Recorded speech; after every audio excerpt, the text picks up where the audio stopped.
Well, the chat's already off to a rocking start. I mean, this is insanity. The lack of respect that you people have, and I'm gonna be the one to talk about it because that's how I get down. Ren and Stimpy. Don't you understand we're too young for those references, you idiots? Beavis and Butthead. Jesus Christ.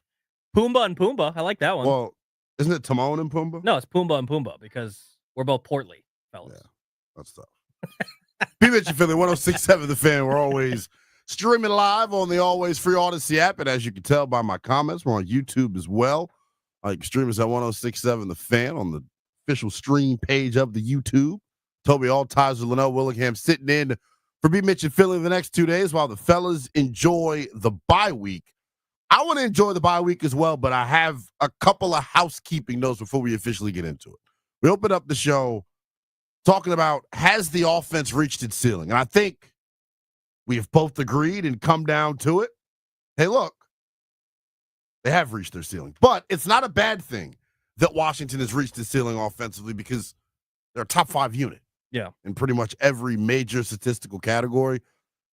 Logan Paulson will join us coming up at noon, and we'll ask him what is sustainable about what Washington has done offensively leading into the bye week. But something that's been a hot-button topic here as of late is Cliff Kingsbury and the Cliff, as you called it. I love the way that you put that, the Cliff. To me, the Cliff and all of the negative commentary surrounding Cliff and his job as the OC, or the job he's done as the OC, just doesn't make a whole lot of sense to me. Because if I had to, I know this is a show famous for doing, what do you guys do, blame pies? This is a credit pie. In terms of who is most responsible for Washington's offensive success, obviously I'd be an absolute idiot, right, if I didn't mention the quarterback, Jaden Daniels. But here's the other thing, and I don't say this as a slight to Jaden at all. Cliff Kingsbury and company have made it possible for Jaden Daniels to come out like gangbusters the first 9 weeks when he had the hiccup with the injury or whatever.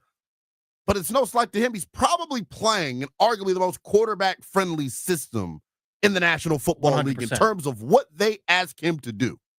Yeah, and I think when you think of quarterback and offensive coordinator or play caller is probably the most important relationship on your football team.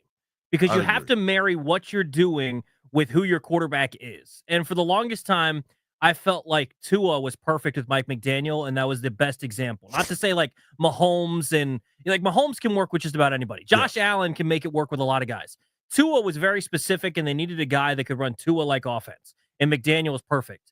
I think Jaden would work with a lot of different coordinators, but the perfect marriage right now is Cliff and Jaden. And when we go back to just quickly about the thing we were talking about before, whether it's efficient or explosive, the reason why I don't have an issue with them living on efficiency over explosiveness is because their efficiency is built differently than other football teams. When you think about the Tennessee Titans with Derrick Henry, their efficiency was built on handing the ball to Derrick Henry and him getting 4 yards a pop.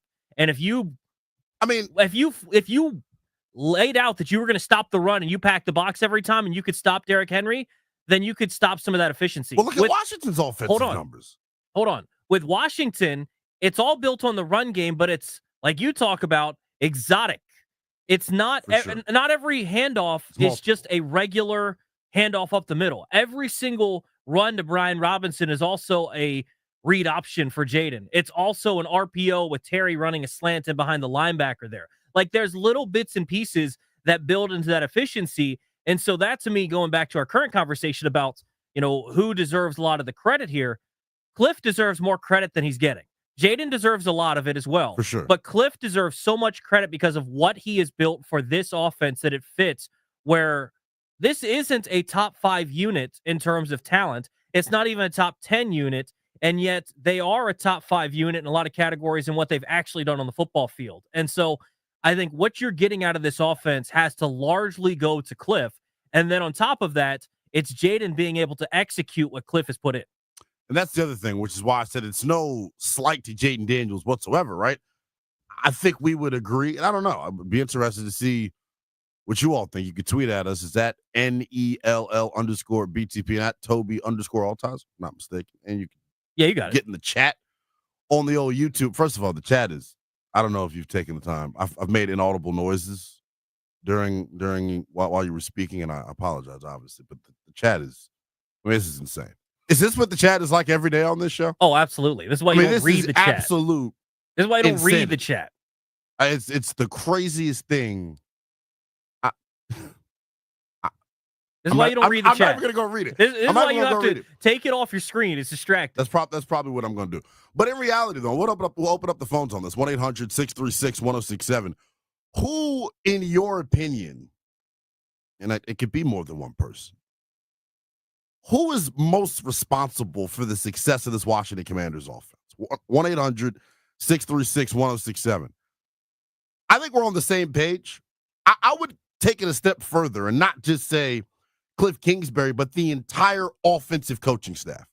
Because as we said, and I believe it was Nikki Javala or Sammy Fortier in the Post over the summer interviewing Cliff Kingsbury, and he talked about an extensive amount of time he spent with Ravens offensive coordinator Todd Monken this offseason, getting the run game to become more multiple, adding layers onto it, because Cliff already had a pretty damn good run game in Arizona. He's got a good scheme that he leans on. But to become more multiple, and the play that everyone's geeked up over was the GT counter touchdown that B-Rob goes 40 yards on. Like, adding wrinkles like that to your offense, I think, is what makes it exotic smash mouth football, so to speak. But going back to what we mentioned at the top of the show, every NFL rushing attack, and maybe I'm speaking in hyperbole when I say it, but I know in large part, the offensive line coach and assistants are largely responsible for the creation of the run game, for drawing that up. And where Washington's run game sits, it's one of the best in the league, but just how important it is to the success of the offense, which is why I snarked at you for the Tennessee comparison, because I do think it's comparable. If Washington couldn't run the football, and this is what makes B-Rob a potential answer here, if Washington could not run the football to the degree that they have been, this offense would not be what it is. I think that even more important than Jayden Daniels, they need balance. Because we simply do not have the personnel surrounding Jayden Daniels to live in a traditional drop-back passing offense. Not to say he can't win from within the pocket and he can't play that way from a talent standpoint. I just don't think he'd be supported up front and then at the skill position. Yeah, the reason I bring that up is because this isn't your typical running offense. And that's what you're talking about with the exotic. Sure. Like, the run game is the most important part of this offense. There's no question about it, because when the run game suffered, you go on a 3-game losing streak. There's no surprise there. But when you think about the fact, like, the way that they're doing their business in the run game, it's not lining up in the I formation and running power left and power right and ISO up the middle. Like, they're running so many different things with reads and RPOs. And so it's an exotic style to gain 4 yards a pop and be efficient, right? 4 or 5 yards a pop and be efficient. And so that's why I think it's a little bit different, and why I don't mind living on the efficiency more than the explosiveness going forward. You know, when you have a chance to go get a true number 2 receiver and you've got a chance to improve things in this offseason, yeah, you want to see more explosive plays, because that's part of why you drafted Jayden Daniels, is his deep ball ability, right? Like, that's a big part of why he got drafted number 2 overall, was him throwing the ball deep down the field to Malik Neighbors. They haven't gotten a lot of that this year. You've seen some of it to Terry, but I think once you start adding some of that in, it's going to be next year. Right now, you live on that efficiency, and the offense lives on that run game that's just different from the traditional style of let's line up in the eye and pound the rock up the middle. And guess what? If they put Ben Sinnot's hand in the dirt, they could probably play that way too. Yeah, and that's what I like about it, is that this is a very multiple offense, to your point. Like, they can run the power run game. They can, run some stretch stuff. They can run whatever they need to. And that's what excited me going into the year about the offense, is really any style of offense they wanted to run, whether it was a college style, like Cam Taylor-Britt said, whether it's true just ground and pound style football, whether it's spread.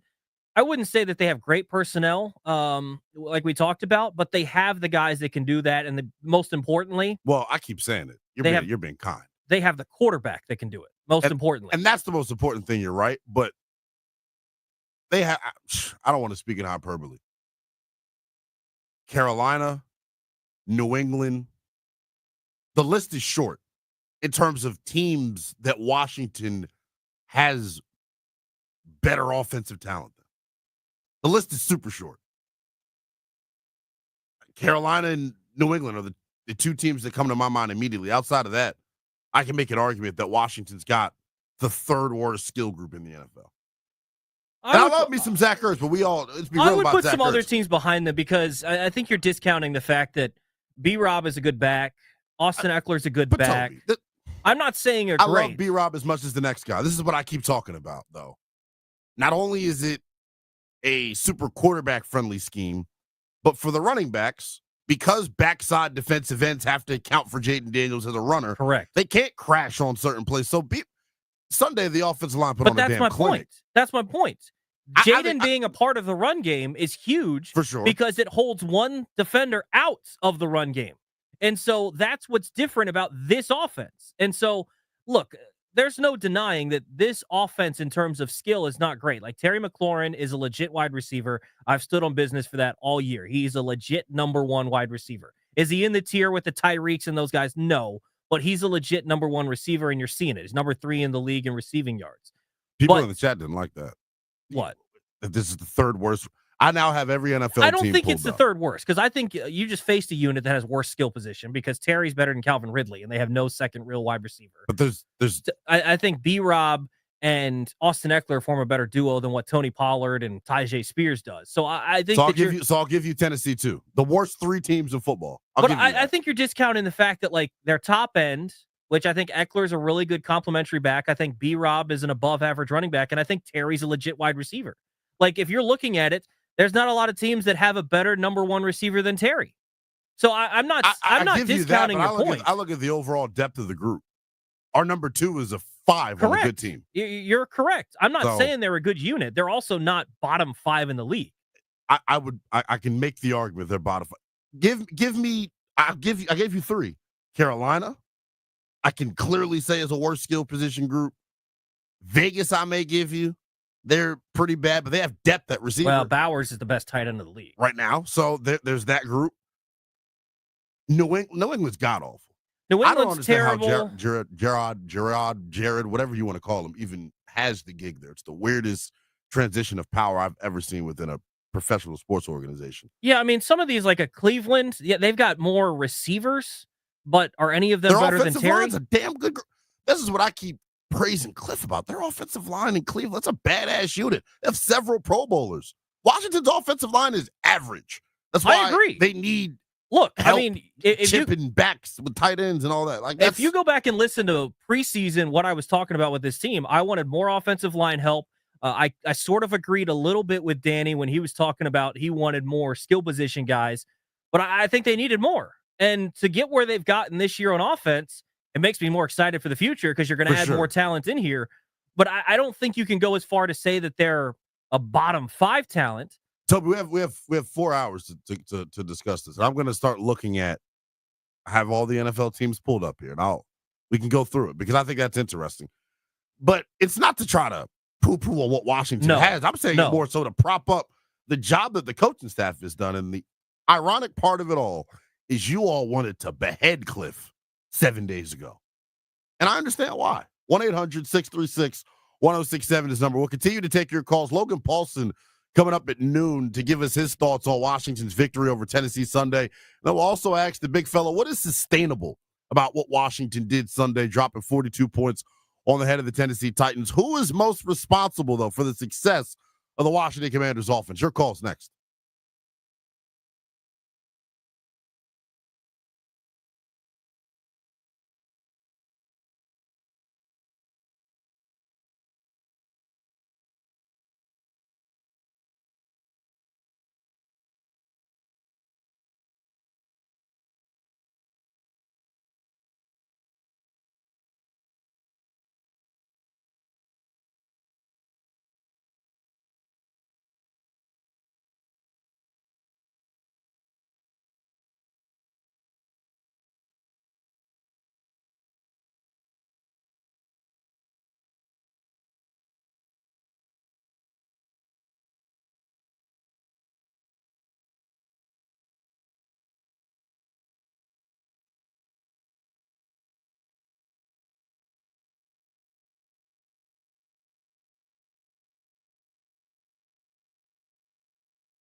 I had no clue that's how this song starts. It's a great song, though. B-Mitch Philly 106.7, The Fan. We're always streaming live nationally on the free Odyssey app. You check us out on YouTube as well. On the 106.7 The Fan YouTube page. Toby Altizer, Linnell Willingham will take you up to 2 o'clock before we hand things over to Grant and Danny. Coming up at noon, Logan Paulson going to join the program. We'll get into the nitty-gritty of the burgundy and gold with him, plus ask the million-dollar question that I continue to wonder. What was sustainable about Washington's offensive performance Sunday against Tennessee? And straight up, are they back? Here's the other thing. We were discussing this during the break, and I think I'm not saying this to be nasty towards Washington. I'm not saying this to be negative towards Washington. I'm being realistic and honestly trying to underscore the job that this offensive coaching staff has did. I think you're looking for undermine.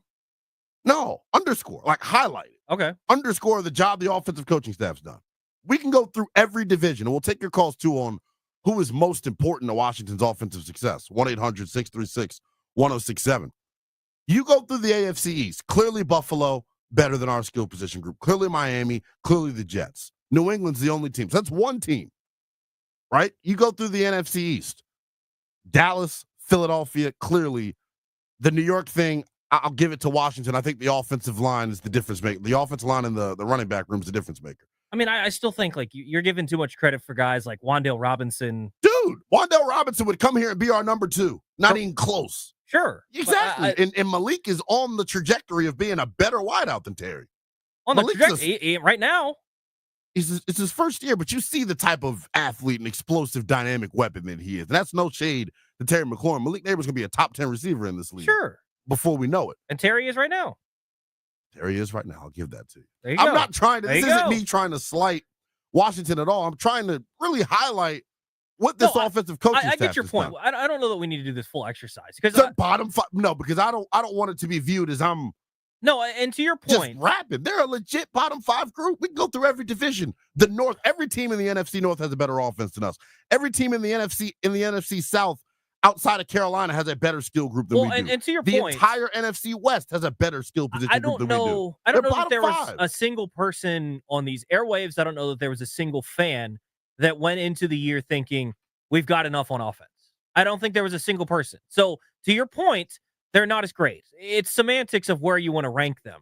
The point is what Cliff Kingsbury and Jaden Daniels have done with this offense, with this amount of skill, is incredibly impressive because this isn't a top 5 skilled offense and they're playing like it. And I think the way that they've done it, premise. And that to me is where, like, if you want to give like a credit pie, you know, I'd say it's about 40-40 with Cliff and Jaden, and then you find a 20 to split with everyone else, whether it's Terry and Ertz and some of the other guys. But so much has to be given to Cliff for putting them in a position to succeed and then given to Jaden for executing the plan.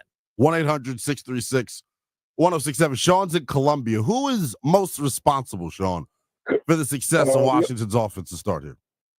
Yeah, I'm going to say the offensive line, man. When they go, we go. I feel like the losing streak that we were on, they didn't play well. Jaden took a couple sacks. I feel like Cliff was putting in plays where he would, you know, it was like we were implementing the fast game, getting the ball out of Jaden's hands first couple weeks of the season, and then we started getting a little bit too overconfident with how well the offensive line was playing, and then we just kind of like went away from getting the ball out quick, and we started taking sacks. You know, Jaden started, you know, just we weren't rolling like we were rolling. So I'm gonna say the offensive line, when they go, we go. That's definitely true. And to your point, I think the biggest reason they struggled for that 3-game stretch was the interior O-line was getting their lunch handed to them. And so you saw the run game get stuffed. Part of that's B-Rob not being in the lineup. A lot of it to me was the interior O-line was playing really, really poorly. Whether that's injury, whether they were just playing bad, I don't know. But the interior O-line was really bad during that 3-game stretch. And it made Jaden uncomfortable in the pocket. If you want to go back and look at one throw to tell you that, it was the third down that they weren't able to complete the corner route to Zach Ertz on the first drive against Dallas. Yeah. It's the only time I've seen Jaden look antsy in the pocket. His feet were chattery. Like, that's not stuff you've seen from Jaden all year. And on that throw, his feet are jumpy, and he throws a ball that sails over Zach Ertz's head, where reality had a little more time to maybe drive that ball or maybe look at another option, but he was feeling jittery in the pocket. And you saw against Tennessee, that interior O-line was able to form a better pocket. Jaden was more comfortable. It looked more like the offense. So I think that's a really good point. Like, as much as we talk about Cliff, we talk about Jaden, the O-line has also played 100 times better than we ever thought it would. 1-800-636-1067. First hour in the books here on B. Mitch and Finley. Linnell Willingham and Toby Altizer sitting in for B. Mitch and Finley Thursday and Friday. Coming up at noon, Logan Paulson going to join the show. Also in the 12 o'clock hour, we'll take a look at the NFC playoff picture. We'll take your calls on your confidence level, 1 through 10, that with 4 games remaining, Washington will do enough to punch their ticket to the playoffs. 1-800-636-1067. When we come back, Marshawn Lattimore expected to make his Commanders debut after the bye week. Does his addition to this defense make Washington a playoff defense? That's next on The Fan.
This sports update is brought to you by Ace Trim, the home builder's trade partner. Well, tonight, what a start to week 14 of the NFL slate as Thursday Night Football features the 9-3 Green Bay Packers on the road to take on the 11-1 Detroit Lions. Now, the Commanders are on their bye week. They currently sit 2 games behind Green Bay in the loss column. Westwood One coverage starting at 7:30 for the 8:15 kickoff. Listen to it right here on The Fan. The Wizards will welcome Luka Doncic and the Dallas Mavericks to town tonight at 7. Now, Luka's averaging 29 points per game. You can listen to it on the Team 980. And last night on the college hardwood, Maryland throttles Ohio State 83-59. Virginia Tech falls to Vandy 80-64. Virginia on the wrong side of an 87-69 tilt with Florida. And American outlasts GW in overtime 81-71. For over 25 years, Ace Trim has been a trusted trade partner for new home builders in Virginia, Maryland, and West Virginia, specializing in full-service interior trim carpentry. We handle everything from supply to installation, turnkey and hassle-free. Contact us at acetrim.com today. Ace Trim, the home builder's trade partner. From the Crop Metcalf 5-Star Sports Desk, this is Adam Pohl on The Fan.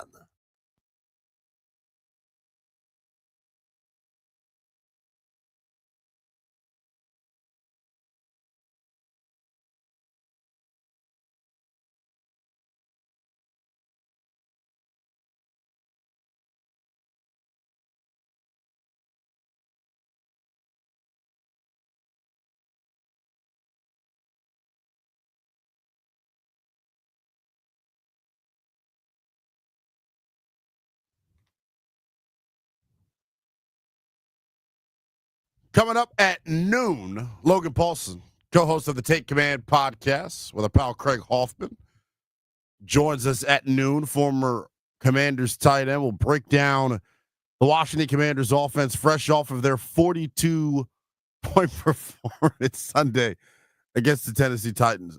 Y'all are wild as hell in this chat.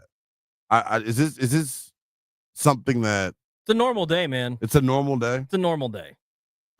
At least mostly normal. And I'm a good sport always, man. So I will read some of these just because it's good geek. LW looked like the cocaine bear. They had something for you too, Toby. Oh, they got plenty for me. Would you say they called you a Timu Mario? Super Mario. Yeah. Timu Super Mario is crazy. Yeah. You just got to learn to ignore it. Or embrace it. One of the two. Dolomite. They're going hard. 1-800-636-1067 is the number. We talked about the offense a lot in that first hour. We're finished taking your calls before we switch to the defense. Let's go to Manny in Southeast. What's going on, Manny? What's up, dude? Hey guys, how y'all doing? What's going on, brother? You is what's going on because you saying anything about my team right How am I? Oh, go ahead, man. Go ahead. Because if you talk about we don't have this, we don't have that, we don't have this skill position, that. Do you know we are top 10 in almost every offensive position? Have you not been listening to the first hour of the show? Did I not acknowledge that several times? About what you said. I've said that several times. What the first half of the show was about. It's the things that you said out your mouth about my. Because I'm gonna be objective, Manny. 9 times out of 10, they have a top 5 offense. In the league are better than Terry. They have a top 5 offense, Manny. According to stats. Most statistical categories have them as a top 5 offense. The skill positions of my team, and I'm trying to give you the numbers to where you are lunching, brother. I wrote it down here because Toby is on your side. Y'all both crazy. You should have wrote it down before you said I'll give you the Giants. Look better. Listen, I'll give you the Giants, the Raiders, the Panthers, the Patriots, the Browns, and the Titans. Give me another skill group. Give me the lead. Give Give you the lead. Come on, man. Be realistic. Be realistic. It ain't even noon yet, and you tripping. 1-800-636-1067 is number. Am I off base with that? I'm giving you the Giants. I'll give you the Raiders. I'll give you the Panthers, the Browns, and the Titans. Can you give me another skill group that we're better than? I don't know that you're going to definitively. Mullins, you look interested in it. Can you give me another skill group we're better than? No chance. And Mullins is objectively. I mean, I kind of feel like they're in the same tier as a lot of the bottom third. I think you were right when you said bottom third. Yeah. Bottom 6. You can do math. There are I don't know 32 that it's teams. bottom 6. Toby, I just gave you the 6 teams. Give me another skill position group that we're better than. I'm not going to argue this because I don't The feel Colts, like doing this. The Jags, no. The Texans, no. Oh, I'll give you Denver. I said I would give you Denver too, potentially. So that's 7. I don't I'll know, give man. you Denver. Like, That's 7. You give me another team. We got to bet the Chargers. Maybe I'll give you the Chargers because Ladd's a young pup. I think they're in the same group as some of these teams. I don't know that it's similar to me when you get it's like a tier ranking. Mhm. They're towards the bottom. There's no doubt about it. They're bottom half, bottom third. There's a couple they're definitively better than, like we talked about, 5 or 6. I may give you but Arizona I'm also not too, going just to off rank the them strength of the record. 7th worst skill group. I'm not. It's because the homer in you. No. I believe it just like you do. But I gave you the 7 teams. But I think what you're discounting here is like if we're going for 4th and 5th receiver, yeah, they suck. I'm talking about number 2. I'm talking about the tight end position. Zach Ertz stinks. Look, man, number 2 and number 3 aren't great. Zach Ertz is your number 2 receiver. That's not great. At all. Terry That's McLaurin terrible. is 3rd in the league in receiving And yards. I give you that. Terry McLaurin's I give you legit. that. He's legit. So you can look at some of the other teams' flashy toys at wide receiver and get excited when you've already got one here. Like, Terry's a stud. So, like, you can look at other teams and try to tell me they're better. Maybe they are. But, like, if you look at, like, a Cleveland Browns, would you rather have Jerry Jeudy and Elijah Moore, or would you rather have one Terry McLaurin? But I'm talking about the entire crop of the group. It. David Njoku is a but top you're also, 7-8 tight end in the league. Sure, and you're also discounting the offensive line fact is that one of the Brian best in Robinson football. and Austin Eckler is a good skill group. I get that Eckler, who knows when he gets back out on the field. I get that. But if we're talking, like, in general, who they are on paper, Austin Eckler's been a heck of a player. Austin Eckler can play. I did not think he was going to be as good as he's been this year. I'll be honest. But Austin Eckler's been a heck of a player. Brian Robinson's been great. Like, I think you combine those two, you've got one of the better 1-2 combos in the league. Combine it with a legit number 1 receiver that's playing at a top 5 level. But correct. And I'll give you this. I don't say that to discredit Washington's skill group. I say that to say that, damn, this coaching staff is doing a really good job. Well, and that's why, despite being void of weapons. That's why I think this is a little bit of a moot point. The offense is not great in general. Just on paper, It's not great. It's not really even good. It's probably below average. It's super efficient, though. But it's super efficient because of what Cliff and Jaden have been able to do. And I go back to this. Cliff deserves a ton of credit because he's the one that is laying out the plan. But the plan is worthless unless the person can execute it. For sure. So to me, it's, whoever you want to give credit to, it's got to be Cliff and Jaden hand in hand, because Cliff laid out the plan and Jaden is executing it at an incredibly high level, and it doesn't work without those two. I agree with you 100%. 1-800-636-1067 is the number. We'll take some more calls on the offense. I want to get into the defense as well. Marshawn Lattimore expected to make his debut out of the bye. We asked the question in the opening hour of the show, has the offense reached its ceiling? I'll ask you the same question with the defense, right? And I would strongly say no. I think the defense still has another level that they can tap into, but just like the offense, it's another group on the Commanders that's just void of talent. And I give a ton of credit to the coaching staff for putting them in position and then getting the guys to buy into the play style. That's the biggest thing about Washington's defense that I'm mostly impressed with. Their ability to run and hit. And I gave them hell early in the season for putting sayings all over T-shirts and all over the building, but they didn't play like it. I think what we've seen over the past 6-7 weeks, this defense has turned a corner, and I think with the addition of Marshawn Lattimore to the lineup, maybe there is another level that this team is able to tap into. Are they a playoff defense, though? Meaning, and when I say playoff defense, I mean if the offense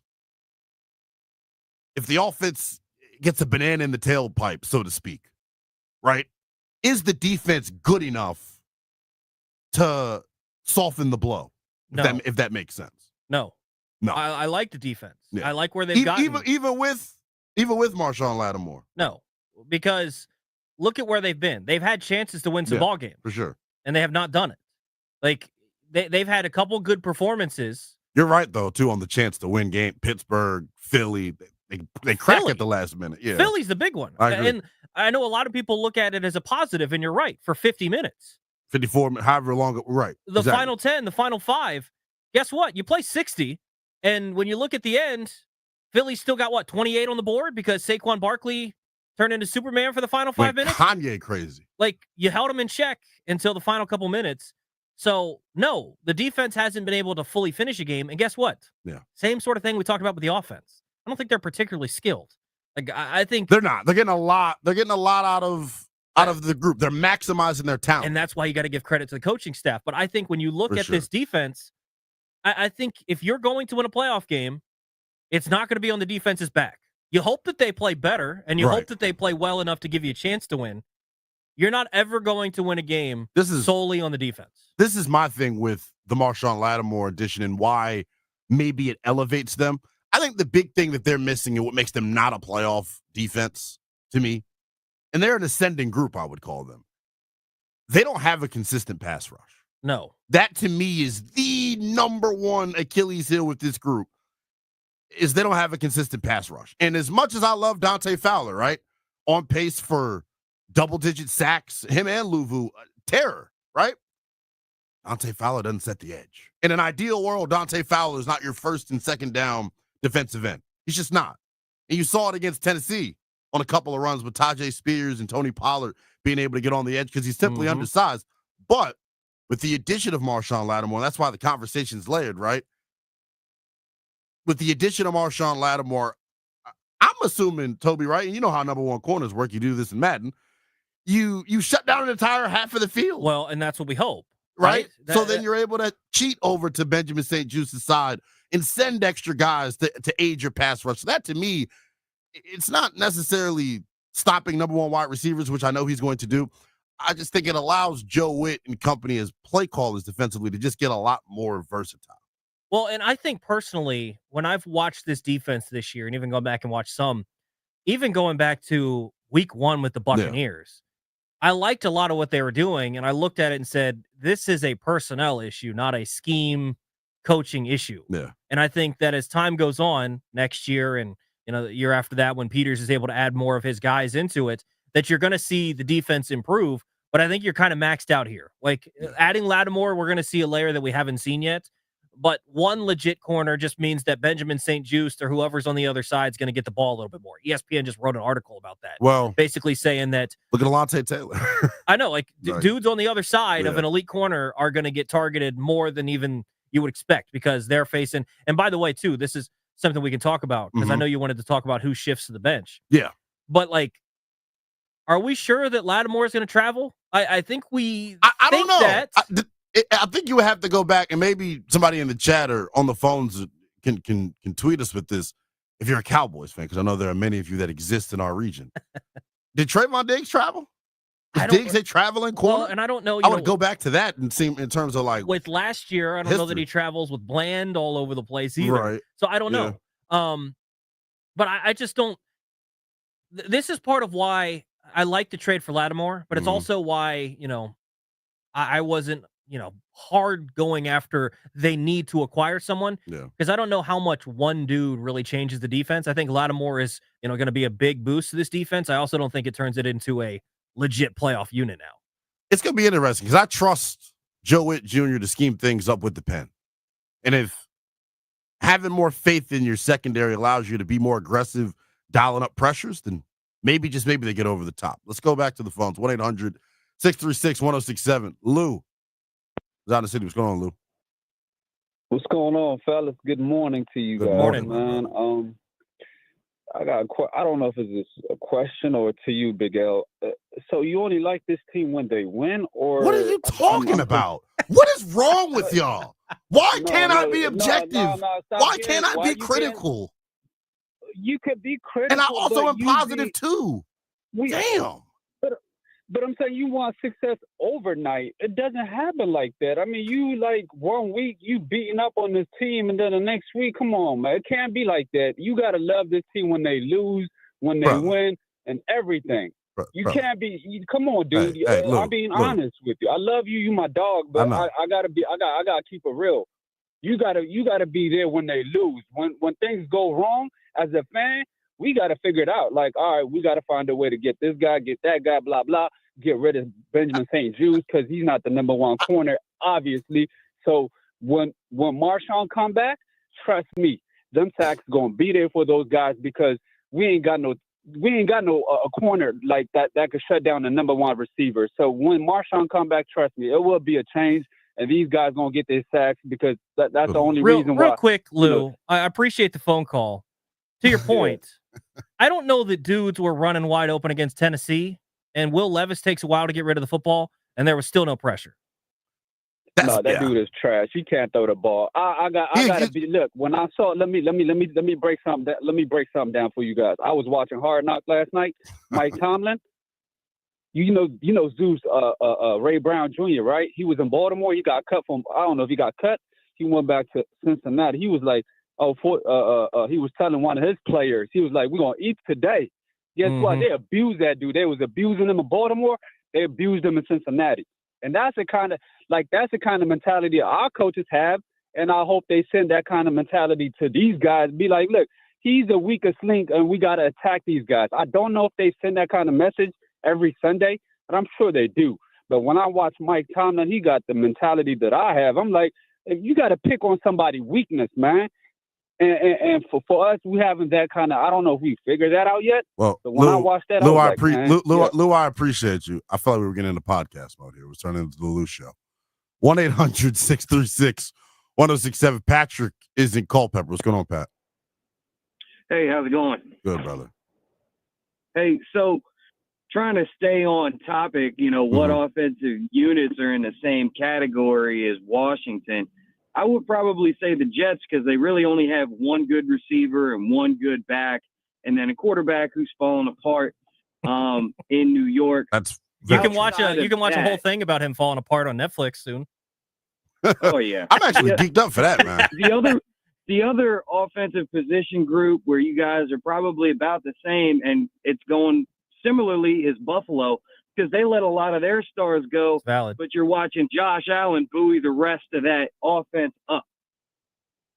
Depth, though, is I look at the depth, and I look at Dawson Knox and Dalton Kincaid. Kincaid's awesome. I love Kincaid. Dawson Knox comes here and is your number one. They have good tight ends. They have average wide receivers and average running backs, and Josh Allen makes those guys look better, which is similar to what's happening with Jaden Daniels. He's an elite level player. Correct. He's going to ascend over time, and he's making average Joe players look like Pro Bowl. Yes. Totally agree, Pat. Appreciate the call, brother. 1-800-636-1067. Jay is in D.C. What's up, Jay? Hey, what up, brother? How y'all doing, man? Good, man. Good. What's going on, dude? Hey, I don't like everybody coming at you, bro. Like, you're stating the obvious. Yes. This offense is mid. You're stating the obvious. And Cliff's done a good job of coaching.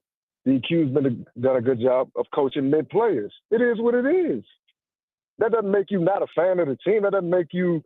Well, thank you for bringing thank you for bringing common sense to the airways. I was going to ask Toby on air. I get it. I get it hard.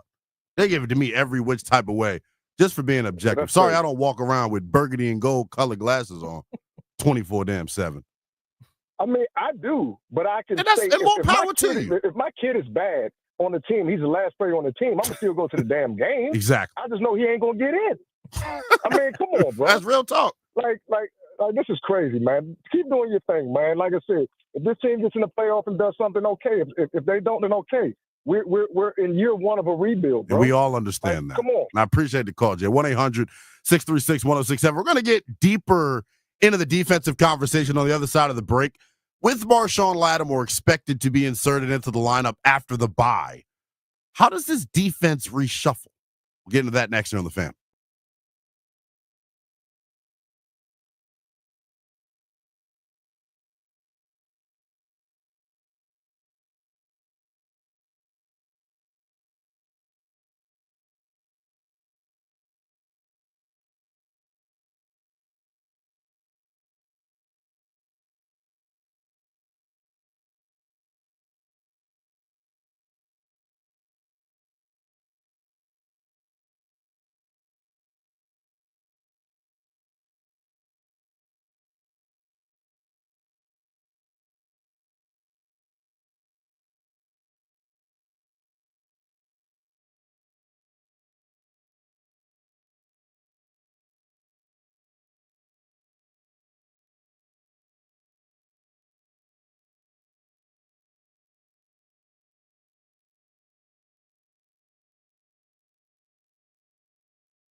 Good morning, everyone. Well, Maryland will win. Kevin Willard has himself a squad. The Terps make a bold statement in an 83-59 rout of Ohio State.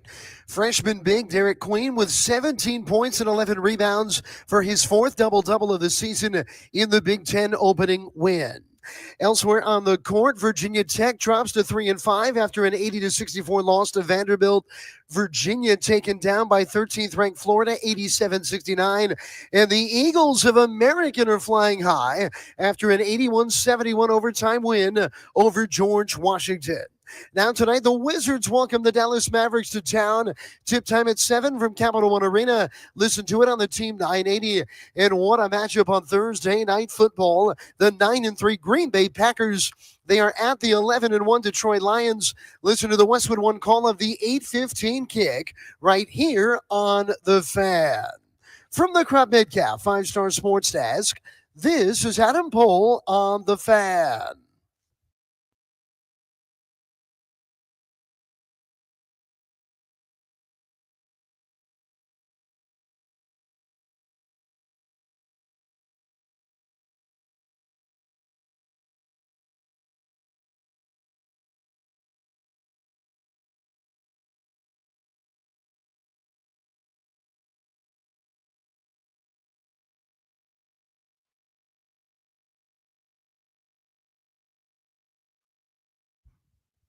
Coming up in about a half hour, Logan Paulson, one half of the Take Command podcast, former Redskins tight end, going to join myself and Toby Altizer as we continue to look at the Washington Commanders as they enter a much-needed bye week. Dan Quinn said it on Monday, Toby. They emptied out the tank, and now they get to go in the hole for a little bit. When they come out of the bye week, some much-needed reinforcements on the defensive side of the football.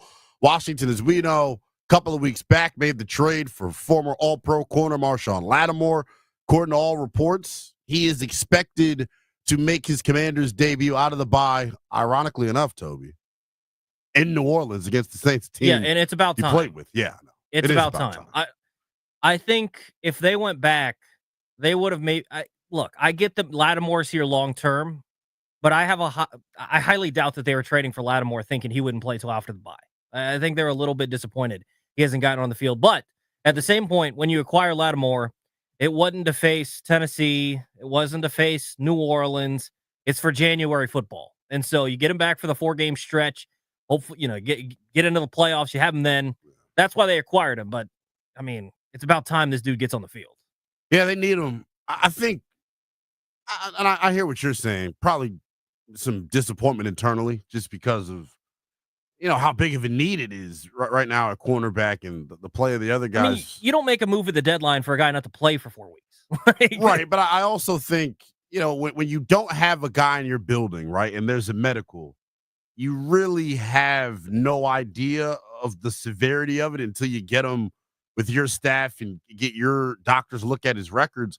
One thing DQ and company have been uber consistent with, even dating back to training camp, and there was some frustration among media members, like, well, what's going on with certain guys? They're going to put the player's health first and use every bit of the allotted time to get them healthy. Which, by the way, makes all the Jaden should sit stuff ridiculous. Because if he was actually hurt, they would sit him, because they've already shown they had no problem doing that. 1-800-636-1067 is the number. Linnell Willingham, Toby Altizer sitting in for JP and B. Mitch today and tomorrow as the fellas taking the bye along with the Washington Commanders. What we're talking about right now is this Commanders defense. A couple of things to chew on. One, does Marshawn Lattimore's addition to the lineup make this a quote-unquote playoff defense? And then this is what I want to chew on now. And we talked about it a little bit last night on Overtime. With Marshawn Lattimore being inserted into the lineup, who is the odd man out? Who gets pushed to the bench? And I feel like on this show, on other shows, on the toxic cesspool that is Commanders Twitter, Benjamin St. Juice is public enemy number one. Now, I've made comments, rude comments, about Benjamin St. Juice's ball skills. I compared them to the ball skills of Stevie Wonder or Ray Charles. But I think when you look at things objectively and you take the 1,000-foot view, Benjamin St. Juice has played pretty well this year. Nah. Yeah, No. I would say so. I think Benjamin St. Juice gets a lot of flack because of untimely penalties. Hold on. You're telling me Darrelle Revis, all right? Darrelle Revis came up big in all spots, right? What if he was great for 95% of the game, but in a 2-minute drill he gave up a touchdown? We're not comparing I'm just saying, former third-round corner to Darrelle Revis. Even if you take the best corner of all time, you want to take Dion, you want to take your best corner of all, you want to take Darryl Green. Yep. Take your best corner of all time. They're good for the first 3.5 quarters, but in the fourth quarter, every single time, and it's a 2-minute drill, they're up by 3 points. They got to stop somebody. They come up with a pass interference or give up a touchdown when they give 10 yards of separation to Mike Williams. They gave him cushion, and he still beats him deep for a touchdown. No. The cornerback position sucks. I understand. Like I get that it's a tough position because you can play well 95% of the snaps, but you suck those 5%, and they're in big spots. I'm sorry, you're not playing well. You've got to come up in big spots, and there's one dude that consistently comes up short in big spots. Benjamin St. Juice. But think about the ask of Benjamin St. Juice. I don't care, man. First of all, think about the initial question, right? My answer clearly is I'm moving Noah Igbinoghene to the bench. I don't think it's much of a discussion. No. But with Benjamin St. Juice at outside guarding number 2s, does he play better? With the addition of Marshawn Lattimore, if he really is going to be that type of corner that shuts down an entire half of the field, essentially, if they're going with the one high safety look, guess where that safety better be shading and cheating towards? Benjamin St. Juice's side. Everyone complains, right, about BSJ playing 8 to 10 yards off the football and not being handsy because he does not have long speed and he does not have safety help over the top consistently. So they don't want to give up big plays. You add Marshawn Lattimore to the other side, and you actually have a safety that can shade and cheat over to his side. He can be every bit of that 6'2", 220-pound frame that he has. It will allow him to be more aggressive. But here's the St. Juice numbers that I wanted to get to here. And I know me and you talked about this off air, but I just think it's interesting, right? If I was to tell you that Mikey Sainristil has given up just 7 fewer receptions this year than Benjamin St. Juice, and Juice has been targeted 17 more times. Why is he getting targeted? Why is he getting targeted? Yeah, because he's giving guys chances. Because he plays off. He's not good, man. To say he's not good is a crazy hyperbole. He's not. I'm Mikey not saying Sainristil's giving up 6 touchdowns. Benjamin St. Juice giving up 4. Options. He's not good. There's not better options. I'm not saying throw Michael Davis out there. Well, seriously, it's organizational malpractice to play Michael Davis. I don't even go that far, but man, he's barely a football player. You see his tackling effort? He's not great. He's not great. But BSJ, man, BSJ makes a lot of things with BSJ goes unseen. I go back to the Pittsburgh game as a game where I defend him a lot, and I understand he gave up the bomb to Mike Williams. All right, when he was on George Pickens. George Pickens going crazy on Benjamin St. Juice, or was he going crazy on Mike Sainristil and no eye? All I can see is number 25 on the back while Mike Williams runs into the end zone. And I hear that. I just continue to believe there is a role for him on this defense, and when you add another legit number 1 corner to the fray, I think it makes his job a lot easier. And here's the other big thing with him, and I feel bad because part of it is, when I say our fault, I mean Commanders Nation. If there is one position in the National Football League that is solely dependent on confidence a lot of the times, it's corner. Corner, to me, you can't go into an NFL game at corner not believing in yourself. And I feel like he reads the comments. He hears the questions asked at pressers. He, to me, is like walking on eggshells almost. And I would love, hopefully the bye week does this for him. Hopefully he is able to come out of the bye refreshed, rejuvenated, and ready to play good ball, because I do think he should be this team's outside corner based off of what they have. And the other reason that I'm kicking Mikey Sainristil back into the slot, and I know that's a touchy subject amongst folks as well, your run defense improves immediately. 100% improves. With Mikey playing slot, because he's a certified tough ass. Absolutely improves. Now, to me, I was listening last night. I have no idea how much you were paying dudes or Mhm. where you found these guys that had turned into a BSJ love fest, because I have not seen a lot It's of those not fans. there's not a around. love fest But, going on dude, with him. there were like 3 or 4 people calling in last night telling you how much they wanted to keep him on the field. I was surprised. But when you look at the question and you think of the options, right? Would you rather have BSJ playing or Noah Igbenogany? Noah Igbenogany. It's more In the so. slot. It's more. But that, as good as Mikey Sainristil has been outside, his best position is slot. So here's my points on this. Mm-hmm. If Benjamin St. Juste were a second-year player, he's under contract for 2 more years, let's do it. Leave him out there. Mm-hmm. Let's have him learn. Let's have Mikey bump back into slot. I don't think BSJ's back next year. His last year of contract. So I'm not worried about long-term development. I'm not worried about it.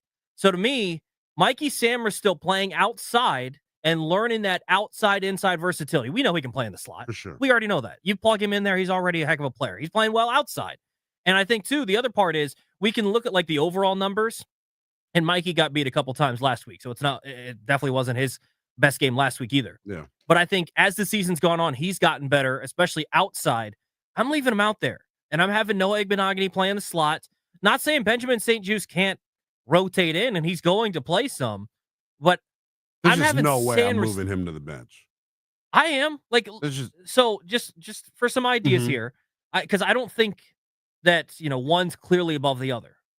When you look at PFF, and I'm not huge on their grades, but sometimes it's a nice little factor to look at. The overall grade for BSJ is 51.6. The overall grade for Noah I is 49.3. And a big reason for that, listen to that. A big reason for that is Noah I's run grade is a 37. The coverage grade for Noah I is 53.4, 50.4 for BSJ. So Noah I, according to PFF, has been better in coverage, terrible at run defense, which they need help on run defense. So to your point about moving Sanders still back in to help on run defense would make sense if that's what you want to go with. But to me, if you're going to talk coverage, but that's part of the equation. Corner is not just a passing position. You got to be able to play the run as well. My thing is, Benjamin St. Juste, if you were to build the ideal Dan Quinn, Joe Witt Jr. corner in a lab, it's him. I get that. Has he played like the ideal corner? He's been with this coaching staff, which I give credit to. Sure. Jason Simmons, Joe Witt Jr., they are a group that has been big on teaching. Last year, we had coaching DBs for dummies out there with Brett Wieselmeyer. Well, I agree. Because you go back to 2021 when Chris Harris was here, and I know Brett V was here then too. St. Juste played well in 2021. So I'm not willing to just give up on a guy. I think last year was a waste for everybody in that secondary room. That's why Emmanuel Forbes didn't get better at all. 100%. So, I ask you this. When I was in college, I think I was finishing up my freshman year. I played college football, in case you didn't know. I'm terrible. Codename the kicker. Yeah, a backup punter, actually. I was terrible. Don't look it up. I was like 5'8", 195, 200, somewhere around there. Maurice Jones-Drew played at 5'7", 210. So were me and him the same player because we're the same size? We're ideal size for running back? No! Just because Benjamin St. Juste is built in a lab to be a great corner doesn't mean he is a great corner because he can't cover anyone. We've seen him play well, and he's played better this year than he played last year. No one can argue that. He has played fine at times. Well, last year he was a part of the my point is, if you were still developing him to be the guy, and if they think... It's not about being the guy. No, hold on. If they... Well, also, by the way, do we know Lattimore's traveling? Because that doesn't mean he's still not going to get stuck on ones. And yes, the safety help does help out some. For sure. But at the same point, like, I'm not so sure that, because this ain't Madden. You don't always just have Lattimore stuck on who's number one. And guess what? The teams you're going to play, like, is he going to shut down A.J. Brown or Devontae Smith when you play the Eagles? Like, he's stuck on one of those guys. I think he's done a decent job on A.J. Brown at times. We've seen that. At times. Look, man. You're talking about a freakazoid wideout, though. Dude, this is where it's so tough. And this is why the corner position is so tough. And you're right about them needing to have confidence. Like, if you're Benjamin St. Juste and you're hearing this, turn this off. You don't need to listen to any of this. We were talking about the confidence. Like, BSJ needs to walk around thinking that he's the greatest thing to ever play. Because that is how corner needs to be. Because corner's so tough because you can play well. If there's 70 snaps in a football game, if you play well for 65 of them, it doesn't matter if you give up 5 for $120 and 2 touchdowns. For sure. We'll go to the phones on this. 1-800-636-1067 is the number. With Marshawn Lattimore expected to be inserted into the lineup after the bye, which Commander's defensive back goes to the bench? Your calls on that next. Plus, Logan Paulson joins us at noon.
Coming up in about 11 minutes, former Redskins tight end Logan Paulson going to join the program.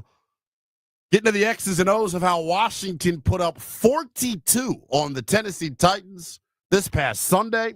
I was saying it all week. Watched a lot of Commander, Redskin, Washington football team games over my time, Toby. The way this offensive line played on Sunday, me and you could have ran for 100 yards apiece. I mean, seriously, the yards before contact was out of this world. Love me some B-Rob. Love Chris Rodriguez getting in on the action. But shout out to the big fellas up front. Just a masterclass in targeting, playing in unison. Hopefully, with some rest, they can continue that coming out of the box. And by the way, I was talking about the interior line just getting dominated in the first couple games, or the 3-game losing streak. Yeah. I mean, Jeffrey Simmons was up the middle. Devondre Sweat weighs like 366. Yeah. And they were moving those dudes out the way. So heck of a job by them. 100%. 1-800-636-1067. We'll get right back into the calls. Marshawn Lattimore set to make his Commander's debut coming out of the bye week. Who goes to the bench? A lot of people think it's Benjamin St. Juste. And I don't know. People, I've been accused of being a contrarian. No, I've been called not you. I've been called all types of names. No. I've been called all types of names. No.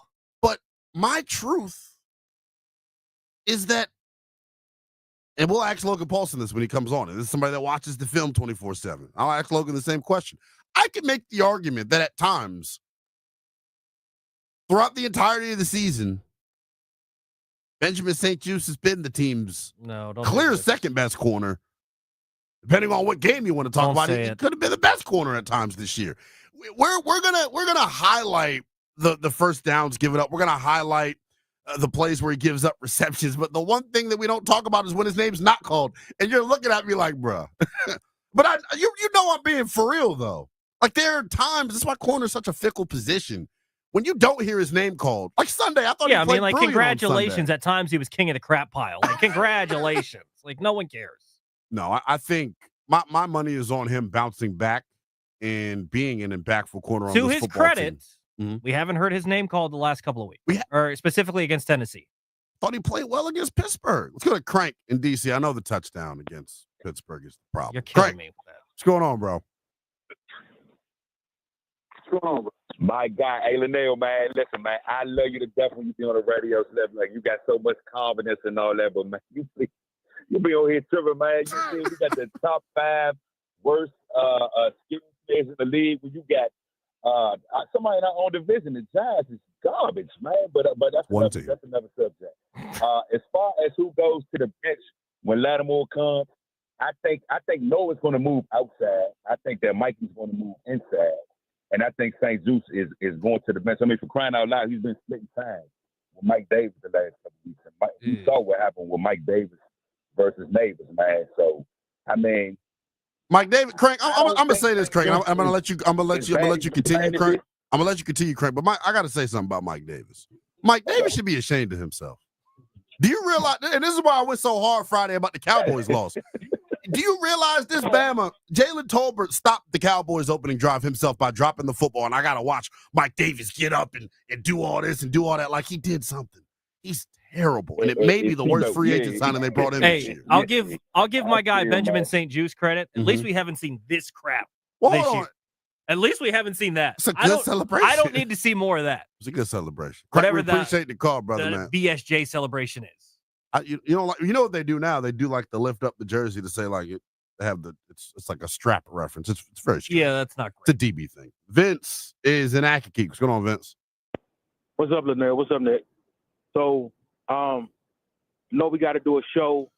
We got to ask good questions and things like that. And this is definitely going to serve the fan base. But this is not even this is an open book, easy answer. The teacher told everybody what the answers was, and everybody gets 100. It's Benjamin St. Juste. If this wasn't the radio and I was still a man who used 4-letter words, I would call him a whole bunch of other things. Oh my God. It's not a question. The previous caller who said Mike Davis or I can't say his name, the dude who wear number 1 should go to the outside. No Igbenogany. No. That's a no for me. I like Benogany. I think he should stay in the slot. I think he should still be on the field. It should clearly be Lattimore, Mikey, Benogany, and nobody else should touch the field unless it's an injury. Everybody else is trash. I know they pay professionals. They work hard. You know, they could do way better than me. But I'm a fan. I get to talk. They are gluteus maximuses. They are trash. They don't need to be on the field, and I wish we could cut them. Hey, man. Charles Barkley said, TRBL, terrible. By the way, appreciate that take. I can't stand when sometimes athletes get on their high horse. Like, who are you? You playing the NFL? Like, shut up. No, clearly I wasn't born with the genetics you were born with. Either. I'm glad you play. I've watched good football before, and what you're doing is not good football. Don't get overly sensitive about it. But to his point, like, I think Benjamin St. Juste goes to the bench because I think it's kind of a wash between Igbenogany and Benjamin St. Juste. I know you lean BSJ. Wow. Okay. Regardless, even if you say he's better, I don't think it's like largely. I think it's marginally. I would tend to go with Igbenogany. But the other reason I do this is I think long term it helps your rebuild by having Mikey Sanders still essentially get almost a full season as an outside corner to have that sort of experience going forward. I get that you're trying to win. I get it. He's a football player. I get it. And I know you're trying to win this year. So I'm not trying to dismiss that because I hate that idea. Like, let's look towards the future when you're in a playoff hunt right now. But I don't think it hurts your football team to send Benjamin St. Juste to the bench. And I think long-term it helps your football team to kind of cross-train him as an outside corner that'll probably shift back inside next year. But even then, it gives you versatility going into the offseason if, you wanted to slide him around a little bit. Mikey's a slot. I think he has a chance to be an all-pro slot. We think we're two smart football guys. Linnell Willingham, Toby Altizer. We'll bring on a real smart football guy. NFL veteran Logan Paulson joins us next.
Good afternoon, everyone. Now tonight, the Wizards look to end a long dry spell. They welcome Luka Doncic and the Dallas Mavericks to town. Tip time is at 7 from Capital One Arena. You can listen to the call of it on the Team 980.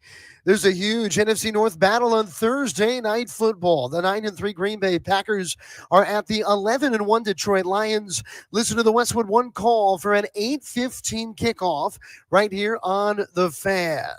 Maryland opened eyes with their 83-59 pummeling of Ohio State last night in College Park. The Terps have a big one upcoming Sunday afternoon. It's a noon start against 8th-ranked Purdue on the road. Listen to it on the Team 980. Now tomorrow night, Georgetown. The Hoyas are 7-1, opening their 8 games. Their slate to open the campaign all at home. Georgetown heading on the road for a 7 o'clock tip-off tomorrow night with West Virginia on the Team 980. And the Washington Capitals will get back to action tomorrow night with a brief back-to-back 2-game Canadian swing. Washington is at Toronto Friday at 7, then quickly turning around to take on Montreal Saturday at 7. Listen to both games here on The Fan. From the Crop Metcalf 5-Star Sports Desk, this is Adam Pohl on The Fan.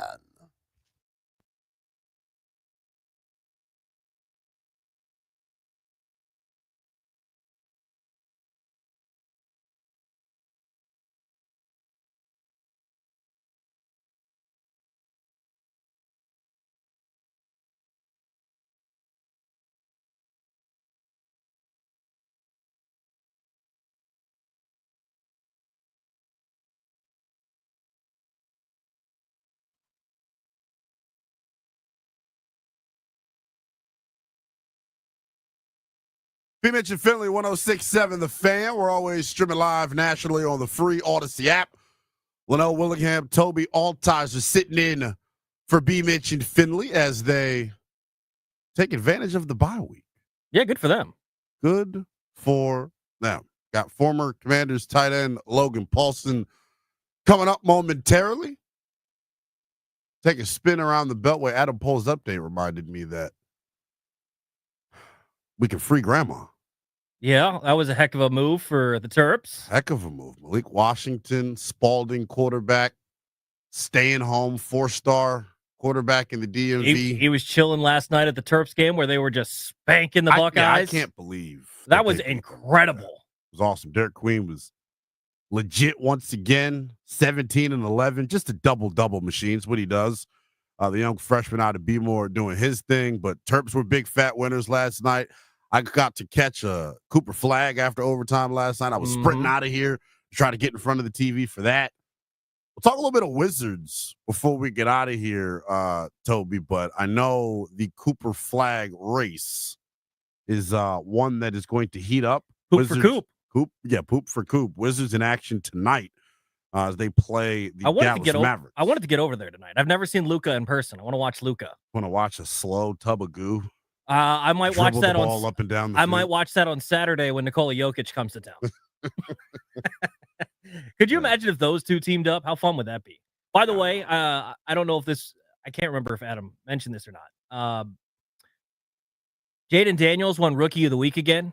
It's not a we didn't have to re-rack this again.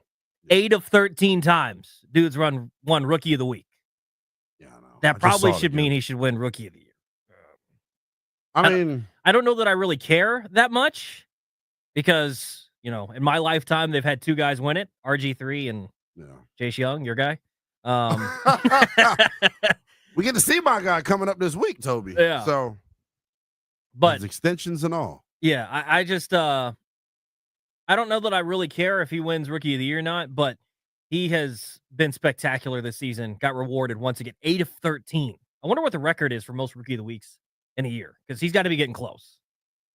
I don't know the exact numbers on that, but the Bo Nix conspiracy theorists have tried to make this a closer battle than what it actually is, I think. And by the way, I saw this last night too. Let me find the exact numbers because I saw Orlovsky was tweeting about it. Talking about Coach of the Year. Look, oh my God. We're all going to stand for our guy. And for sure.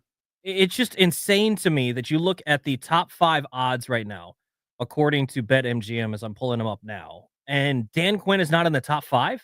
That's stupid. And everybody was Sorry. making fun of Joe Buck on Monday night because he was struggling. He's like, well, I mean, no discredit to Dan Quinn, but he's got Jaden. The only guy doing it with a rookie quarterback is the Broncos and Sean Payton. Get out of here! It's incredible. By the way, the Broncos were picking 12th because they were the 12th worst team. Washington was picking second because they were the second worst football team last year.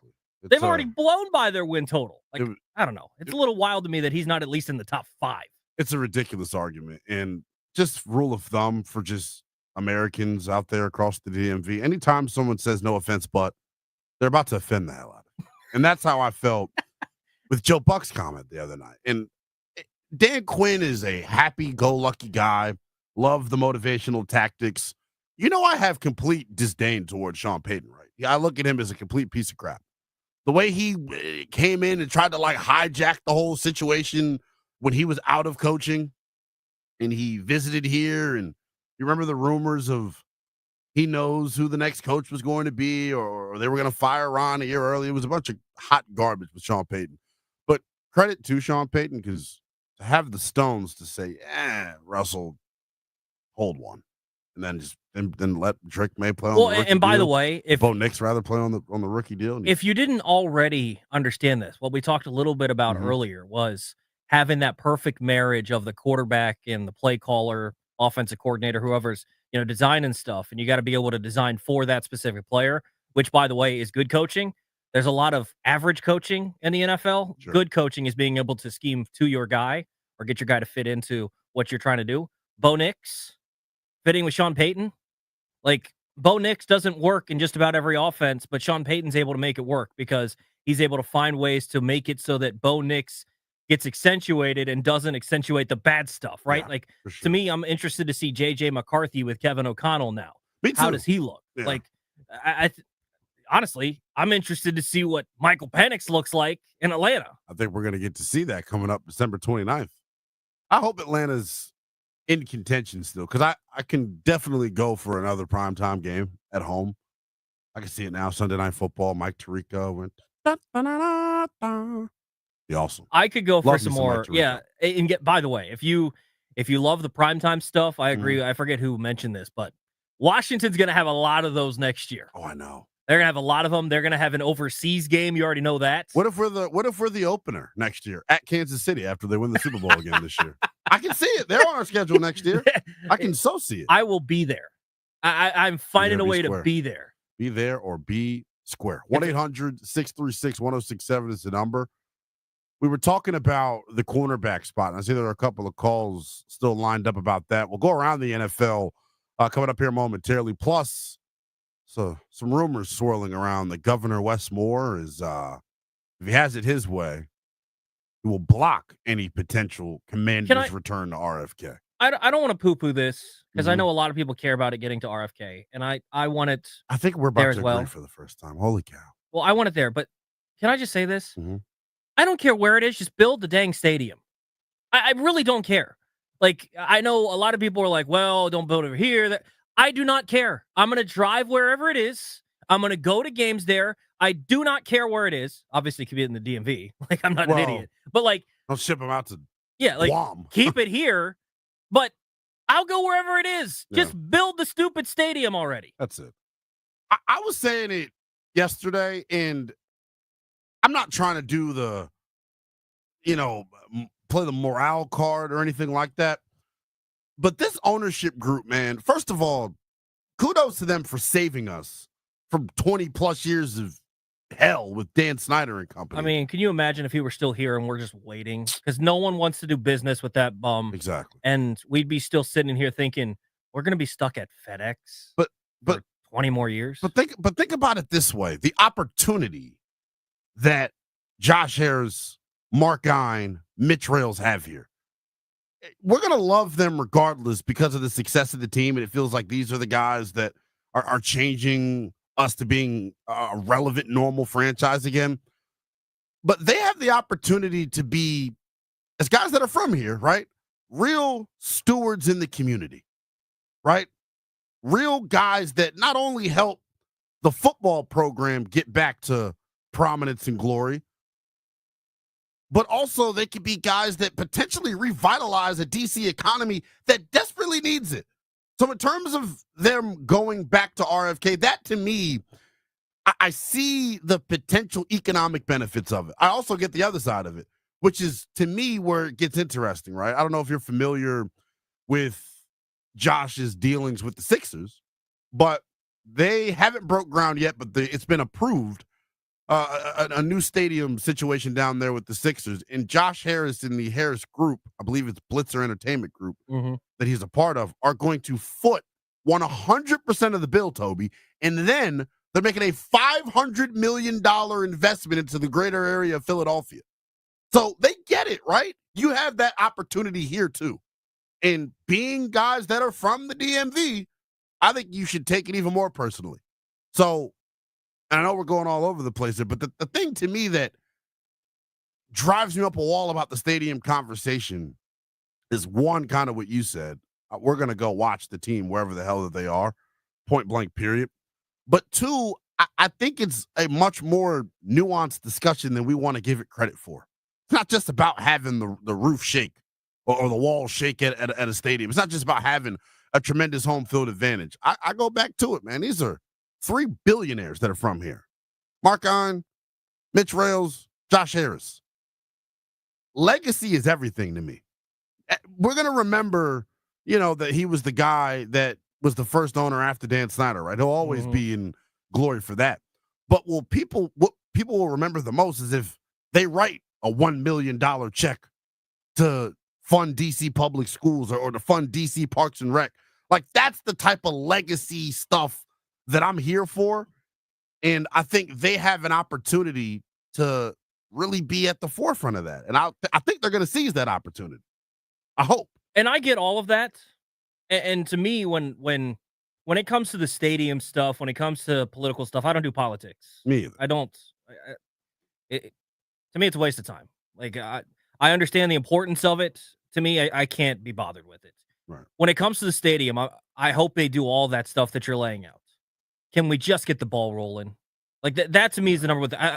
Wherever it is, whether it's right next to FedEx, whether it's at RFK, whether it's somewhere in Virginia, I do not care. Just get the thing rolling, because I don't want to be sitting here still figuring out whether it's going to be DC, Maryland, or Virginia when we're supposed to be building the stadium to be ready by 2030. Like, I don't want to continue talking about this. Like, to me, the beauty of this whole thing with the Harris Group and everything is we've gotten back to talking about football. Yeah. We've been talking about football. We've spent the first 2 hours of the show talking about whether Benjamin St. Juste should go to the bench, whether, how's the offense been? How do they keep it rolling?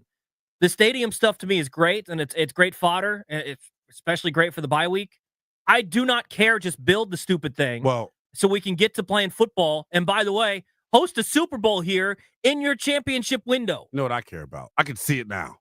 The year is 2034. Kevin Willard and the Terps have been knocking on the door. Knocking on the door, Toby. For a decade? For a decade. They've been knocking on the door. Ed Cooley finally has Georgetown relevant, and they're not playing Division III teams to get to a 7-1 record. Maryland, Georgetown national championship right here in our backyard, Tobes. How about that? As long as my Hokies are a part of the Final Four, we're good. We're going to go to break on that. Logan Paulson going to join us next here on The Fan.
I'm Toby Altizer with your sports update on The Fan. This update is presented by IT Cadre, trusted insight from trusted insiders.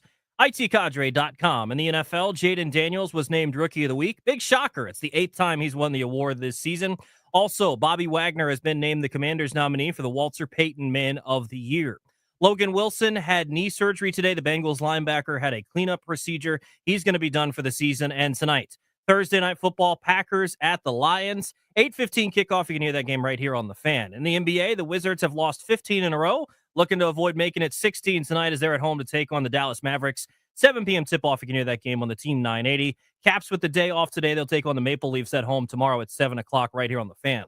IT Cadre's trusted insight, helping leaders of the nation's most important organizations understand complexity, align efforts, and make the best data-driven decisions to achieve success. IT Cadre, your vision, our purpose. To learn more, visit itcadre.com. That's itcadre.com. From the Crop Metcalf 5-Star Sports Desk, I'm Toby Altizer, the youngest in charge on The Fan.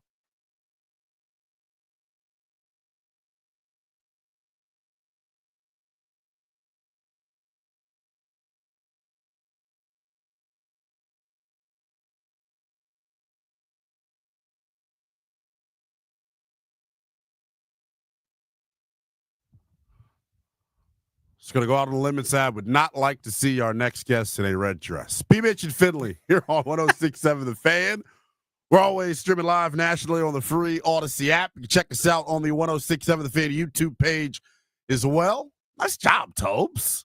Getting us up to speed, as he will every half hour, the remainder of the day here on The Fan. We promised him early, but what do they say? Never late is better, but better late than never. I think I said that backwards. Anyway, Logan Paulson. Logan Paulson now joins us on the guest hotline. He's the co-host of the Take Command podcast, where you can get wherever you get your podcast. Former Redskin tight end. Logan, we appreciate you making some time for us, big fella. How are you? I'm great, man. Thanks for having me on. As always, really appreciate it.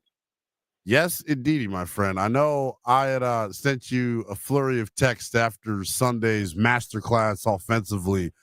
When you went back and broke down the tape, Logan, is my assessment right that I could have run for about 150 on Sunday because that front five and the tight ends really were just working in unison that well? I mean, those guys did a great job, but I don't know if anybody's letting you run for 105 yards out there. Yeah, I mean, I think the offensive line did a great job. I think the scheme was also really good. The plan was really good. It was like all the levels required to have a really good running game did a great job. Cliff, Anthony Lynn, offensive line coach, the offensive line execution, the physicality that Brian Robinson ran with, obviously Chris Rodriguez as well. And again, like it wasn't anything overly complicated, but I do feel like Cliff and Anthony Lynn did a great job of identifying specific looks that they wanted to attack. They used formation, they used personnel to get that to happen. And they ran the football violently and effectively. And again, that all starts with the big uglies up front, and those guys did a really tremendous job. I thought the interior O-line was a big reason why they struggled for the 3-game stretch, and then they got back on track and played well against Tennessee, which was a little surprising against Jeffrey Simmons, Tavondre Sweat up front. I thought they did really well. What did you see from that interior O-line that allowed them to get going in the run game and then also help Jaden in the pass game? Yeah, I think some of the stuff we talked about, or just talked about in terms of scheme, getting into good looks, making sure we're not, kind of working combinations to out-leverage players, like all that stuff's very helpful.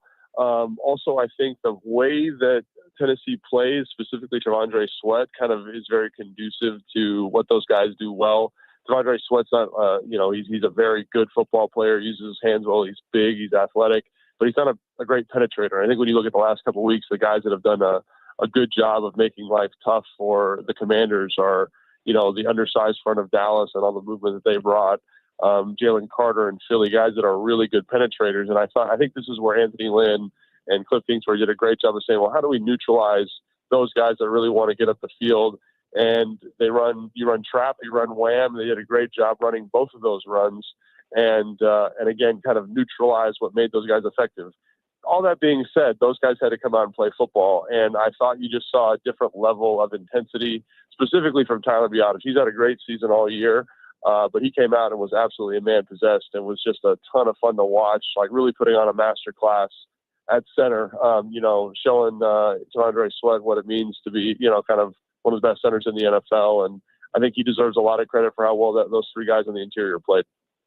I agree 100%. They were tremendous up front. You mentioned, though, tight ends and wide receivers. Whenever you run for, 267 yards in a contest, everybody involved is doing their thing. How sustainable, though, is this? Me and Toby were talking about this as the show has progressed here. I would describe this offense, Logan, as efficient, but during that 3-game losing streak, the efficiency went away and the explosive plays went away as well. As we get ready for the home stretch and they get to go back in the lab and self-scout, do you think that this way of life that they've been living offensively is something that's sustainable the rest of the way here? Yeah, I mean, I think this is something that every offense negotiates, is that word, that gnarly word, efficiency, when it comes to the offense. And I think, yes, they can maintain efficiency, but what to do it in. I think in this game you saw some examples of getting to it in different ways. And everyone says, oh, they rushed for 365 or whatever it was, 367. And again, like, the offensive line did a great job. Everyone did a great job. Yes. Everyone did a great job. But I also thought Cliff did a great job of saying, hey, let's throw a little bit more on first down. Let's possess the football longer. Let's be a little bit more selective about our third and short play calls to make sure that we're possessing the football. And I think that led to an efficiency that we saw earlier in the year. And again, because of kind of the talent on this team, we're not the Detroit Lions, we're not the Philadelphia Eagles. Like, those play calls have to be perfect. That game plan has to be perfect. And I think if you can kind of walk that line, thread that needle in terms of, managing first, second down really well to put yourself in really advantageous third downs, like this team and Cliff has shown an ability to really execute at a high level in those moments. So I think that's what it is. And again, like, as you play better teams, those looks become more, those first and second down efficiency numbers become harder to sustain.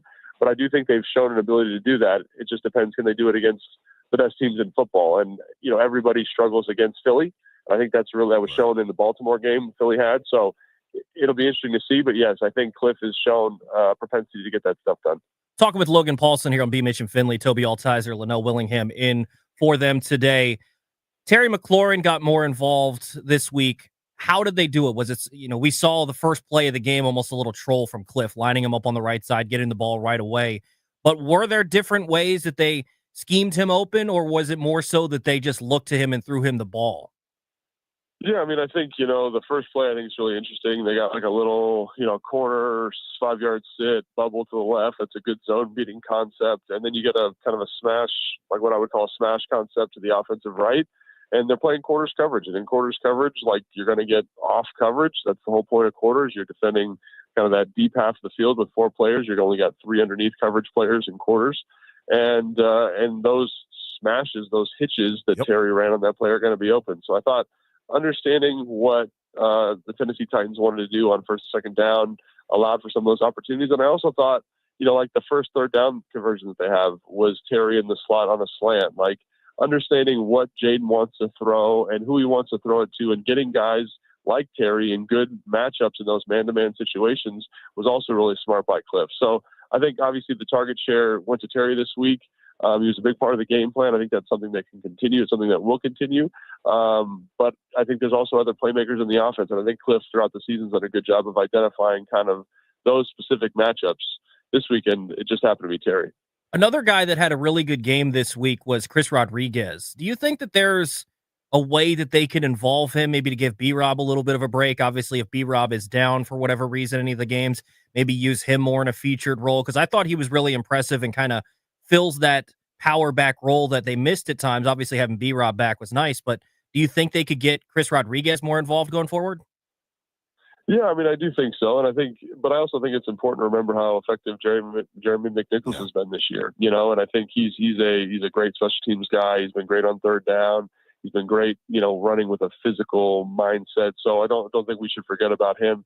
And I think this is the exact way you want to use Chris Rodriguez to spell him. I think you saw glimpses of this in the Giants game, kind of that, closer coming in, and sealing the game, because he does have that physical running style. He is fresh going into the second half. And so, I don't know if you want to kind of mess up the rotation early in game with McNichols and B-Rob potentially, but he is very talented. He's very skilled. He runs hard. And I think he deserves more opportunity. It just depends on how the coaching staff deems to get him those touches. And I think it'll be really interesting to see over the next couple of weeks, his role in the offense with Austin Eckler negotiating this concussion. Yeah, it's going to be tough. Hopefully, Eckler can be back sooner rather than later, but I do think Washington's got enough in his absence to keep things going on the offensive side of the football, especially the defense for a second, Logan. All signs point towards Marshawn Lattimore making his Commanders debut out of the bye week, something we've been tossing back and forth. When he gets back out there, if you were Coach Paulson right now, who are you sliding to the bench? My money says I kick Mikey Sanders still back inside of the slot because it has multiple benefits, including helping my run defense, and that's just his best position. What say you, though? Are you one of those guys that feel as if it should be Benjamin St-Juste that slides to the bench? Yeah, if you would have asked me this when we signed Marshawn Lattimore, I thought Benjamin St-Juste was playing well enough to deserve that corner spot opposite him, and Noah Igbinoghene was playing well enough in the slot where I thought, he deserved to kind of stay in that position. And then then that leaves Mike Sanders still kind of in this rotational spot role. And that still might happen, but I do think Mikey's shown an ability that's very unique. And what I mean by that is, like, he's a little undersized. He's not the fastest guy in the world, but he's so instinctive, and he does have this knack for getting his hands on footballs and making plays. And I think over the last couple of weeks, the Philly game, the Cowboy game, he's done a really nice job. And even last game, I know that he gave up a lot of yardage, but in terms of, making plays on that 2-point conversion, knocking the ball out, like, really nice job by him. And so I think he's definitely made it a conversation, one that I was not expecting. I thought it was going to be kind of exactly like what you were saying. Sanders still goes to the slot, Benjamin St-Juste stays outside. But right now I don't know. And I think they've got to kind of, one of the things I think Dan loves is competition. And I think the addition of Marshawn Lattimore breeds that competition. And the thing that's exciting about competition, if you have the right guys, is it raises all ships. So I'm not sure the decision that they're going to make, but I think they've got the right type of people. I think Benjamin St-Juste is a competitor. I think Mike Sanders is a competitor, and Noah Igbinoghene is a competitor. I think they all want to play football. And if you've got three guys like that, you're going to get the best version of those guys when Marshawn comes back, and that's something that I'm tremendously excited about. I'm going to keep things on the defensive side for a second here, Logan. The one thing, as well as they've played here over the past 6 to 8 weeks, I can really say we feel like the identity is more there, the run and hit physical style. The one issue I still have, and for the life of me, I don't understand why they're struggling so much in this department. Maybe I'm hyperbolizing it, Logan. It feels like they can't stop the run consistently to save their lives. When you break down the tape and look at it, obviously it's not just one singular thing that's going to cause your run defense to be compromised, but if there was one thing you can circle and say, if they improve here, I think this is where the turnaround starts, because I think that's the spot. If they're going to really be a playoff defense, man, you got to stop the run more consistently. Yeah, and so a couple of things there. I think that's a great point because I have similar concerns. I also think that they have one of the highest stuff percentages in the NFL. So even though they're not super consistent on a down-to-down basis, that stuff percentage is something that saves them. And it's really kind of embodies like their defensive philosophy. So what I mean by stuff percentage is, I think it's 22nd in stuff percentage right now. 22nd, so it's obviously regressed a little bit since the last time I looked at the stat. But I do think when you are this kind of bend but don't break defense, even if you are 22nd, it's okay because you just need to get to that 2nd and 10. Once you're in that 2nd and 10 situation, then you can play your nickel, then you can bring that exotic blitz package, all that kind of stuff, right? So I think that's something that I think is, even though it doesn't feel good all the time, they know what they are and they know how to get around it. And I think that's something that it's important to remind yourself. Like when you're watching the film, it's like, oh man, here's a 5-yard gain, here's a 6-yard gain, but here's a gain of 1, here's a gain of 2, here's a gain of 0. And then that's usually when they can win. They can get you to 3rd down and get off the field, which I think is important. That's something that we haven't seen here for a long time. Now, can it be better? Absolutely. The one thing that I think I would look to is the addition of a guy like Carl Davis. And Carl Davis is, the reason I say that is like his whole career has been stopping the run, right? If you look at the other personnel, Deron Payne, Jazon Newton, they have this kind of pass rush, flash, gap penetrating upside. Sometimes you just need a guy that's going to sit there and hold the point. I think that's what they thought Fedarian Mathis was doing. I think that's why right now you're seeing, Fedarian not up last week is because he was kind of struggling in this department. I think even just adjusting the personnel a little bit with a guy like Carl Davis can shift this, right? Can kind of say, hey, we're going to leave, Frankie Louisville uncovered a little bit longer. We're going to leave Bobby Wagner uncovered a little bit longer. And those guys have shown an ability to make plays. And I think those are the types of details that take a team and, maybe you're, what do you say, 22nd. 20. But here's the thing about the 22nd stuff percentage, though. Here's the thing about the stuff percentage, though, Logan. Like, Buffalo's run defense has been a problem at times this year as well, but they're number one in stuff percentage, like you said, though. So Sure. it balances itself out, yeah. It balances itself out 100%.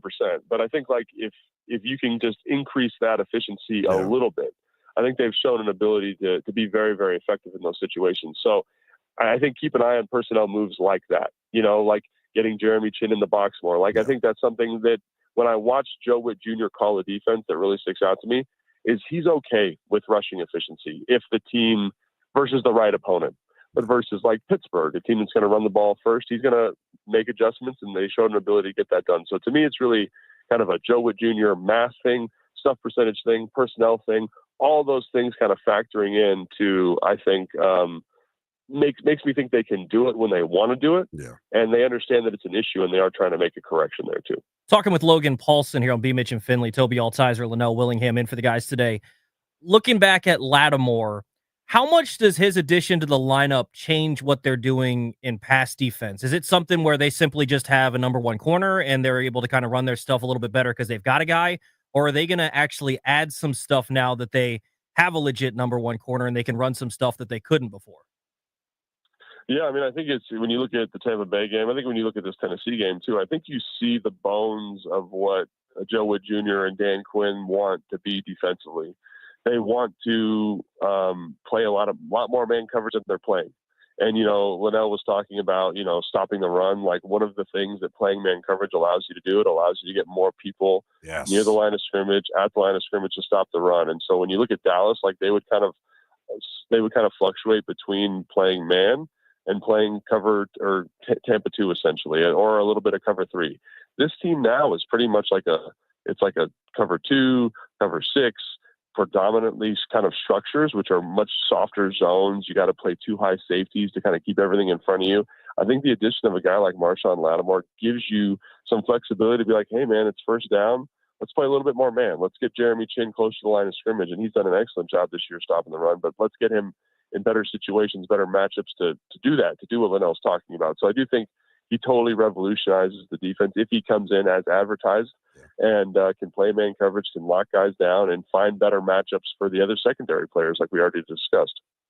I hope that it's that quick of a fix, Logan, because you mentioned it. Washington plays a light box, third most in the National Football League. It's just not something that they've done, talking about allocating that extra defender inside, and it partially has to do with the lack of trust that they have on the perimeter with these corners. So hopefully Marshawn is able to come in there and help that. Want to get one more in here for you, Logan. The linebacker play to me has been an interesting part of the run defense as well. I'm a huge fan of Frankie Louvu. When you talk about potentially dropping an extra guy into the box, does that free Louvu up to be more of that free roaming Tasmanian devil that they really want him to be? Because that's what I think really who's really going to be the biggest beneficiary. Yeah, I mean, once you kind of narrow the scope and the responsibility of the linebacker, think about it. In the light box, those guys have to account for more stuff because you're kind of short. You're like a gap and a half short. So when we bring another player into the box and we can play plus, run fits like with a safety or a nickel player, whoever's going to be in there. One of the things that jumps out to me is that now Frankie Louvu's got one gap, one responsibility. And I think when you watch him on film, one of the things that is really demonstrative about him is like when he can be decisive, he's scary good. And imagine if I just said, hey, it's first down, you have this gap, fit it. Yeah. Like think about how much of a nightmare that would be for, the guard or the center that he's dealing with. And I think that would be like quite literally a nightmare. So I think again, like we talked about how if the addition of Lattimore in its best version allows you to do some of this stuff that we saw them do in Dallas, saw Dan Quinn do in Dallas, and obviously Joe Witt Jr. was on that staff. I think it can be pretty exciting for the uptick in production across the defensive board. Now, you don't want to have to be in there kind of revolutionizing everything and changing all the stuff you do, but a small tweak like that is something that could really have a tremendous impact. Logan, we appreciate you giving us some time. As always, my friend, enjoy the holiday season of the bye week, brother. Thanks, man. Appreciate you having me on. Thanks, Logan. So Logan Paulson, one half of the Take Command podcast. You can download that wherever you get your podcasts. We'll take a spin around the National Football League. Plus, take some more of your calls coming up next. Plus, a familiar friend out at the college football level. We'll let you know who next here on The Fan.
Big thank you to former Redskins tight end Logan Paulson joining us in that last segment. If you missed any of it, guess what? You're in luck. Download the always free Odyssey app. Use the Odyssey Rewind feature and go back to about 12:30 to hear our conversation with Logan Paulson. Linnell Willingham, Toby Altizer are sitting in for B. Mitch and Philly the next 2 days. Fellas enjoying the bye week. Had a couple of good bye-week powwows here throughout the show. We've talked about Marshawn Lattimore and how he impacts the rest of this defense. We asked the question of who is most responsible for the Commanders' offensive success. Here, this final hour coming up, man, we'll go around the NFL, and I want to take a look at the NFC playoff picture, Toby, because despite the ugly loss 2 Sundays ago to Dallas, despite me putting a plastic fork in them metal fork, this past Friday, fork, whatever you want to call it, Washington in prime position with 4 games remaining to punch their ticket to the postseason. And you know how that goes. Once you get in, you never know what can happen. So we'll discuss the Commanders' playoff chances coming up in the 1 o'clock hour. Right now, though, I want to take a spin around the National Football League. But before we do that, I will pay off the excellent tease I gave going to break. A friend out, former Commander friend out at the collegiate level. This according to Pete Nakos. Eric Bieniemy out as the offensive coordinator at UCLA. And Toby, I know you have some numbers that kind of paint the picture of just how bad Eric Bieniemy was. Yeah, dude, I've been wrong about stuff before, but I could not have been more wrong about Bieniemy. Me either. Here. I thought he was, and then clearly at the college level.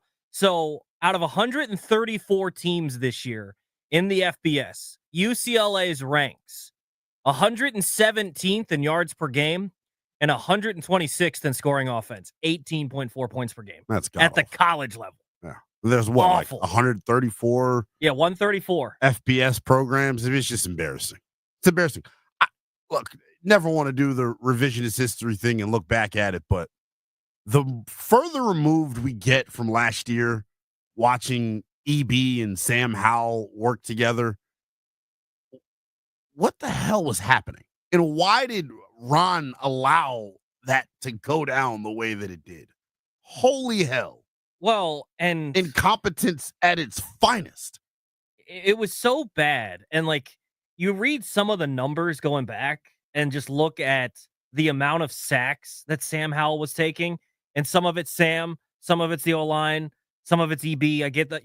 We don't need to do this game again. We did it all of last year. But holy cow. Yeah, like, it's the night and day difference is crazy. Also, you know who it makes me respect even more? Who? Andy Reid. This dude's won Super Bowls with Bieniemy as his offensive coordinator. I don't know what was EB doing. It's different though, right? When 15 is your guy pulling the trigger. Yeah, but what was what was EB doing? Like, how is it that he's so successful in Kansas City helping out? He's doing something. I think he came to Washington. I can only speak for the Washington situation, I guess. I don't know. It's just different at the collegiate level. I think he came to Washington last year calling plays as if he wanted to get hired as a head coach. And you've seen this happen a bevy of different times throughout the NFL with the hot, upstart offensive coordinator that maybe gets outside of his team's comfortability, his team's character, to try to serve his own agenda of saying, hey, look at me, I can develop quarterbacks. But the crazy part about it, and I know the Howl, what do we call them? The Howl Hive? Howl Hive, the Howlers going to come out of nowhere with this. I actually feel bad for Slinging Sammy. We'll never get to know how good he actually could have been as a starter because he was set up for absolute failure. I mean, never forget that Denver game. That Denver game was fun. Oh my God, it feels like. Well, I think I anointed him the franchise quarterback for the next 10 years after that. But no, he's in Seattle. He's in a really good spot, honestly. Yeah, he's in a perfect spot. Working with Grubb, so.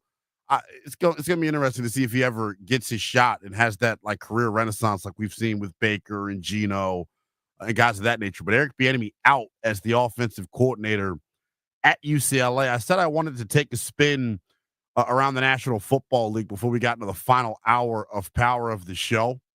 Thursday Night Football coming up tonight. We'll preview that in great detail coming up in the 1 o'clock hour. But when you look at where the Detroit Lions stand right now, Do you think that is the best team in the National Football League right now? I think it's between them and Philadelphia.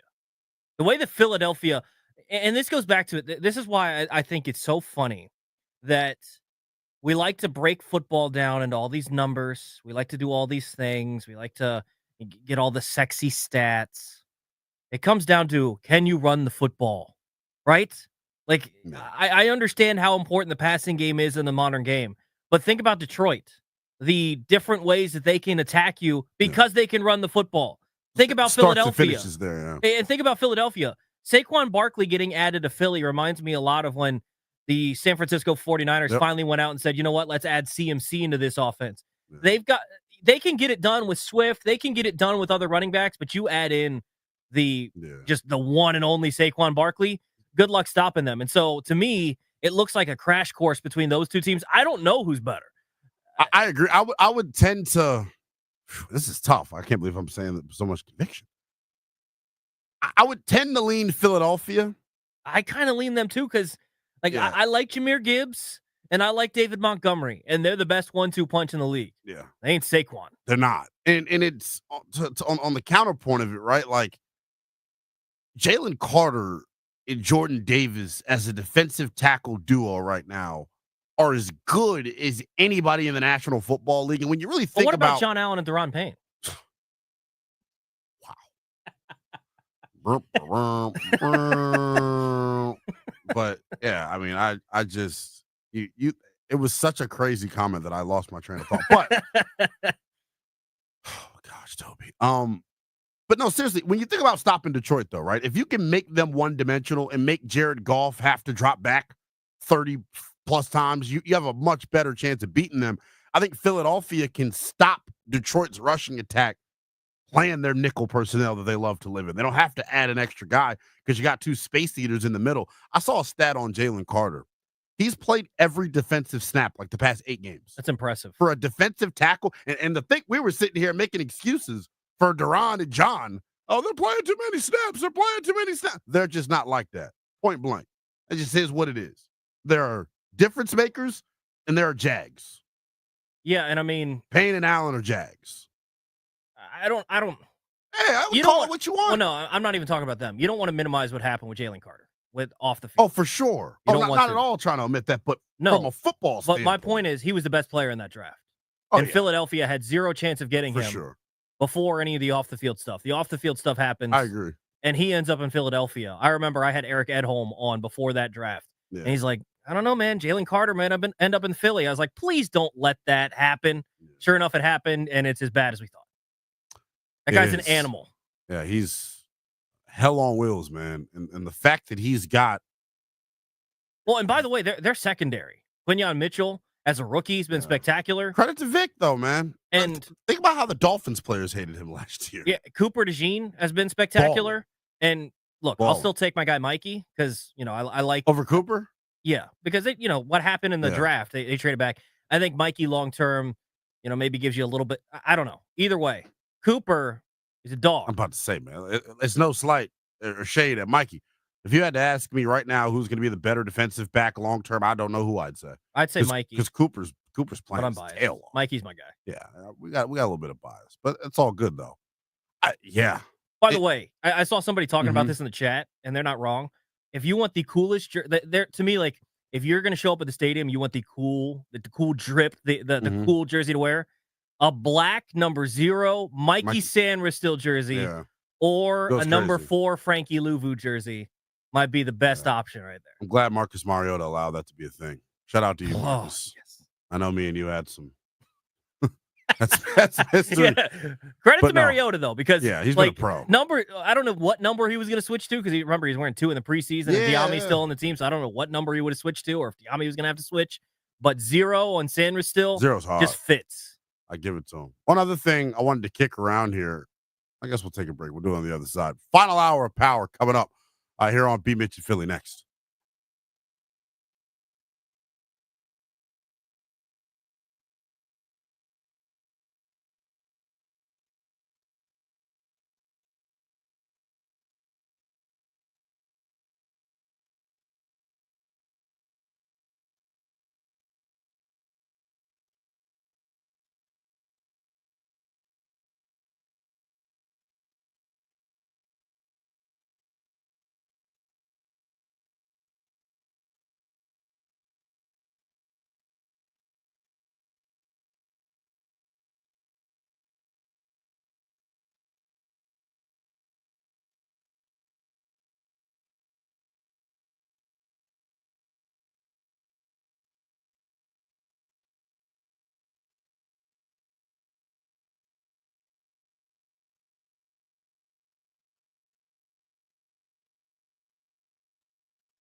I'm Toby Altizer with your sports update on the Fan. This update is presented by PVI Office Furniture. Fast, excellent, affordable.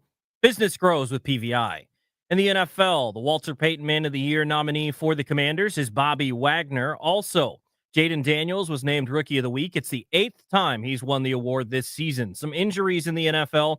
Cowboys offensive guard Zach Martin is done for this season. He's having season-ending ankle surgery. Bengals linebacker Logan Wilson had knee surgery, a cleanup procedure. He's going to be done for the season as well. And as we just talked about, former Washington offensive coordinator Eric Bieniemy was fired as the UCLA offensive coordinator. This season, UCLA ranked 126th in scoring offense and 117th in yards per game. Thursday Night Football tonight, Packers and Lions, 8:15 kickoff. You can hear that game right here on the Fan. In the NBA tonight, the Wizards take on the Mavs at home, 7 p.m. tip-off. You can hear that game on the Team 980. The Wizards looking to snap a 15-game losing streak. In baseball, Luis Severino, starting pitcher for the Mets last year, he's signing with the Athletics, 3 years, $67 million. And in hockey, the Caps have the day off today before they take on the Maple Leafs at home tomorrow. Looking to upgrade your office game? Swing by PVI Office Furniture, where we've got everything you need to take your workspace from the bench to the big leagues. Mention the Fan to score 15% off your in-store purchase. PVI Office Furniture, where productivity gets a hat trick. Visit PVIPVI.com because business grows with PVI. From the Crop Metcalf 5-Star Sports Desk, I'm Toby Altizer on the Fan.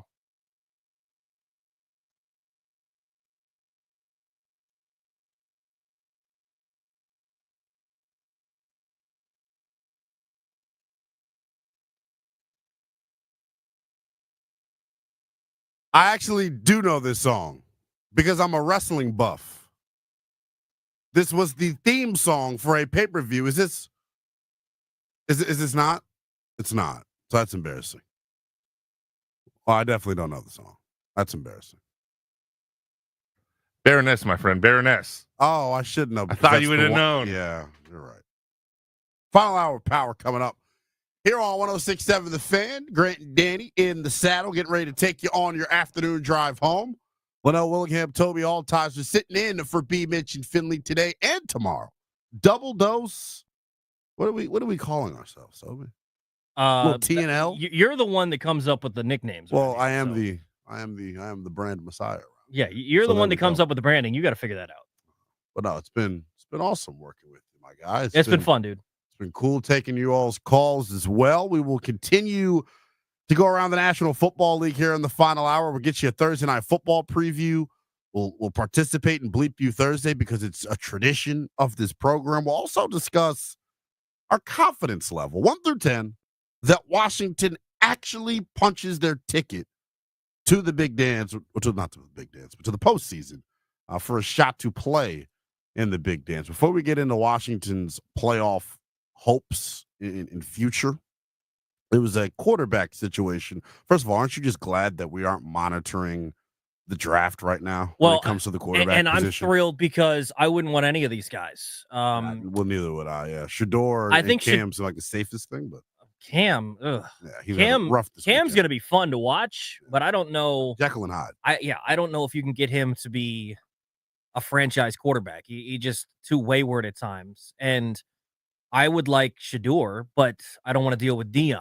Yeah. Shador's pre-draft's going to be interesting because some of the advanced analytics on him is like weird. Yeah, he holds the ball a lot, really weird, but he doesn't take sacks. He doesn't take sacks. Yeah, it's really weird stuff. The guy to me that is going to get someone fired, whoever drafts him, is Carson Beck. That guy is terrible. Yeah, I don't think he's it either. He's awful. Remember, he was like supposed to be the top quarterback. Yeah, terrible.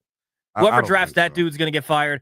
The guy that I'm sneaky intrigued by, Quinn Ewers. Yeah, just your traditional quarterback. I heard, I think it was Daniel Jeremiah compare him a little bit to Baker Mayfield. That's interesting. And you can see a little bit. So now, that was a while ago. Is it off purely stature or what? I think just style of play a little bit, little gunslinger, but I'd be intrigued by Quinn Ewers. Now, I don't think you start him year one, but I think the only dude that I would trust to start year one and step in would be Shador. Yeah. And he's a lot of pro-style principles in their offense that they run at Colorado. It's going to be interesting. I brought up the quarterback situation because if you're the Carolina Panthers and you secure the number one pick again, no chance in hell you take a quarterback because I think Bryce is better than all these guys in the prospect. He is. I would take Bryce. I wouldn't take Bryce over Shador, though. I still am not I don't know.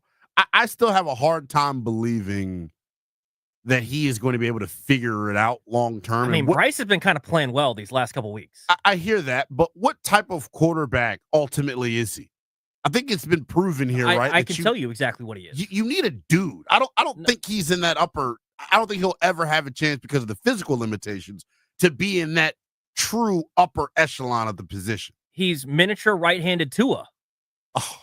That's what he is. If you were to give him an offense so like he's a that, fraud. No. Tua's a fraud. You need to go get a real offensive mind, and who knows if it's Canales or not, that can scheme up an offense where he literally just gets the ball to the guys. That's what Tua does, and Tua's good at it too, by the way. Like, people sleep on Tua. They think of him just as a passer, and he's a good passer in what he does. His ball skills, flipping the ball behind his back, that stuff is something that not many other people can do. I think if you put Bryce Young in that style of offense where it's rhythm and timing, get the ball out, throw it to your guys, I think he can still be a good quarterback. But then what do you do? Because this is why, if I was Miami, I said there's no chance in hell I would have paid Tua. When you when you push out these massive franchise-altering contracts at the quarterback position, I understand the market, ultimately dictates who gets paid and who doesn't. But I'd have a really hard time giving a Tua or a Bryce that type of contract. Even Dak, I made the argument for. They don't make the guys around them better. Well, the beauty of Bryce Young is you don't have to make that decision for 2 years. For sure. That was more so directed at Tua. But in terms of, I don't think Tua is a top-tier quarterback. He is a system quarterback. This system he is. He 100% is. But, and that's why you don't move on from him. Because Mike McDaniel's built this system. What's your ceiling there? Your ceiling is a really good offense that struggles against good defenses. Yeah. And like that's kind of where they're at. So, I mean, that's the difficult part about the National Football League right now. It's why, if you're Washington, you're pushing your chips in right now because you have found your guy. Yes. At some point down the line, assuming everything continues on the way it's going, Jaden Daniels is going to be making $60+ million a year. So while he's not making 60 mil, you push your chips in and say, that's why you go get a Lattimore. That's why this offseason with all that cap space, you go sign a bunch of guys that can help you win. That's why you saw this past offseason, you saw the Texans go get Stephon Diggs. That's why you see that stuff. So to me, like the way that the roster building, the quarterback salaries have made it, you got to make some hay while your quarterback's on a rookie deal, because otherwise you're going to have to pay a mid guy premium money. And when you pay a mid guy premium money, that's how you screw up your team. Thankfully, it doesn't look like Washington ended up with a mid guy. It looks like they'll play a premium guy, premium money down the line. But when you're stuck, like you said, paying Dak Prescott, when you're stuck paying Tua, like unless you can come up with something like what the Lions are doing with Jared Goff, or even that is. But in this instance, the other way you can do it, because another team you're going to see have to go through this now is the 49ers and pay Brock Purdy. But a way you can get around it, Jordan Love is one of the highest paid quarterbacks in the league. I think he's better than mid. Yes. But look at how much their skill players are making. Jaden Reed's making nothing, just drafted. Yeah. Christian Watson making nothing. So that's the other way you can get around it. Like, you can't do it like the Niners are doing it, though, where you pay every skill position guy, and now you're going to have to pay the quarterback. They're going to have to move on for some people. They're going to have to make some tough decisions this offseason. That's why the NFL is beautiful. It's why the offseason is always full of drama, always keeps our attention. Before we get into the NFC playoff picture, and it is a Bleep You Thursday, so we will take your calls if you want to. I can't even believe I'm opening the floor for this. If you want to call in and bleep me or Toby, I know they'll all be directed my way, and that's fine. 1-800-636-1067. In terms of, like, we got Thursday Night Football coming up with Packers and Lions, and I'm not sure if you put either of these teams in this category. If I had to ask you right now, Toby, and maybe we can each give this, and callers can chime in on this as well, 5 teams, 5 most realistic Super Bowl contenders. Doesn't have to be conference specific. If it's 5 AFC teams you think, then forget the NFC or vice versa. Yeah. Are there 5? I think there are, but I think it gets curious, like, where does Kansas City rank in this? Yeah. Well, BOTD is my acronym for them. Benefit of the doubt. Yeah. They're going to be they're the best team. They deserve it. Otherwise. And as long as 15's under center, they deserve that. Yeah, for sure. But I think the top team is, I hate saying this, Philadelphia. Philadelphia might be my top team. You're picking up what I'm putting down. Detroit, number 2. Then I'd probably go KC because I don't see anyone beating KC. Like, as soon as they get into the playoffs, they turn into a different animal. And that defense is legit. And you give Patrick Mahomes a chance to build some more rapport with some of these guys. DeAndre Hopkins. That's my We're not sleeper talking enough part, about yeah. that. Kansas City would be number 3. I think it's got to be Buffalo number 4. I think they're legit. And the way I think it's really interesting. You see this with quarterbacks occasionally. Yeah. And you've got to have an elite guy and an elite quarterback to kind of see this evolution. But when I was in Green Bay, they talked about this with Brett Favre. You've seen it with Matthew Stafford before. When you take away that security blanket, so Brett Favre with Sterling Sharp, with Matthew Stafford when you took away Calvin Johnson, they're not better without them. No one's going to be foolish enough to say that, but they start playing quarterback better. Josh Allen, when they removed Stephon Diggs for a couple of weeks, it forced him to throw the ball to Kincaid. He had to throw the ball to Khalil Shakir. He had to, live more on the run game. Joe Brady's done a heck of a job with that. They have a legit run game. Like, how many times did we see this last Buffalo game? I know San Francisco's not very good right now, but how many times have we seen that script before where it's snowy in Buffalo, which is not shocking at all, and Buffalo still pounded their head against the wall throwing it because they could not run it? They can run the ball this year, so I think they're dangerous, but I'd still say they're 4th. The 5th one is tough because where does Baltimore fit in this? Well, is Pittsburgh better than Baltimore? Where does Minnesota fit? Here's the crazy one. I think Green Bay could get frisky in the playoffs. Well, I'll put them as my 5th team because I think it's just hard to crack the top. The top 5 is what makes the conversation sticky, and we'll take your calls on this as well. 1-800-636-1067. I think you have to have KC as that top team. I think it's so you have them at 1. I still think, for my money, they're the best team in the NFL. If you had to have a 1-game do or die, which is what the playoffs are, I'm banking on KC all day long. That defense, that running game now with Isaiah Pacheco healthy, and then DeAndre Hopkins is starting to emerge as a legit wide receiver weapon for that team. The other part, too, I think Noah Gray is going to be a star when Travis Kelce retires. I think he's going to turn into a big-time player at the tight end position. I think from a physicality standpoint, he gets dirty in the run game, even though he's not like the biggest guy.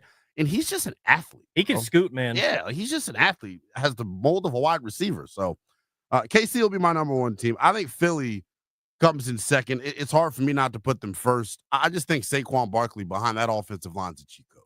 I mean, it is night and day compared to what he was with the Giants. You could just see his impact on full display. And then we mentioned it a moment ago, Vic Fangio and what he has done to that Eagles defense, getting them to play as disciplined as any defense in the NFL with young guys at that is super impressive. Well, and by the way, we were talking about Coach of the Year odds. He's nowhere near it, and he's my least favorite person in the entire National Football League. But Nick Sirianni's done a heck of a job because we thought he lost that locker room, and they've gotten things rolling. Yeah, it was definitely a slow start for that group. I would go Philly 2, Detroit 3. Here's the thing about Detroit. Jared Goff, to me, I know how to beat Detroit. It's going to take a Philadelphia-type team. You need a Baltimore. It's going to take a big, physical defensive front that doesn't have to commit 8 guys to stop the run, and then you make Jared Goff beat you, and I don't think he can in the postseason, at least, when it matters the most. Well, and outside of Amon-Ra, Laporta hasn't been as good this year. Yeah, J-Mo's hit or miss. Yeah, well, is he going to be on the field? Well, whether it's injury, whether it's suspension, what are we doing? So I don't know that I have a guy that I trust in the receiving game. Laporta is good, and maybe he's the true number 2 option, but I mean, they're a heck of an offense. But they seem more stoppable than some of these other ones. Exactly. And then it's hard because I think I'd really go KC, Philly, Baltimore 3. I just think the Ravens are going to be a tough out, and I think there's another level that they can tap into offensively. I know Lamar hadn't looked great over the past 2 weeks, but I still am going to put my trust in him. He's got to win the big game, though, now. Like, I think the Lamar Jackson conversation is going to get fascinating if he can get over the hump in the playoffs. Because if he does get 1, 2 Super Bowls under his belt. We're going to have real legitimate conversations about him being arguably one of the best quarterbacks of all Oh, time. not arguably. Like, I think it's legitimate. I think it's foolish that there's no question in my mind he's the best running quarterback of all time. Not even close. It's not even close. Like, people romanticize about Michael Vick, and he was a heck of a player. He was never Lamar Jackson. Yeah. Not at all. Randall Cunningham is a heck of a player. He didn't win MVP like Lamar Jackson. So to me, Lamar is already in that conversation, but he needs to have some postseason success to really cement that legacy. We're talking about top 5 teams in the NFL, legit Super Bowl contenders. You know who isn't a legit Super Bowl contender? Those snotty, arrogant, illiterate Dallas Cowboys fans. Oh, Jarrah from Arlington. How are you? What's up, Jarrah? Hey, listen, first of all, I'm not going to stoop to your level there, Linnell. I was going to compliment on the youth movement, but I do have a thank you to one particular person. I know he's actually listening. So if you don't mind, let me get to it. You weren't here last week. You know who you are, Charlie. You made some damn reference that some dog beat you over the fence or you would have been my father. Well, let me share something with you. And you know, and I know. And now everybody who listens is going to know. You were born, raised, and live on Brokeback Mountain. There ain't no damn way if you were chasing anything, you were chasing the dog. So you can forget all that. You've never had a child with anybody in your life. And now let me share something. It is the giving season. Mm-hmm. And I feel bad for old broke Charlie. And I think that those that are streaming should get together and get a GoFundMe page. Because, see, Charlie's been, we get a visiting angel or something, because Charlie's been walking around in the same. Landfill, you talk about Charlie in College Park? Yes, sir. This dumbass has been walking around in the same Depend underwear for the last 6 months. And somebody's got to get over there, visiting angel or somebody, and change his ass. And I think if he raised enough money. But anyway, hey, listen, I got a better idea. Forget about visiting angel. Commando Drunko. I know that with your drinking habit, you dumb bastard, you haven't been doing some gainful employment. So I think that maybe we threw you a few dollars. You could go over there. And guess what, Charlie? After he takes care of your diaper rash and your dirty ass, he could call you daddy. Hey, listen, y'all have a great day. Jarrah, wow. Happy holidays from I don't even know Jarrah what to say. and Arlington. That's how you go to break. Or B. Mitch and Finley coming up next on The Fan.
I'm Toby Altizer with your sports update on the Fan. In the NFL, a couple of season-ending injuries to report. Cowboys offensive lineman Zach Martin done for the year. He's going to have season-ending ankle surgery.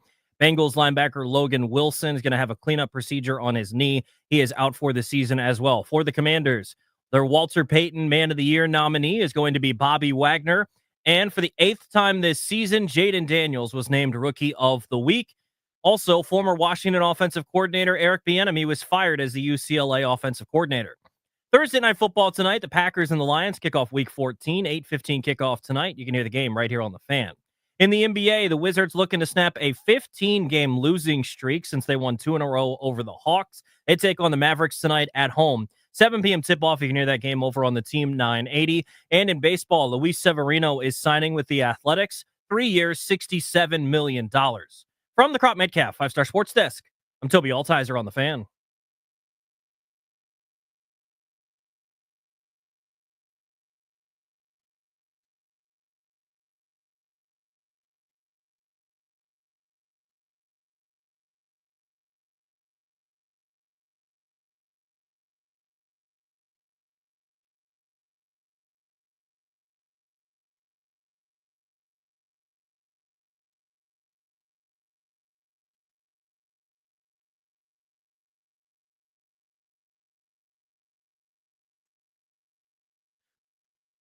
B. Mitch and Finley, 106.7 The Fan. Toby Altizer, Linnell Willingham in for the guys today as they enjoy a nice vacation during the bye week. Can't blame them. Can't blame them. Work hard. So take a couple days off during the bye week. Thursday Night Football tonight's a really intriguing matchup. You got the Lions and the Packers in Detroit. I'm really intrigued by this. We were talking about this before about who our top teams in the NFL are. The Lions are incredible. Lions are really, really good. But I think the team that could take them down is Green Bay. When Jordan Love gets going, he's one of the best quarterbacks in the league. Now, he's very Brett Favre-esque. He can keep you in the game. He can also take you right out. He's going to throw some bad balls. He's going to throw some great passes. Like, he can do a little bit of everything. Sometimes he's great, sometimes he's bad. But Jordan Love is so fun to watch. The thing that drives me nuts, and I text some family and friends I still have up in that area. When I watch Jordan Love, it's just so chaotic, and I love watching him because it's a roller coaster ride. But it's so chaotic because he doesn't play your traditional way. Like, if he's going to throw like a 5-yard slant, he's never heard of just stepping in and throwing the ball on a line. Like, everything's fade away, falling off your back foot.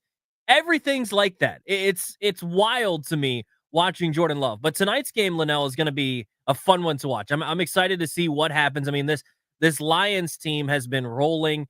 And the thing about the Lions, too, is if you're not on your A game, they'll just blow you out of the waters. They will absolutely annihilate you. It's something it seems like a hallmark of Dan Campbell teams is they're going to put the pedal to the metal no matter what. Yeah, I tend to agree with you. Man, I'm so high on this Green Bay team, though, that, and I know their matchup earlier in the year, I believe it was like a 10-point Detroit victory. Well, I mean, have you heard about Toyotathon? You haven't heard about Toyotathon Jordan Love? Was that a thing? What's Toyotathon Jordan Love? After Toyotathon last year, he was like the best quarterback in the league. Well, yeah, post Thanksgiving, yeah. And now we're post Toyotathon this year. You may be about to turn that bad boy up. They're in prime time the next 3 games. Tonight, Sunday Night Football next weekend, and then Monday Night Football the weekend after that. But no, I'm one of the guys that believes maybe the NFC is still up for grabs, and maybe Green Bay can sneak in, not sneak in, but punch their ticket as the number 1 seed, or at least be competitive in the North. I say all that to say I just don't think the gap between those 2 teams is sizable. I think the difference probably is the consistency that you get out of the offense of Detroit compared to Green Bay. Now, Green Bay's defense has been badass all year long, but as you were kind of alluding to, Green Bay hits hiccups at times and turns it over too much. It drives me insane when, and we do this all the time with Ron and his draft picks. It drives me insane when the groupthink of all the fan base knows something and the people in the building that can actually make the decisions are just late on it. Joe Barry should have been fired 2 years ago in Green Bay. On. That's silly. Well, what are we doing? And all of a sudden, the defense is playing awesome. Of course they are. Yeah, we knew that would happen as soon as Barry was gone.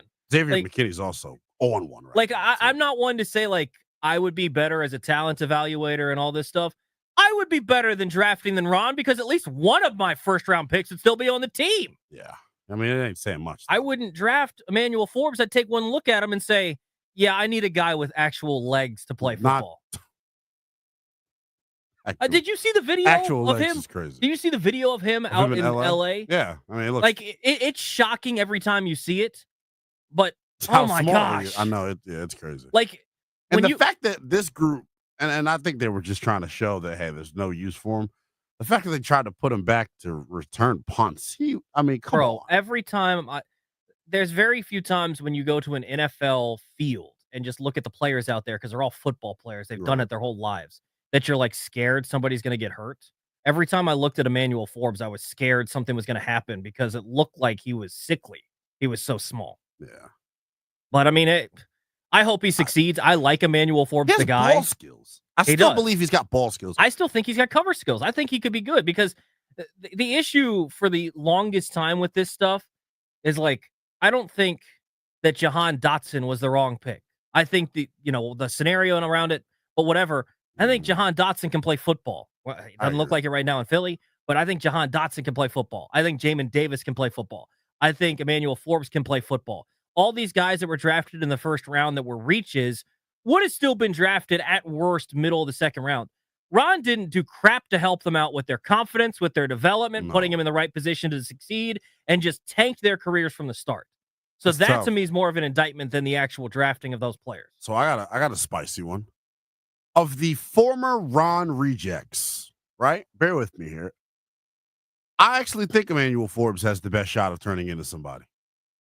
I really do believe that. Now, Chase, I look at him differently than you all do anyway. I already think he is somebody. Yeah, that's your guy. I already think he is somebody. I think he's playing pretty well in New Orleans. But, man, Emmanuel Forbes now goes to L.A., and they've got a very well-respected defensive backs coach there that was here in Washington and oversaw the flight marshals. Well, yeah. Aubrey Pleasant, man. You remember Coach Plez and how the players loved Coach Plez and what he was able to bring. I think Emmanuel's career got off on the wrong foot last year when he's a rookie learning how to play corner in the NFL for the first time from Brent Wieselmeyer.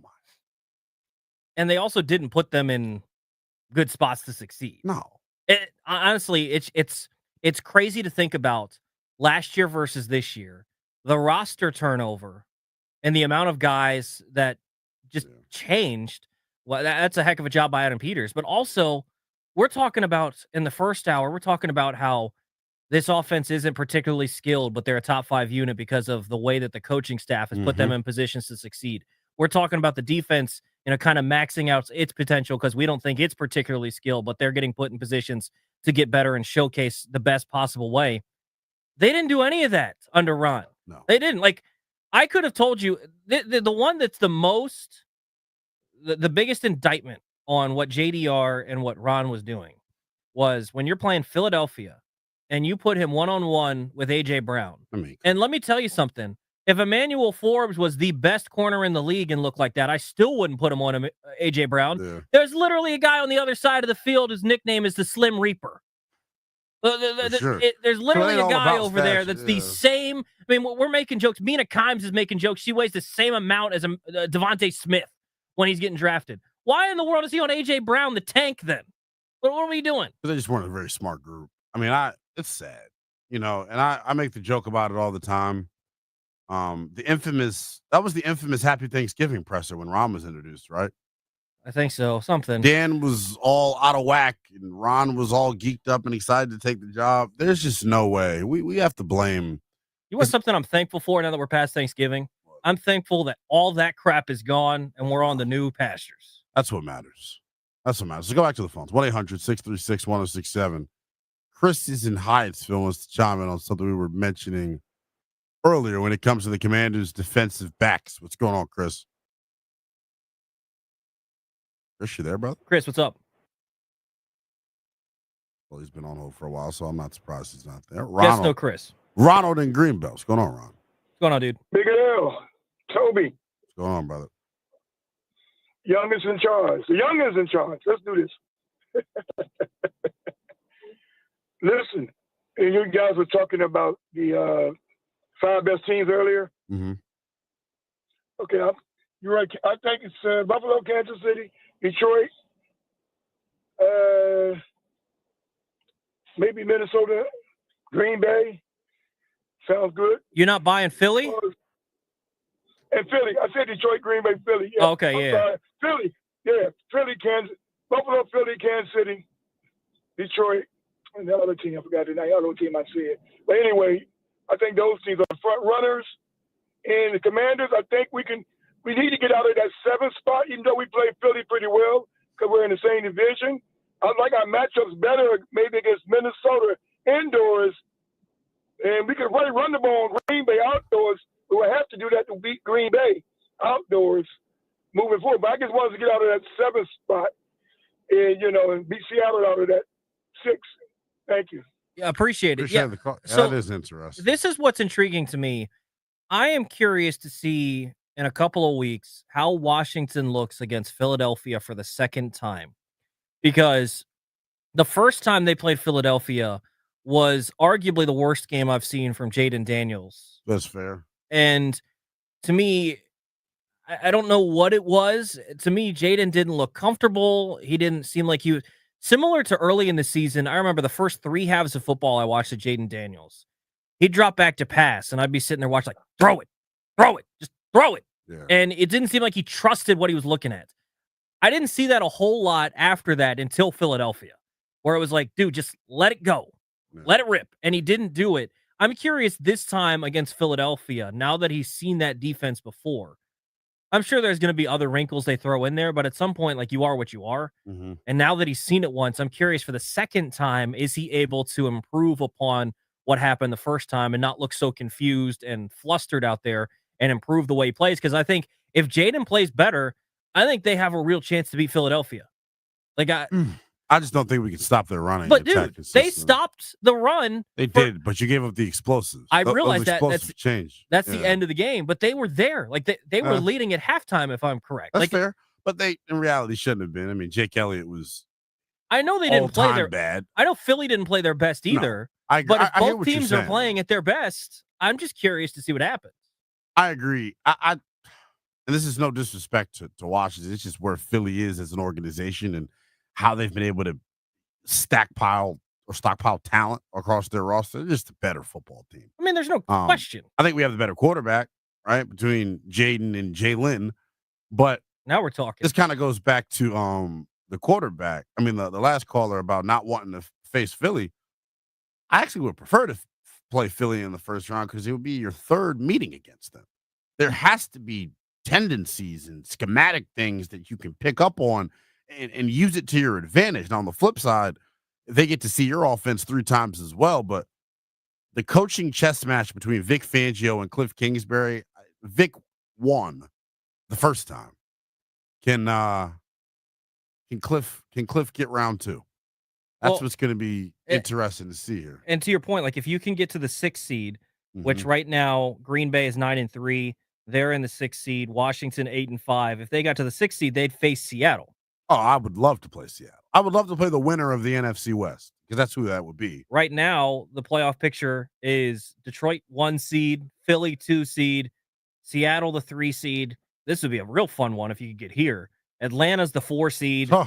Minnesota is the 5 seed because they have 3 losses. Minnesota has 2. They're 10-2 at the 5 seed because Detroit is a juggernaut. Wow. I mean, it's crazy. Green Bay's the 3rd team in that division at 9-3. And then Washington at 8-5. And they've got a healthy lead right now with the bye week. Tampa, Arizona, and the Rams all right behind them at 6-6. So we'll see how those teams fare. But either way, regardless of what happens this week, you're still going to hold the 7 seed going into your next matchup against New Orleans.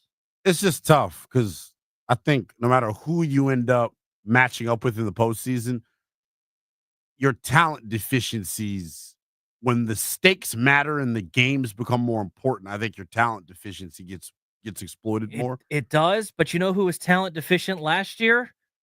Kansas City on the offensive side of the ball. And I know that defense was spectacular, and but they were a special defense. correct. Like until that Buffalo But they game, were talent hadn't deficient given on the up 30. offensive side of the ball. That offense was not good. My point is, when you've got the quarterback, everything changes. You've got a chance. Yes, I agree with that. Just give me a puncher's chance, and I'll let 5 go work some magic. I subscribe to that 1,000%. I can't wait till we get there. The fact that this is what we're talking about, like you said a moment ago, is great. I tell you what, I just wonder what team, if they got matched up with, like, who would they have the best shot of beating? how wild is it that Ron had 5 years of first round picks, and Dan Quinn's had 1 year of first round picks, and his first round picks made more impact in 13 games. His second round pick, he broke the second round pick curse of the franchise. This franchise has been cursed with second round picks since I was in high school. Yeah. So it's been tough, man. But hey, I love Chris Rodriguez. Love C-Rod. Don't love him as much as you guys do, but think he's a fine player. You don't like C-Rod? It's not. Damn, why is it all I'm painted out as a villain? It's not that I don't like C-Rod. I just understand that you can upgrade there. Well, yeah, you got B-Rob. Right. Well, yes. One final segment left to go on the program. G&D and the bullpen get ready to take you on your afternoon drive home. As we do I wonder every if the Nats would sign them to their bullpen. I don't know that they would cost too much. Well, I was about to say, yeah. I heard it here first. Coming up next.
One final segment to go. Here on 106.7, the Fan Livestream, Willingham, Toby Altizer sitting in for me, Mitch and Finley. They'll be back with you Monday, coming out of the bye week. Fellas enjoying some time away as they should. Toby, me and you going to hold it down the next 2 days. It's been a fun first day. We'll wrap it up the way that we wrap up every day here on B. Mitch and Finley. Make some money. Heard it here first. Oh! I've been away for a while. Gather round. You know, my I was gonna make a joke that I'm not gonna make, but I haven't been here in a while on this program, so I did not know about the new It's great. Heard It Here First drop. It's great. I'm used to heard it here first. Doing, doing, doing, doing, doing, doing. It's a fun one. I like the upbeat. It's good. It's good. Interesting. It throws you off though if you haven't heard it. I was about to say, yeah, it did definitely catch me off guard. We got some local action you could potentially put some coin on here this week. I get an easy one. Mm-hmm. It's like my auto bet, although it hasn't been great this year. It's a parlay of over in the Wizards' opponent money line. Wow. The Wizards have not been going over, though, because they're not scoring enough points. Yeah, but tonight, the over-under's 232 against the Mavs. Give me the over. Mavericks and Wizards tonight. Over 232. We will talk about the Wizards in great detail tomorrow. Hopefully, they're able to snap this nasty losing streak. Wizards have lost 15 in a row, 14 out of 15 by double digits, 7 of 15 by 20 points. So I saw our guy, Greg Finberg, I think had tweeted that they've lost like 84 of their last 101. That's tough. Like, people don't even care anymore. That is tough. I am also going to go to the Washington Wizards for my bet tonight. And I am going to, if you're on FanDuel and you go to the player prop, Jordan Poole, 2 threes, cashes out more times than not. Our pal Jordan shooting the ball really well from beyond the arc this year. So if you're looking to make a few bucks, hold on, that's not far enough odds. That's minus 320.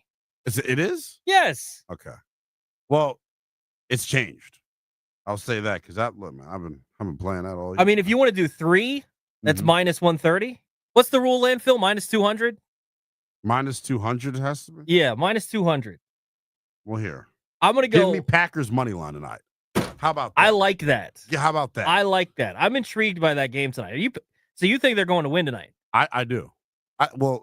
Toyota over. So yeah, I'm intrigued. I don't know that I think they'll win, but 3.5 is an interesting number for Green Bay. I kind of think they can cover that. I don't know. I don't know if they win though, but I think it's going to be a fun one tonight. Landfill, what do you got tonight? It's a shame that we haven't heard from you throughout the show. By the way, who am I taking tonight?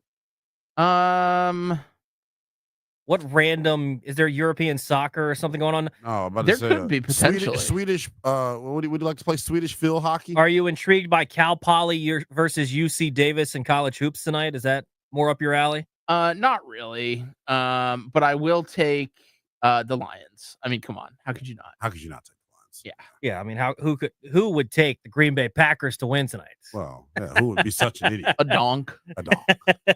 Well, and I think tonight's game is going to be really good. I'm excited to see it. I mean, also you get it in Detroit. That fan base is fired up. It's going to be an electric environment. And don't let my guy Ryan Clary know, but I'm not a big Jared Goff guy, but I think he has a good game tonight.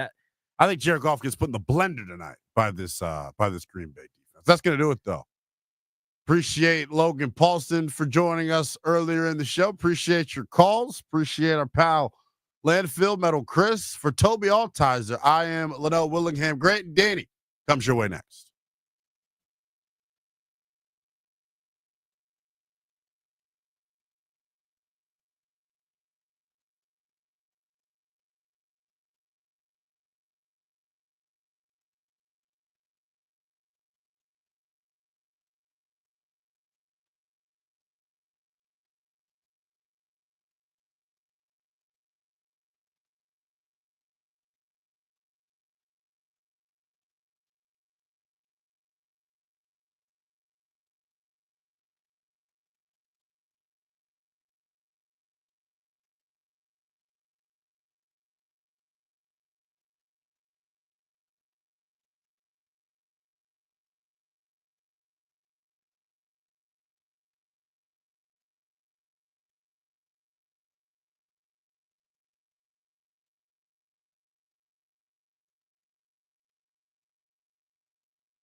I'm Toby Altizer with your sports update on the Fan, and this update is presented by IT Cadre, trusted insight from trusted insiders, itcadre.com. In the NFL, Walter Payton Man of the Year nominees have been announced, and Bobby Wagner is the Commanders' nominee. Also, tell me if you heard this before. Jaden Daniels was named the Rookie of the Week. It's the 8th time this season he's won the award. Some injuries in the NFL. Cowboys offensive lineman Zach Martin done for the year. He's having ankle surgery that'll end his season. And Bengals linebacker Logan Wilson had knee surgery, a cleanup procedure, but that's also going to end his season. Former Washington offensive coordinator Eric Bieniemy has been fired as the UCLA offensive coordinator. They put out a statement saying they mutually agreed to part ways. UCLA's ranked this year 126th in scoring offense and 117th in yards per game out of 134 teams. Thursday Night Football tonight, Packers and Lions in Detroit, 8:15 kickoff. You can hear that game right here on the Fan. In the NBA, the Wizards looking to snap a 15-game losing streak as they take on the Mavericks tonight at Capital One Arena. 7 p.m. tip-off. You can hear that game on the Team 980. And in baseball, Luis Severino, former Mets starting pitcher, he's signing with the Athletics. 3 years, $67 million. IT Cadre's trusted insight, helping leaders of the nation's most important organizations understand complexity, align efforts, and make the best data-driven decisions to achieve success. IT Cadre, your vision, our purpose. To learn more, visit itcadre.com. That's itcadre.com. From the Crop Metcalf 5-Star Sports Desk, I'm Toby Altizer on the Fan.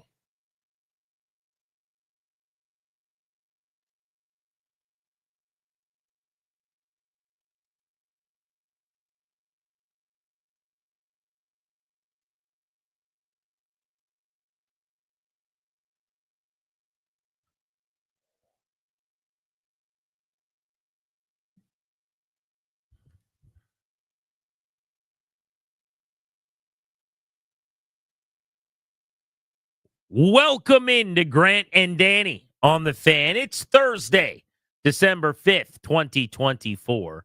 You are listening live to the Fan. We'll be taking you all the way up to 6:30 on 106.7 in Richmond as well on the Fan in the capital of Virginia and on the Odyssey app, wherever you get your audio. You should download the app. You can also stream us on video on the 106.7 The Fan YouTube page.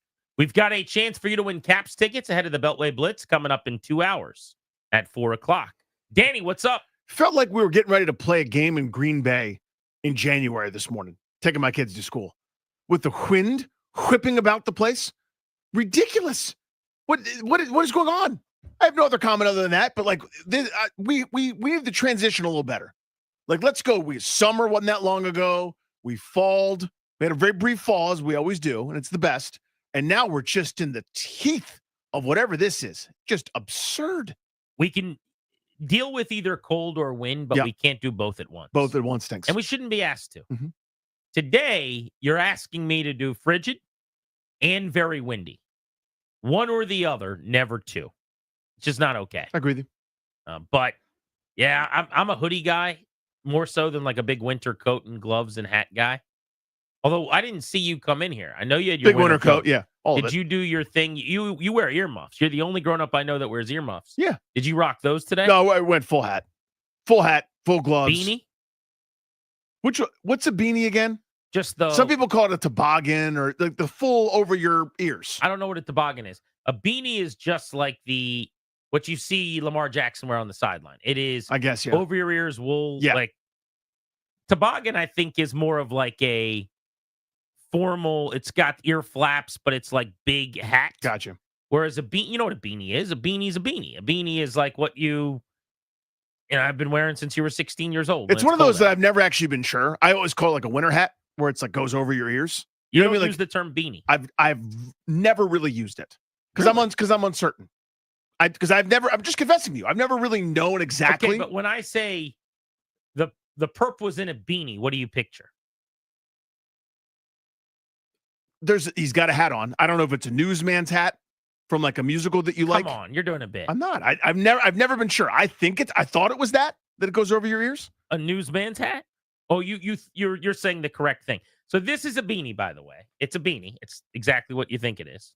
Yeah. It's just the hat people have worn since they were kids. But like I think of it sometimes if it's got like something on top too, like not like a fuzzy little ball or something, or it's bigger than that. Like to me, the skull cap is the one that like all the hipsters wear, even in the summertime. You know, where they like it's over their head. It's like, aren't you so hot? And they don't seem to care. They're not affected by temperature because they're so hipstery. Is that a skull beanie? cap? Yeah. I think a skull cap. When I hear that, I think of like a, I don't know, like some type of like something you would wear right over your hair or something. Mm-hmm. You know, like a wave cap or something like that. I don't know. The idea that beanie is confusing is interesting. Well, I'm not confused, but I've never really been sure. Okay. I'm just confessing here at 2:05. I appreciate the confession. Mm-hmm. I heard the worst joke I've ever heard today, and it didn't go over well. I was gonna say, was it me this past Saturday? The good news is, I'll double click on that in a second. It wasn't me doing this dad joke. So I'm at a doctor's office this morning, filling out sheet number 6 of like 13. Sure. You go in, they hand you a clipboard and a pen, and you just have to fill out paperwork for like 9 minutes. So I'm doing that, and they call up this guy, and they say, "Hey, sir, we need you to fill this out, and we'll call you shortly." Mm-hmm. And he goes to the lady, "Don't call me shortly." Yeah. And I'm sitting there, and I'm like, "No, he didn't go there, did he?" And she just kind of, and I have a great view of the whole thing. It's not that busy, but it is early. But she kind of looks at him and was like, "Excuse me?" He's like, "I don't like being called shortly." Like that. And she goes, and just goes right back to what she's doing. Now, she could have probably dealt better, but it's not her job to. Right. It went terribly. Just a fart in church right there. Absolutely. And to be there for the whole thing, man. You saw it. Was special. Yeah. That's how it feels when you're on the outside looking in, when you see those things going down. Here's how you know how bad it went. He apologized. When he brought the thing back up after he was done filling it out. Sorry about the whole shortly joke thing. He did. He's like, "Sorry, I always say that when someone says I'll call you shortly." And she's like, "Oh, it's fine." Maybe you should stop saying that in that case, sir. If it never goes well. I mean, it might go great normally. Well, it's a bastardized version of one of the classic quips from Airplane, right? Where he's like, where somebody says to Leslie Nielsen, "Surely you can't be serious." "I am serious, and don't call me Shirley." Right. Perfect. You know what I mean? Like, it's quick and we've already moved on. It's like a series of bang, bang, bang, like the hyper quick one-liners. But the shortly, that's tough. That one's hard. What happened on Saturday night? Oh, just ate a bowl of it. Just a horrendous set. Your fault or venue's fault? Event? Was this a private event? No, it's regular stand-up show. I know private events can be iffy. Yeah, those are always tough. I mean, those you walk in knowing your soul's going to die a little you're bit. Just eating for the check. Yeah, but when there's a comma in the paycheck, you just kind of deal with it. You know, just like, I'm going to die a little inside. No, regular stand-up show, and it was a hot buttered silence fest. Just a lot of staring. A couple of those. I'm like, what? Where were you? It's not important. It's not important. Are you sure? Yeah. Okay. I don't want to run the venue under the bus. Everybody did everything right. It was nice. Just the crowd was not was into it. A good turnout? No, medium. Okay. It was post Thanksgiving, so not as many people were there as usual. Yeah, probably around 25, 30 people. Okay. And how many were laughing well? Like, how many people were you connecting with? Of the 25 or 30 people, let me picture it. 0. Not one. Nobody was into it at all. So the 3 or 4 guys that, there's a handful of guys that came to see like one of these new comics. Like he's like, "I'm on the show with like a couple different guys that come see me," and they paid. So they wanted to see him. Well, he's new, so he can't do 45 minutes like I'm doing. Friends with him? Act. Yeah, so they're this guy's buddy. Okay. So they're sitting there going, "We already saw the dude we came to see for 5 minutes. We're now looking at this bleepity bleep, and we hate his guts, and we want him to explode." But funny's still funny. You'd think, unless you're like angry that your buddy's not on stage anymore, because maybe you felt bamboozled or like the rug got pulled on you or something. I don't know what was going on, but I can tell you this table right up front that was there for this one dude hated my guts. Like hatred. Like, think about hatred. How many jokes did you tell that killed? Yeah, by definition, we'll start there. Yeah. Like, I'm not just doing a bit. None. Like 0. Okay. Not a single joke killed. Did you get legitimate laughter at any jokes? A few times. Yeah, a few times. Like, people were like, gave in and were like, "Okay, fine. I'll chuckle at that." So then the last question. Yeah. Scale of 1 to 10. 10 is you left and you go, you have that feeling where you're like, "I still got this." You're talking yourself into like, "I think there's a chance I should be doing this more. Yeah. I'll have a Netflix special in 2 years," where you leave there and you're like, "I'm not spending enough time writing. I need to do that. Mhm. You've had these shows. Of course, I'm of sure. course. Yeah, you're walking on air. Yeah, you're just loving life, and you're like, 3 years from now, I'm going to be in sitcoms like my guy Rory, right? That's a 10. Uh-huh. A 1 is you leave there and you go, I don't need to do this anymore. That was so mortifying and so embarrassing, and it's just not that worth it to me to keep doing this. Where would you have rated 2, that? even 2, right at the 2, Really? right at the 2 mark. Yeah, I didn't want to quit, but I considered it. Where I go, I'm not going to end on that one. I'll find one good venue, one good show, and then maybe walk away. No, I mean, I'm not, but that was going through my mind. Was I'm like, it that obvious? So if yes. if I went there, yes, but I don't know what I don't know. Like Right. I'm not a stand-up aficionado. No, I know. But if I went in there and I'm watching your set, am I going, oh my God, Yeah. Danny is bombing? Yes. There's no hiding from that. There was no like, well, maybe there's no interpretation that that is on the side of, I could see the glass and there's moisture in it. Is it half full or half empty? That's philosophical. This is on one side of true or false. Bombing. Eating it. Just dying up there for When's 45 the last time you minutes. bombed that hard at a non-private event? Oh, it's been years, I would say. It's been years. I mean, it's been years. I mean, it's up there with some of the all-time bombs. And every comic has had, obviously. I mean, you go through this, you do it. There's enough. But like if you go with your 5 worst, it might be in there. It's got a chance at the 5. So No way. top of my head, Canadian bar on a Wednesday during the NHL playoffs, when the manager comes up, taps the microphone. Okay, we've got a comic for you guys, and then walks around and turns off the playoffs. And all these truckers turn around, and they're like, die. They already hate your guts. They hate me so much I did do 45. Terrible. A casino night where they didn't stop gambling. That's up there. The graduation party where nobody stopped talking to each other, and I had to do 45 minutes. Nobody was interested. Yeah, and then the guy asked for my credits and like forgot them all, and he's like, he knows Jay Leno, which is not a credit that anybody would say, whether I know him or not. You also don't, I don't know him. Yeah, and instead of, because I told him I had got a radio show, maybe someone will know it, and he's like, he has a radio, like I own a radio, like I'm able to hear the radio. Ladies and gentlemen, he knows of Jay Leno. He goes, he knows Jay Leno, and he has a owns radio. He's Please welcome Danny Rauer. And I've never driven so fast in my life to the local Bank of America to cash the check because I thought they would stop payment. Like I was like, they might cancel it. It was that bad. He handed me the check before, and I could see the dude who booked me for his son's graduation party looking at me like, you cost me money for that. So this is up there with those, I would say. It's close. Keep in mind, 45 minutes, dude. 45 minutes. It's just me. So nobody's coming to help you. How many minutes in are you before you know this is not going to go 30 well? seconds. Stop. Yeah. At 30 seconds. At 30 seconds, I'm There's going. no, you can't save it? No, there's no. I'm just digging the hole.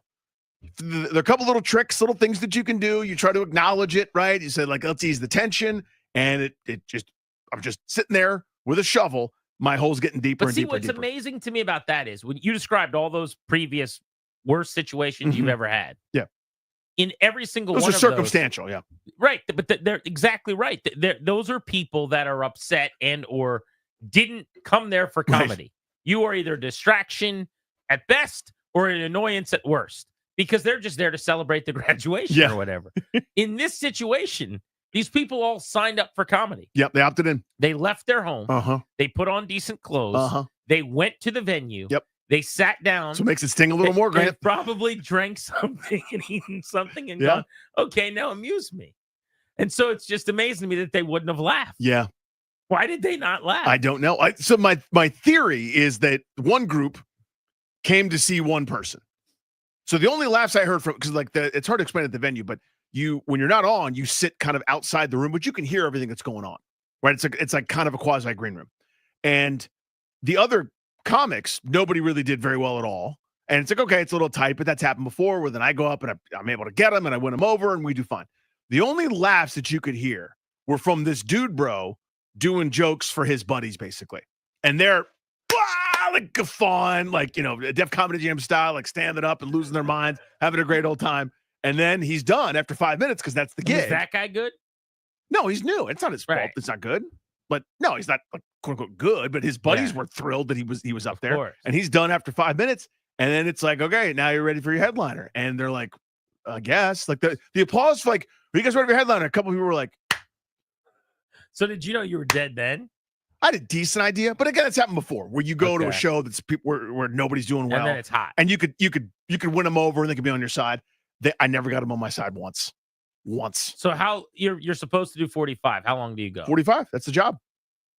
That's the job. 45 minutes, man. And were you workshopping new stuff? No.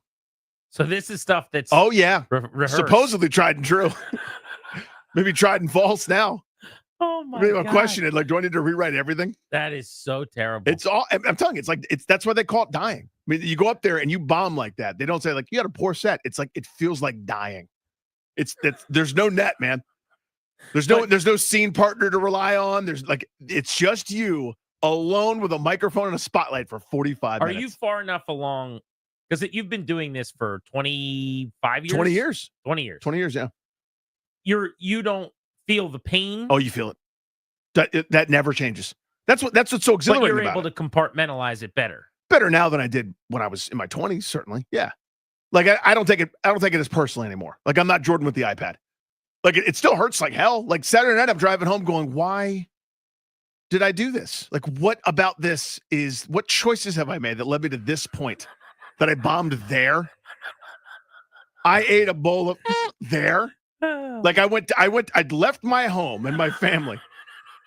I left college football on television. I drove, I parked, I braved the cold. I spoke to these strangers for 45 minutes and they hold my fate in their hands and I ate it that way.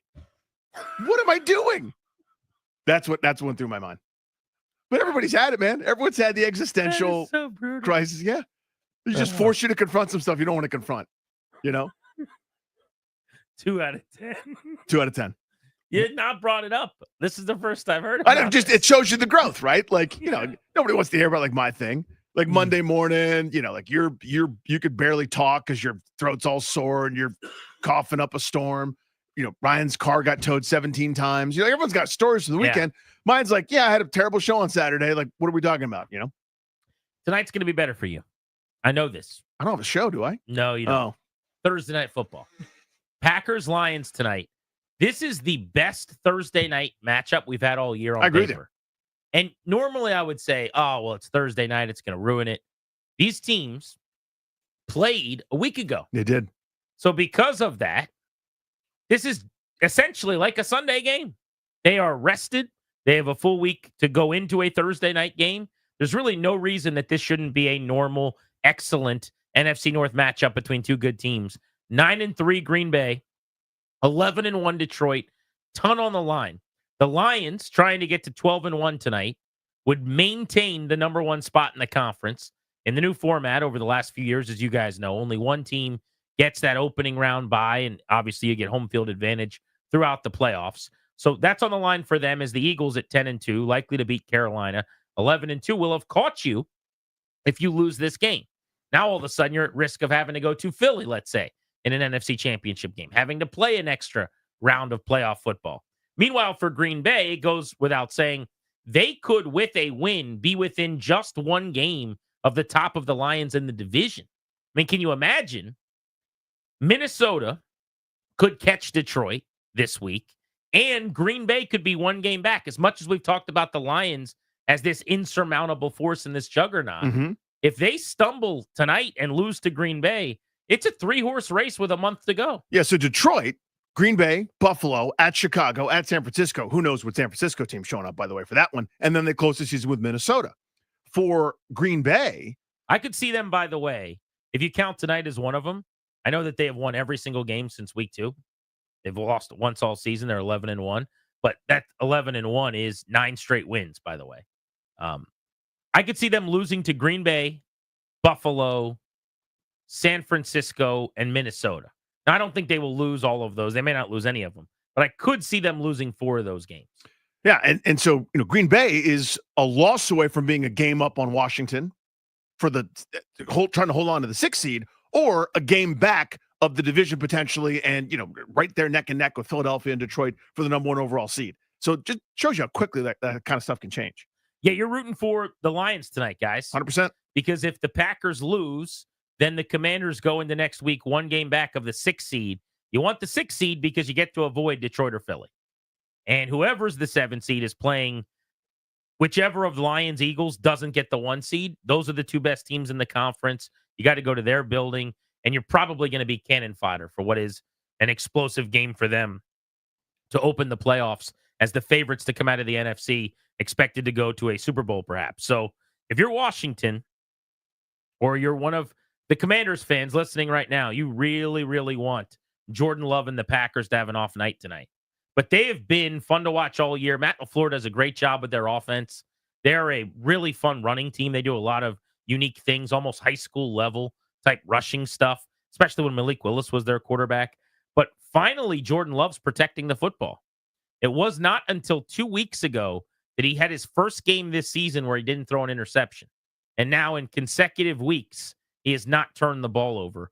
4 touchdowns, no picks the last 2 games. He was leading the NFL going into week 12 with 11 interceptions. But he's starting to do a better job protecting the ball. Otherwise, he's had a big year in terms of yards and touchdowns, headed toward 30 scores on the year. So he's kind of the key because they're going to run the ball. Their defense is okay. They make some explosive plays in the passing game. Just can he not turn it over?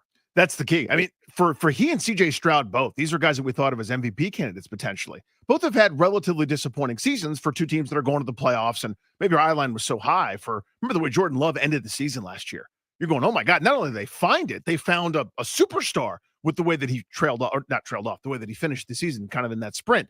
But it's been, as you said, a little bit more disappointing, especially with how well they run it. And that kind of army of receivers where it's a different guy every game. It seems like that's big in addition, it surrounds Jaden Reed, but everybody kind of gets a chance. The fact that they've got such a good running game, it's surprising that he's turned it over as much as he has, to be honest with you. It's been really disappointing, just kind of following from afar. But he's turned it on lately as they've won by double digits for the last 2 weeks. I will also say he's been unlucky too. I love the turnover-worthy play metric that PFF uses, which grades plays that could have been intercepted. And Jordan Love has 13 of those this year, the same number of as Josh Allen, who has 5 interceptions. The same number. And he's got 11 total, actual picks, yeah. Caleb Williams, who has 5 interceptions, and Love's got 11. So I just think there's a little bit of unluckiness to how many picks he has as well. Grant and Danny with you on the Fan. The Commanders have a new team president. What would you tell their new president if you could tell him one thing? Let's get into that next on G&D.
Welcome back to Grant and Danny on the Fan.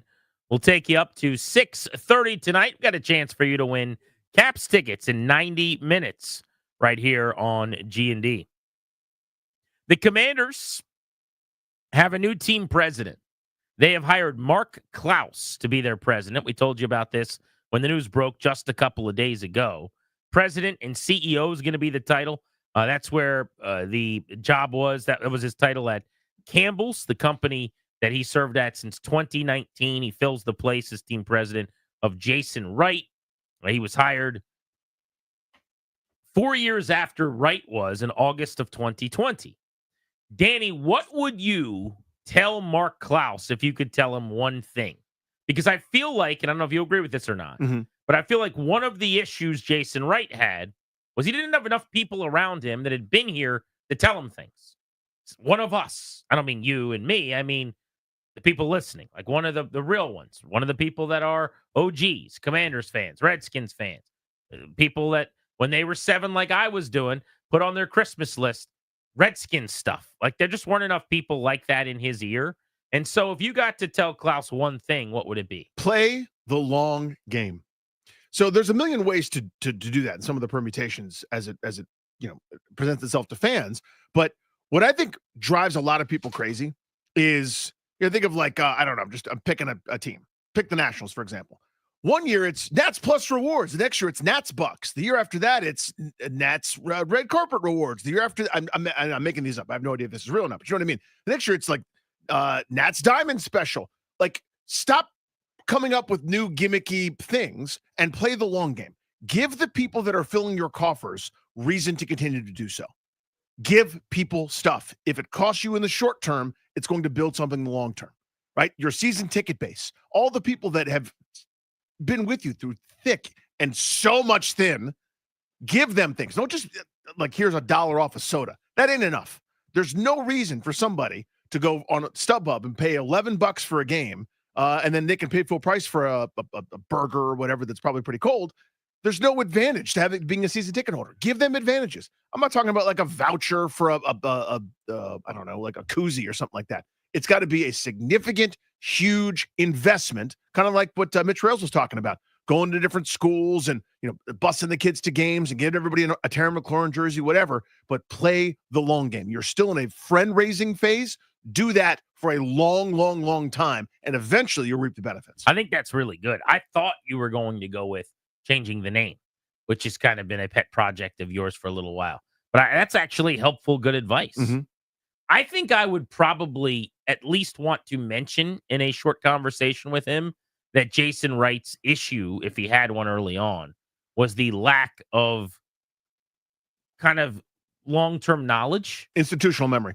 And the inability to establish any of that institutional memory by having enough people like that around. I don't want to see them make that mistake.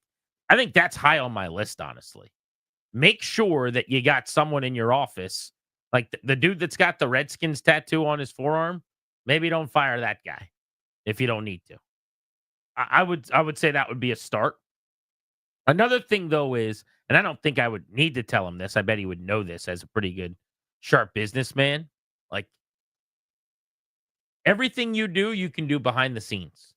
I think it would be really healthy and good for this organization if we never, ever, ever heard Klaus's name. And the football stuff was all that we saw publicly. Peters, Quinn, their operation was everything. So that we're not talking on the show in months about Klaus or about the business side of things, or it really shouldn't be news. Like, do you think in Kansas City, they're talking about the Chiefs picked up a new advertiser? They're now going to be, their suites are sponsored by Pepsi or, whatever. That's not a thing in most markets. It was a thing here because the story was that advertisers were pulling out. Yeah, they needed to show some victories. Totally. Right? And no one wanted to work with Dan. And now it's a big deal that someone's working with Josh. And so it was always significant in that way. But if we could get back to a normal, which is the sport is what matters for the sports team and the business stuff is irrelevant to most people, I think that would be a huge win. Yeah, I'm all about that. So, I mean, there's a fine line to walk, though, where I want this person to feel not so far above the fans that it's only the guys in the C-suite and he's only glad handing with the dude from I don't know, Boeing or whatever in the suites, and he only cares about millionaires. I want the regular fan to feel like they've got access to a degree where he cares about you and your hard-earned dollar going towards the team. But I see your point. I do think that Jason Wright did that, and maybe that's what you're saying. I think Jason Wright did a good job of making it feel like for each individual fan, he cared a little bit by being present on social media, by being accessible. Mm-hmm. I mean, if I have heard from 1 or 5 or 10 people that tell me they had a personal interaction where they contacted Jason, he contacted them back, I've heard from 100 people to say that. And maybe that goes against what I'm suggesting, because I thought maybe he was too public facing and front facing at times in terms of fans knowing who he is, being recognizable, walking through the parking lot. And what you needed 4 years ago is different from what you needed now. Like, they needed the Dark Knight, so to speak, right? They needed, or I guess the White Knight. I don't know how it is, but like the Batman guy that you put in the spotlight and you go, this is your hero, this is your conqueror, and they basically made Jason Wright that guy. Post La Famina, post Scott McLuhan, he was supposed to be the savior. You don't need that anymore. I got Josh Harris as a savior. I got Adam Peters as a savior. If you want Dan Quinn to be your savior, I think Jaden Daniels can be your savior. So because you don't need that, you could just go sit in your office. I hope I forget your name a month from now, as far as the fan in me goes. Yeah, I smell what you're cooking there. I mean, again, I don't know exactly how to be a good team president because I've never seen one, honestly. I've never seen what it actually looks like to have somebody that's really, really good at it. You see it in other sports here. I mean, you're right. I will say you probably don't know those people or know that they're good or even maybe recognize them because they are good. Right. I was just thinking about it from the football team, but you're right. I mean, I knew Stan Kasten's name. That guy was out front everywhere all the time. Is that good or bad? I feel like he did enough good stuff to be noteworthy, but I see your point in general. I'm not disagreeing. I don't know why I'm being so difficult, but I guess to that point, I need the fan that's taking their time, taking their dollar, taking their energy, they're saying no to other things and saying yes to you. I need that to feel worth it every time, even if you lose the game. There's got to be more investment there. And it's easier to said than done. Obviously, there's only so much you can do with that stupid stadium that everybody hates, but there needs to be that we appreciate you. And not just like a thank you email at the end of the year, not just the season ticket rep calling you and saying, hey, the cost is gonna go up, which they are, by the way. Like, there's got to be a way to really, really, really get down on your hands and knees and scrub the stain out, right? To show everyone that you're doing it, this big, huge effort. And it doesn't mean that he has to call every season ticket holder or has to email somebody or get on the phone with somebody who might want to buy a partial game package. But that attitude to be way more appreciative of business usually feels fleeting. It's like, we'll give you a nice thing in September, and then that's the end. And by the end of the regime, we're already looking for other jobs, and it doesn't really feel like we're appreciated anymore. Talking about from the fan side, there's got to be a continued, constantly renewed sense of we are so grateful that you're here and a part of this thing. Yeah, I think that they've done a better job at that. Yes. And need to continue to, because it's the only way to build this thing back up. His job, by the way, while not as arduous or difficult or impossible as his predecessors during the Snyder era, still, though, I mean, what a tall order. I don't know what he dealt with at Campbell's or what that gig was like. I like, though, that he has been in charge of something. I like that he has some experience in this regard. But I think his gig coming in here to be the president of the Commanders, man, I don't even know how how many fans are there that are winnable? How many fans can you bring back? That's his job. Mm-hmm. There's a lot of them, right? Stadium, name, getting people to spend a lot of money on the team, advertisers. But really, at the end of the day, all of those things are going to benefit from you're trying to get the fans back who have left or that don't care anymore. And what I don't know is how many of those people are still reachable or are lost causes, essentially, that you just give up on. To me, the best way to do it, and I hate that we're post-election, hopefully everybody can handle it. Do you energize the base or do you try to reach across the aisle? Right? I mean, that's kind of the age-old question for if you're running a campaign. What do you do? To me, energizing the base more, I think, ends up growing the base here. Just sort of looking at it, which may not be From intuitive. a business standpoint, though, For- because the yeah. energizing of the base, I think, is happening this year. Like the people that have opted in by being 8-5, by going to games being fun again, by headed to the playoffs, by getting a playoff game, even though it'll be on the road. I guess a home game would have been better. Mhm. I think you're energizing the base. I feel like his job is to grow the tent. And I think the way to do that is probably to reach across the aisle. So, again, it doesn't say you have to do one or the other. Obviously, but what are you going to major in, I guess, is kind of the discussion. I mean, to me, that base has grown. And that's kind of what we're talking about here. Whether that's returning customers, guys that have said, I've never gone, I'm going now. Or I used to go and I'm going again for the first time in 10 years. How many of those fans did we hear from? Right? Where you're trying to do as much as you possibly can. To me, the correct honoring of Darryl Green, not something forced and cheesy, but like that video that didn't make anybody $1.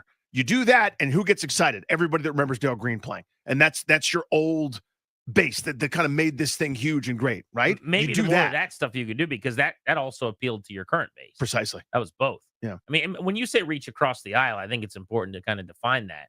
There was a time where maybe from a sports standpoint, that means appealed up, to non-Commanders fans that like the other DC sports teams or whatever. Mm-hmm. I think what we're talking about in that way is the disenfranchised, the people that are gone. The Redskins fan who says, I don't care anymore. And we got callers still that listen to the show that go, yeah, I've sworn them off. I don't watch. I don't listen. I don't do this and that.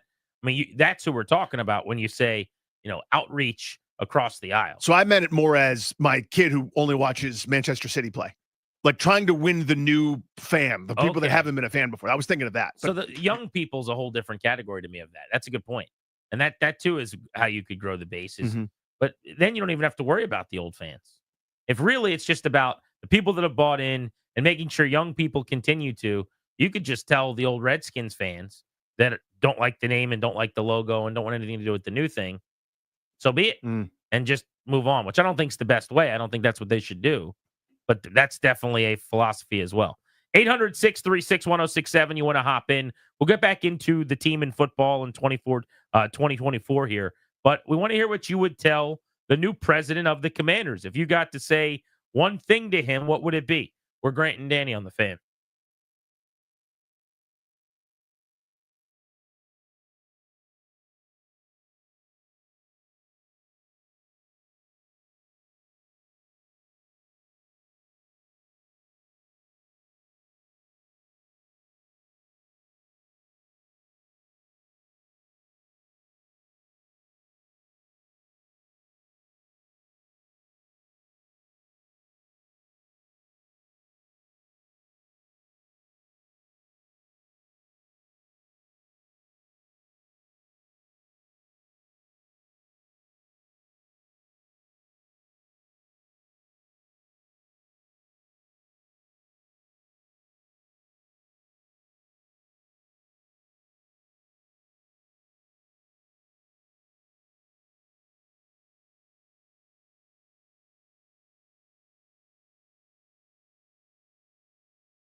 The Commanders have a new president.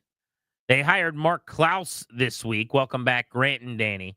On the Fan, we're asking you, what would you tell Klaus if you had a couple of moments and could tell him one thing?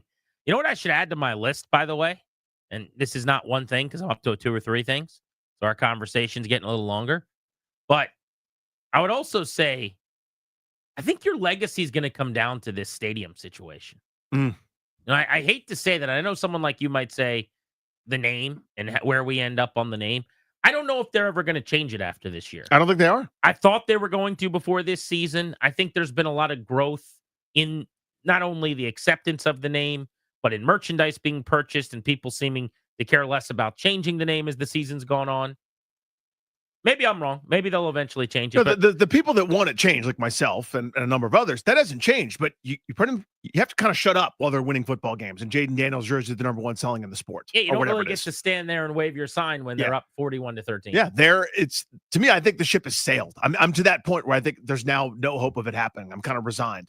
Okay, but are you waving the white flag and you're like, I guess not, because you still won't call them the Commanders. Right. I hate it, and I'm going to hate it. But like, I hated the Wizards when it first happened, and it's like slowly but surely. It took me a couple decades to be like, I guess it's just what we're doing. So one day you'll just wake up and you'll just start calling them the Commanders, and it'll be over. I'm going to try never to, because I hate it so much, and I just hear Snyder smacking me right in the mouth with his disdain.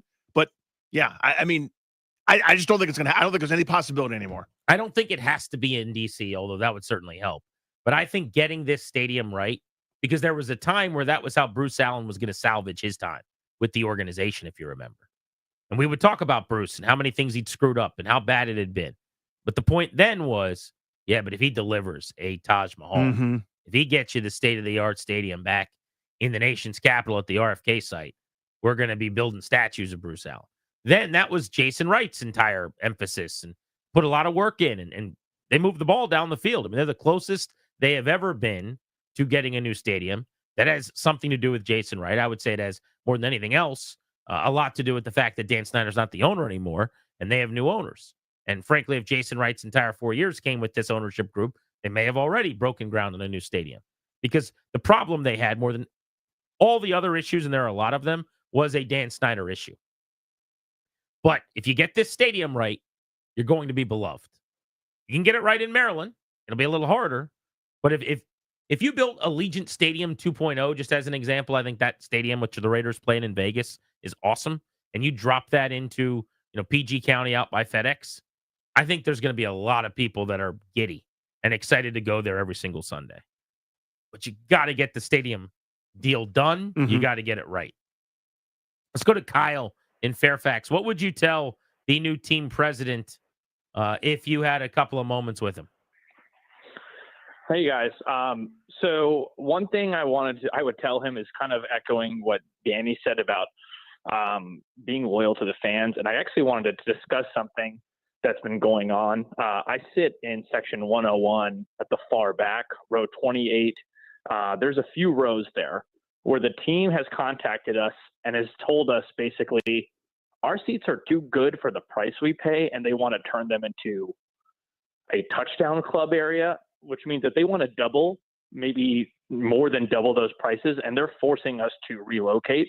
So hold on, let me go back. So where is 101? What yard line are you at? 101 is the 50-yard line. Row 28 is the farthest back you can go in the lower level section. Okay, of that, so you are in the top row of the lower bowl at the 50-yard line. Yeah, it's basically right. Like if Josh, it's like right above us is where kind of Josh Harris's suite is. If you were looking straight down. And so you are on the home side. Okay, I got you. So the home side. Yeah. So they're trying to relocate us because I guess business is good now, and they want to convert those seats into high-end pricing seats. Now, really quickly, to the team's credit and to Josh Harris's credit, they've been made aware of our complaints. And he's actually reached out to us to try to work with us as individuals to see if we can come to some sort of agreement. It's still can I ask you though, how many people would be affected when you say us? It would be 4 or 5 rows of people. So at the top, what they want to build then is not at the field level on the ground. It would be at the top of the section, some type of party deck area. Yeah, I think they want to just convert them into nicer seats. It's because the views are basically think club level of views, but on the lower level. Yeah, it's an awesome spot to sit. Yeah. View. I mean, and that's the thing. A lot of us don't want to move, so we are kind of, for a lack of a better word, getting evicted. So you don't own this. It's not like PSLs, right, where you own the seat. No. So they could do whatever they want. I see. They can. So they're saying we're going to move you, and you guys are going, please don't. Yeah, because a lot of us. I mean, like one argument I made is, well, when Dan Snyder was running this team to the ground, we chose to pay you more money to sit here, right? And now business is good, and they want to move us. Now, most of us are still being offered to move to the 50-yard line lower down, but we like where we sit. I think, Grant, you go to a lot of games. This conception of being closer, it sounds cool, but we like where we sit because we can see the action on the field. And well, you don't even have to explain it, to be honest with you. Like you could just say, I like where I sit. Yeah. Right. I mean, so I understand being aggrieved. What we've said. And again, Josh Harris was made aware by someone in our section who basically kind of yelled out and talked to him. And he's kind of paused it to negotiate with us, which I do think is cool. A lot of owners would just be like, that's really not my problem. But nothing has been said that's saying, oh, you're going to sit there. So I would really hope the team, and probably the first big thing I would put on the new team president's plate is to say, hey, are we really going to do this to people and kick them out of their seats when they've been, a lot of these are loyal, longtime fans. And it's like, oh, well, look, things are going great now and we can make a lot more money here. How long have you been a season ticket holder, by the way? My dad's had them since RFK. Yeah, I was going to say, I would think if you're in that location, thanks for the call, buddy. If you're there, I would think you go back decades in the family. Mm-hmm.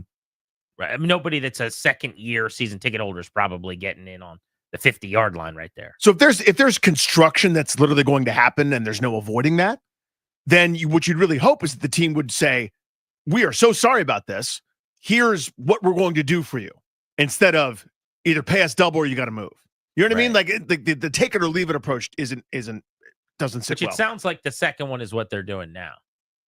From what it sounded like, yeah. Which is good. But I see both sides of it, because the team is in a terrible financial spot. And if they have the ability, if they go, you know where we could make some money is with these seats. I get that too. As long as you're not sending them to the end zone, you send them down 6 rows or whatever, and maybe you can meet in the middle. But hey, that's a good one. That would be a good way to use your couple of moments it's a good combo with the team president.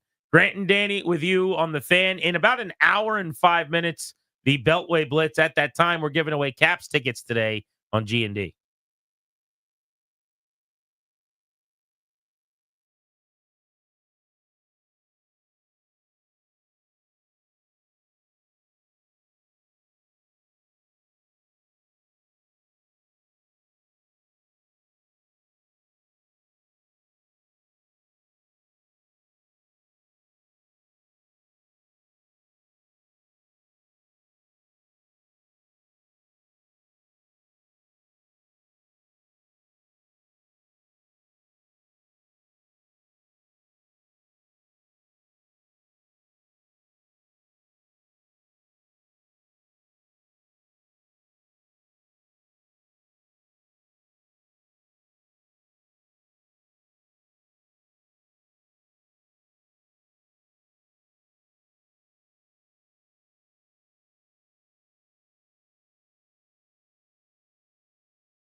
The Washington football operation is building a foundation for success on and off the field. It's time for you to plan for your future as well. Our sponsor can help.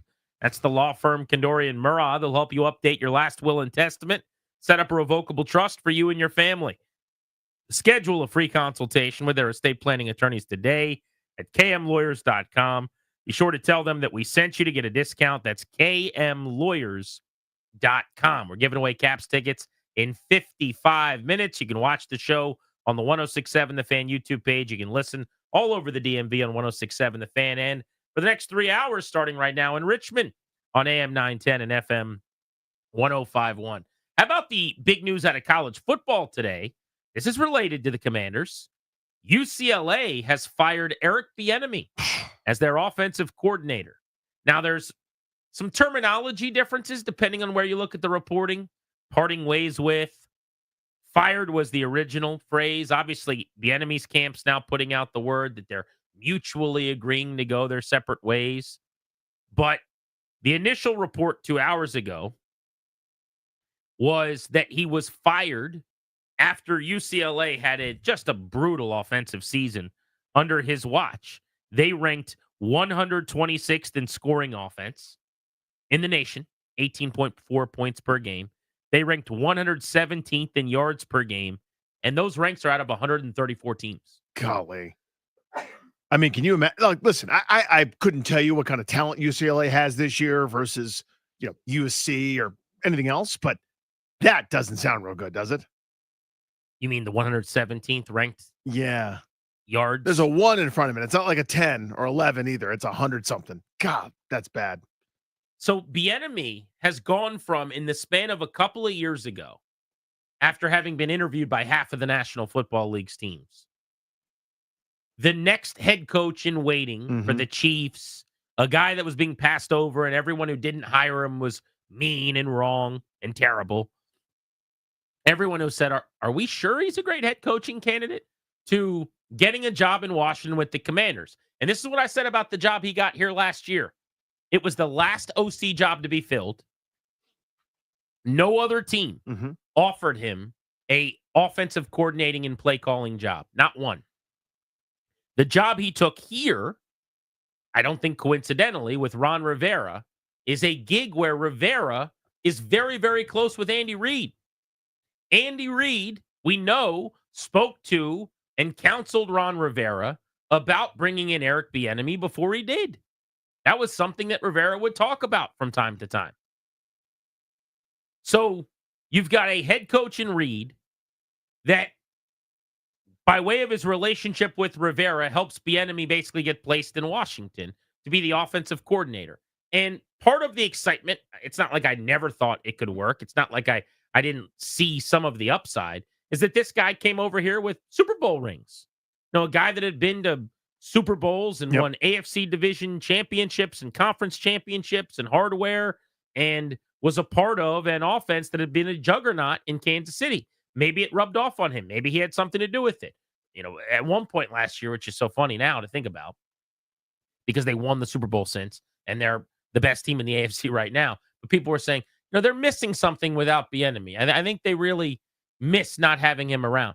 But he gets this OC job after the Ravens said, "Nah, we're good." And the other teams he interviewed for that job with said, "No, thank you." He lasts one season here. I get it. Ron Rivera got fired, but they didn't try to keep him here. They didn't try to bring him back. I'm not even sure if he would have been back if Ron Rivera stayed. But the other thing to remember, Danny, and nobody wanted to hear this last year, was I don't think he would have been in Kansas City if he wasn't in Washington. If the Commanders, for whatever reason, didn't hire him as the final team to hire an OC, that was the 32nd one hired, I don't think they would have brought him back. They had Matt Nagy, who they were elevating. They felt like they were in a good place. Reid was trying to find him a home outside of the organization. They have a good relationship, but they were moving on from Bieniemy. Why? I don't know. And now he takes the job at UCLA, and after one season, he is out at UCLA after they were one of the 15 worst offenses out of 134 in America. What a precipitous fall. And by the way, Juan Castillo, former Washington assistant, also isn't coming back there at UCLA. Just tells you, again, a precipitous fall for that guy, too. At one point, I think was the defensive coordinator in Philadelphia and like an up-and-coming star. That was 15 years ago. Yeah, and now it's just, Well, he was one like and done. I don't even know where he was recently, out of ball or whatever, and was just another one of the Rivera buddies that got the call to come help out last year. Coaching tight ends here. By the way, how about that staff? Yeah. I was looking for the opposite of the Shanahan staff. Can you find me one? Give all of the credit in the world to Dan Quinn for the staff he assembled. Here. What a night and day difference this operation is in terms of if, for whatever reason, all of these coaches were available tomorrow, where they would end up, how quickly they would get jobs. Cliff Kingsbury sought after as an OC. Joe Witt would get a DC job, I think, in a cycle this offseason. So many of these position coaches would get lateral opportunities. Some might get elevated. Just what a difference. It's almost like it's crazy that they're a way better football team, despite not being over-talented at this point. Without a doubt. So, I'm going back to the hiring cycle, if you remember, when they were waiting forever to find the OC after they finally let Scott Turner go, et cetera. And it was basically like Ken Zampese or bust. You remember that? It was going to be like an internal promotional hire, and it's just like, let's just do more of the same, unimaginative, very much in the box kind of hire so Ron Rivera could walk down and bully the guy, right? In case you wanted to throw a forward pass, Ron's going to say, we're not going to do that. We're really not, okay? We're going to establish the run for 7 quarters. And if we run out of time, we'll establish it in the parking lot, okay? We really will. So it was so unexciting. A guy with that pedigree who had been up for head coaching positions, he'd interviewed. A lot of guys don't get interviews. He was interviewing everywhere. And I know that, whatever the narrative was about that, but still, that's a pretty elevated, big name guy to come be your offensive coordinator. I understand the circumstances. If everything was normal, he wouldn't have been available and he'd probably be somewhere else, but it wasn't normal. And here we are. I thought it was a coup. I mean, I couldn't have been more wrong about anything, by the way. I thought this was going to be the only transformative thing that Rivera was finally able to do instead of just a bunch of buddies from Carolina. This was an actual championship pedigree and not just, mean words or not mean words, fun slogans to wear on a t-shirt or a coffee mug. I was like, this dude is it. I'm so excited about this. And man, I couldn't have been more wrong about it. What a precipitous fall from probably should have been a head coach several times over to one and done at UCLA. Now his agent is out saying, like, no, it's always been planned that he would go back to the NFL. Let me read this. Are you sure about that? Let me read this. You sure he's going back to the NFL? This one's good. So this is from Bieniemy's agent, Jason Fletcher, which, by the way, Adam Schefter just pasted the statement on his Instagram account. But listen to this. Statement from Bieniemy's agent, Jason Fletcher. Eric and UCLA mutually parted ways today as previously planned. He is still getting paid by the Commanders. After interviewing for head coaching jobs last year, he wanted to stay active and busy. So he decided to go help out Deshaun Foster, who's like his little brother, at UCLA as opposed to sitting out a year. The plan was always to return to the NFL in 2025, and he's looking forward to the opportunities ahead.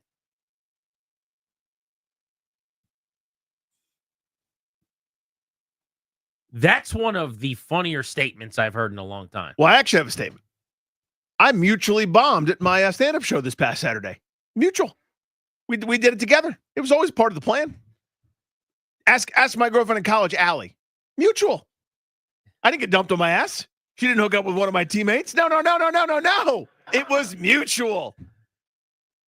Danny Routier? That's me, Chuck. Love you, buddy. I mean, this statement's incredible. Yeah. So there's a couple things that I love about it. But it to me, it reeks of I just got dumped. Mm-hmm. And I'm texting you back to go, well, you can't dump me because I've already decided I didn't want to be in this relationship anyway. No, too late. You can't say dumped. I already broke up with you. Come on. All the reporters use the word fired today. Yeah. Or parted ways, which is a nice way to say fired. UCLA is parted ways with. That's what they're saying. Mm-hmm. Let's say they're wrong, okay? Listen to this statement. Eric and UCLA mutually parted ways. That does mean, by the way, if they mutually parted ways, that they are interested in him not being there anymore. So even that is not the flex that you think it is. Thank God you said that. We don't want you back either. Best case scenario, the college you were at for 1 year after the NFL said, no, thank you. Because you're not in college. Well, I guess we could get to that later. He's in college because he's a nice guy helping out his little brother, I guess. Helping out his buddy. He didn't have to do that. He had a lot of interest in the NFL. But we'll continue. Eric and UCLA mutually parted ways. So you guys heard all day he got fired. He didn't actually get fired. That's number one. Then this statement has nothing to do with the rest of the statement. This sentence is so irrelevant to everything else. It being involved is hilarious. He's still getting paid by the Commanders. If you take that sentence out, nothing changes. Eric and UCLA mutually parted ways today as previously planned. After interviewing for head coaching jobs last year, he wanted to stay active and busy, so he decided to go help out Deshaun Foster. It explains why he went to UCLA.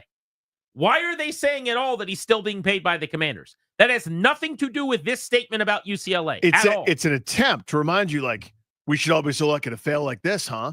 Like, again, it's a flex attempt. I don't. That's my point. Oh, totally, yeah. It is, but it is comical. It's like a guy bragging about how much beer he drank when he doesn't realize, like, none of us care, bro. Right. You know, it's like, it's just so, this is embarrassing to me. It's like, I know I got broken up with, but I've been on so many Tinder dates. You ever just, Nobody like, asked, there's man. a friend in the group who everyone's just kind of chilling, you know, you're sitting there and he's like, hey, I tell you guys, I got a raise the other day. It's like, oh, this guy sucks. You know what I'm saying? Like, that kind of guy who just wants to start bragging about something like, oh, so you're the one in the group that's horrendous and awful. Okay, cool. So Eric and UCLA mutually parted ways. I don't believe you. But that's fine. The next sentence, he's still getting paid by the Commanders. What is the point of saying that? Is the point that, you know, other than what you just said, which is correct, we know why they're doing it. It's a flex. Right. But in the context of the statement, that's not what they're trying to do. So are they saying that because they're saying, well, he doesn't need to work right now, so he's fine leaving UCLA because he's still getting money? That's the implication, right? He was literally just doing a favor. He went, like, Deshaun Foster was like, please help me. Well, and then it's Eric in the was wrong like, part fine. of the statement.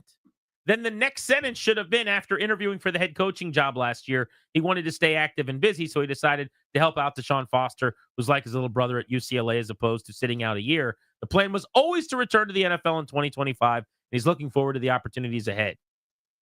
Then why even place the sentence where you did? It was like, think about UCLA, think about UCLA. By the way, the Commanders still paying money. I hope you guys know that. Think about UCLA, think about UCLA. It just doesn't make any sense. He can still bench 300 pounds. He can still throw football over the mountains. If you take a highlighter to every sentence and you have a yellow highlighter for all the things that have anything to do with today's dismissal, firing, parting of ways, and you highlight all those, there's one sentence left out that is not highlighted. And that sentence reads, he's still getting paid by the Commanders. In addition. It just doesn't make sense. Make it make sense. Yeah. Why they did it is obvious. Yeah, sure. You know, I guys got a raise, right? You guys know I'm like in charge. Did I tell you about my new office? You guys know I got a corner office now. 12 people work for me, right? I'm awesome. That's what that is. Yes, it is. It's the guy that sucks at the party. But why is it in the statement? It's in the statement. This just reads like a amateur hour statement, in my opinion. But let's go past the part that I'll never be able to get past. After interviewing for head coaching jobs last year. What head coaching jobs? Which ones were those? Now, I guess he's talking about college jobs, right? Well, I don't know. Did he interview technically in Washington? Oh. Did he get an interview here? Good point. I think he did, right? Yes, he did. He got the cursory, you're still on the staff interview, which was not a real interview. I mean, it may have been a real interview to them. Sure. But I got news for everyone. Eric Bieniemy was never going to be the head coach. Now, was that after interviewing for head coaching job or jobs? See, they said jobs. Do some digging on that for us, please. What jobs did Eric Bieniemy interview for head coaching this past offseason?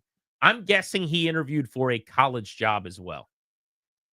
I'd have to look that up, but that would be my guess. Okay. I don't believe there was a second head coaching job. Let's say there was, just fine. The Washington job, might as well do the interview, add it to the list, but you're not getting that gig, obviously. They're moving on.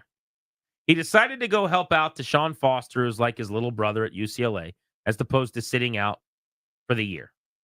I don't think that's the craziest thing ever. He played for him at UCLA when he was like the running backs coach, maybe the court. I think he was more RB's coach then. Logan Paulson was a tight end on the team at that point.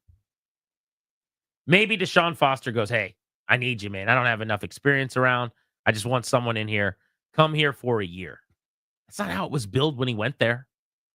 Why wouldn't you have said that somewhere along the way? No, we wouldn't have found that out today. And what is the What is with the imminent nature of the hour the season's over and coaches start bailing or leaving or getting fired or whatever? There's no rush. You don't need to help out your little brother for this week. Watch the film, go back and do some breakdowns on what went wrong. It's over that quickly. Yeah. Time to get out. Why the report that he was fired by so many places? Because that's what happened? 117th, 118th out of 135 teams in yards and points. So how do we explain that away? Let's say that this was the plan the whole time. I'm going to college for a year. I'm going to help out my little brother. Then I'm going to go back to the NFL. All right, well, last year it went really poorly offensively. A coach got fired that brought you in and hoped that you could save his bacon. A quarterback got traded that you were trying to develop into a franchise QB, who's been a backup all year. Then you go to college and you're a bottom 20 offense in the entire nation. There's no explaining away the results. Yes, really. the only post way Andy Reid resume is a disaster. The only way that I would believe any of this, to be honest with you, is if this was like there's a joint statement going, this was always going to be for 1 year. I really wanted Eric's input. I wanted this set of eyes. I wanted his maturity and attitude or whatever. Foster to put that out if they actually have a really good relationship still. I mean, I imagine they do. Again, he coached him and then he worked for him. So that phone call happens where he's like, buddy, let's get together. So yeah, if this was a joint statement, I still wouldn't believe it. But at least I could go, okay, there's some plausible deniability. here. UCLA is at least making it look good on the up and up. Like Washington did, frankly. Yeah. They interviewed him for the head coaching role, and they said he had a great interview, and we considered him. You didn't, but it was a nice thing for Adam. Right, Peters thank you for to saying say. that. UCLA could have done the same thing, and maybe they eventually will. But right now, it's just his agent. It's just amazing to me because for so many years, like if you didn't think Eric Bieniemy was getting screwed out of head coaching jobs, how dare you? And now he's gone from no one hired him as an OC. Reed gets him on the Washington staff with Rivera, helps in that relationship. Again, I was told all along he wasn't going to be in Kansas City, if not Washington. Might have been out of the league last year. To then, there's no NFL gig for him last offseason, so he's at UCLA. It goes horrendously statistically. And now what? What'd you find, Harris? So we're just talking about this past offseason, correct? Correct. Yes, I believe he has 16 overall interviews for head coaching jobs. But the last couple of years, the well has dried up. And only Washington that we know of last offseason. That is the only interview that I can find is that he interviewed with the Commanders for the head coaching position before Dan. But Quinn the got statement reads that he interviewed plurally. There's an S right on the end there. You can see it. Jobs, plural.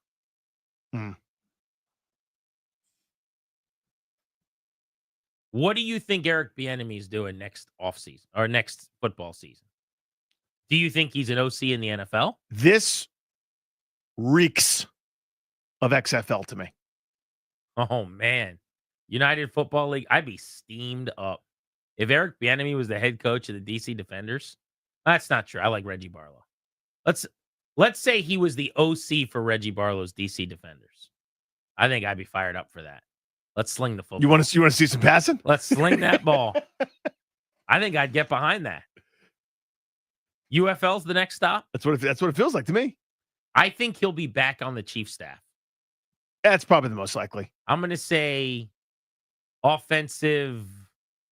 I don't know what word they'll use. Pass game coordinator. Kind of like that. I'm thinking there's a word that isn't coming to me. It's like the extra set of eyes. Advisor. Offensive advisor. Basically means it's my friend that I'm paying. And then you bring him in, and then people will say for a couple of years that how dare no one hire him? Mm-hmm. And I'll be the Leo pointing at the meme to Washington. Like he walks away, he's the Joker, like skipping away from the hospital, burning behind him. Remember that meme? Oh, of course, yeah. Like the Joker doing the weird walk. That's Eric Bieniemy and like UCLA's offense, right? Just left in shambles. They got work to do without him. Eric Bieniemy out at UCLA. Your reaction? 800-636-1067 is the number on Grant and Danny.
Ryan's out of the doghouse once and for all. So what happened just now? There was an exchange going back and There forth. was. Ryan was talking about the Yankees or something. What happened? No. Ryan, tell Danny what you just said to me during the break. Well, I looked over at Grant and noticed that he got a haircut. So I got in his ear and said, "Hey, happy haircut." Because that's what we do around here. And what did I say to you? Well, you then told me that someone told you. You didn't notice. I said too late. Yeah, he said too late. I got my hair cut over the weekend. I was not in yesterday, but I was in Monday, Tuesday, before, Sure. 2 straight days. Other days, yeah. He's seen me multiple times. But today, Denton came in, and first thing Denton said was "Hey, nice haircut." And I was like, dude, thank you. Denton's the sweetest guy that's ever worked here. Yeah, I bet. And I love Denton. Mm-hmm. And I was like, dude, thank you. How about that? No one ever says happy haircut to me. And he did. And he's like, well, I just wanted to say it. And I was like, all I've ever wanted is anyone on my radio show to notice that I cut my hair, and no one ever does. First, as soon as Darius cuts his hair, I'm like Shmee kicking the steps for Hook to come down, just rolling out a red carpet for this guy. I meet him in Bowie at the Chick-fil-A drive-thru just to make sure he gets everything just so, to let him know his hair looks great. Ryan gets a haircut. I'm falling all over myself to compliment the guy. With you, half the time you look like you're about to be Lieutenant Commander Rouye. So I'm over here just telling you good job, What should I do? Do I march this way or that way? And I'm the first one to compliment or occasionally say, what happened? What went wrong? Sure. But you're acknowledging the haircut either way. I acknowledge the haircut. I mean, you didn't this week when I got my haircut on Saturday, but generally you do. Always acknowledge the haircut. Generally you do, I think. Always. Yeah. And by the way, I said happy haircut to you on Monday. Did you? Yes, because I was waiting for the reciprocal and asked me if I got it. I don't have to ask because you didn't get it. I did not. I didn't give it to you. All I'm looking for is for my pals around me. So I did not notice that you got a haircut. I will fully admit that. But it wasn't even a not noticeable haircut. I had not since the day. Think about how long this was, listening audience. Since I met the lady who was really attractive. Yeah. I got my haircut at the place Mm-hmm. where she was in we don't need to go over the clothing, but I was a very big fan of the lady that cut my hair. Sure. Yeah. Right. Yeah. And I tried to set her up with my buddy. Mm-hmm. That was 2 months ago. Well, he's gotten 2 or 3 haircuts since then? He's gotten a lot of haircuts from her. At least. Still working up the courage to deliver the goods, but he gave her the number. They've texted. Yeah. But she's not seemingly interested in dating a Right. client or something. Mm-hmm. More on that as it develops. Yep. But for right now, the point is that was about 6-7 weeks ago. Wow. So I went almost 6+ weeks without a haircut. That's not you. So not at all. You don't do that. But what I did is I told him 1.5 here, 2 here. We'll do this. We'll do the hard part. And this is an extremely noticeable haircut. Extremely. And I thought sometimes it's been in 3-4 weeks. The guys won't notice. That's fine. This is one of those where they'll just have to. And nobody did. Nobody noticed. Except for Denton Day. And But then days later too, by the way. But 90 minutes after Denton Day walks in here just to tell me nice haircut because he saw me walking through the hall or something. 90 minutes after that, I said, Denton, all I've ever wanted is someone on my radio show to say what you just said. He's like, they haven't said it. Why don't they say it to you? I was, Yeah. Exactly. I was like, no, dude. He's like, they should say it. And I was like, I agree. 90 minutes later, Clary says it, and I'm supposed to believe. So wait, he just said random. But here's the thing: you can't really when your headphones are on. It's less obvious. Oh, that's a good point because I always have my headphones on when I'm talking to Ryan. No, but I'm saying, so why did you notice now? I'm actually on your side. I'm trying. You think Denton tipped him off? Yeah, I was like, there's no way that now you notice. Headphone free Grant has been around for days on end. Can you please call Denton? I'd like to ask Denton about this. I think Denton Day. I think you tipped him off. Found Clary in the hall. And he's like, listen, it would mean a lot to Grant. Grant's a little bit down. He's been him. feeling bad. Yeah, if you could just say something to him. I think he did. Clary, you're claiming he didn't. No, he did not. I just noticed your haircut from now. I don't know what it is about okay. I sit next to you, so it's a little bit tougher for me to kind of see the haircut. Guy, Monday we went to lunch together. No, I know. Right after my haircut. But more recent. And by the way, I remember at one point while sitting there thinking to myself, I bet you Clary is about to compliment my haircut any moment now. I didn't notice. Can we also talk about the idea that Ryan can't see you from next to you? No, it's from the angle. It's from the angle. It's the best way to see it. You're 8 feet away. No, What do it's you not. mean? No, it's not. From this angle, I don't know why. It just Okay, seems but better. Your hands could touch. This is not our So? entire relationship. I know. I come in there and talk to you all the time. Okay, you're right. I was just We trying to go make an dinner excuse. at Colony Grill every Tuesday and Thursday. We love Colony Grill. You've been there many times. Know a lot, yeah. I believe we tracked down Denton. Denton Day, what's up? What's up, Grant? We talking about your fresh cut? We are. We are. What'd you think of it?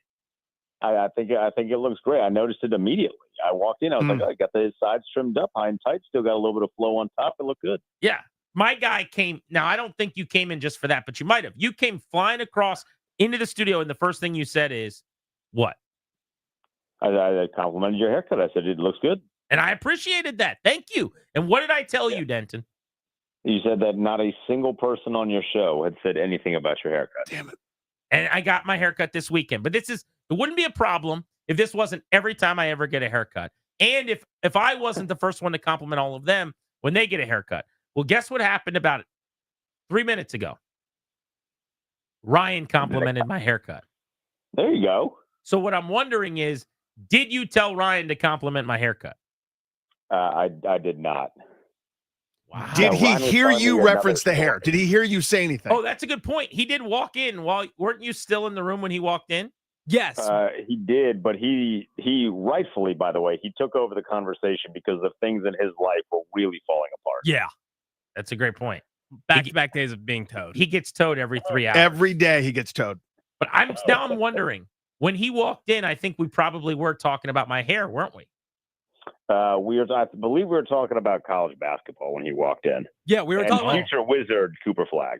that. And I remember this specifically, actually. Denton was talking about how he's getting into college basketball, and you're like, well, I just can't get into college basketball at this time.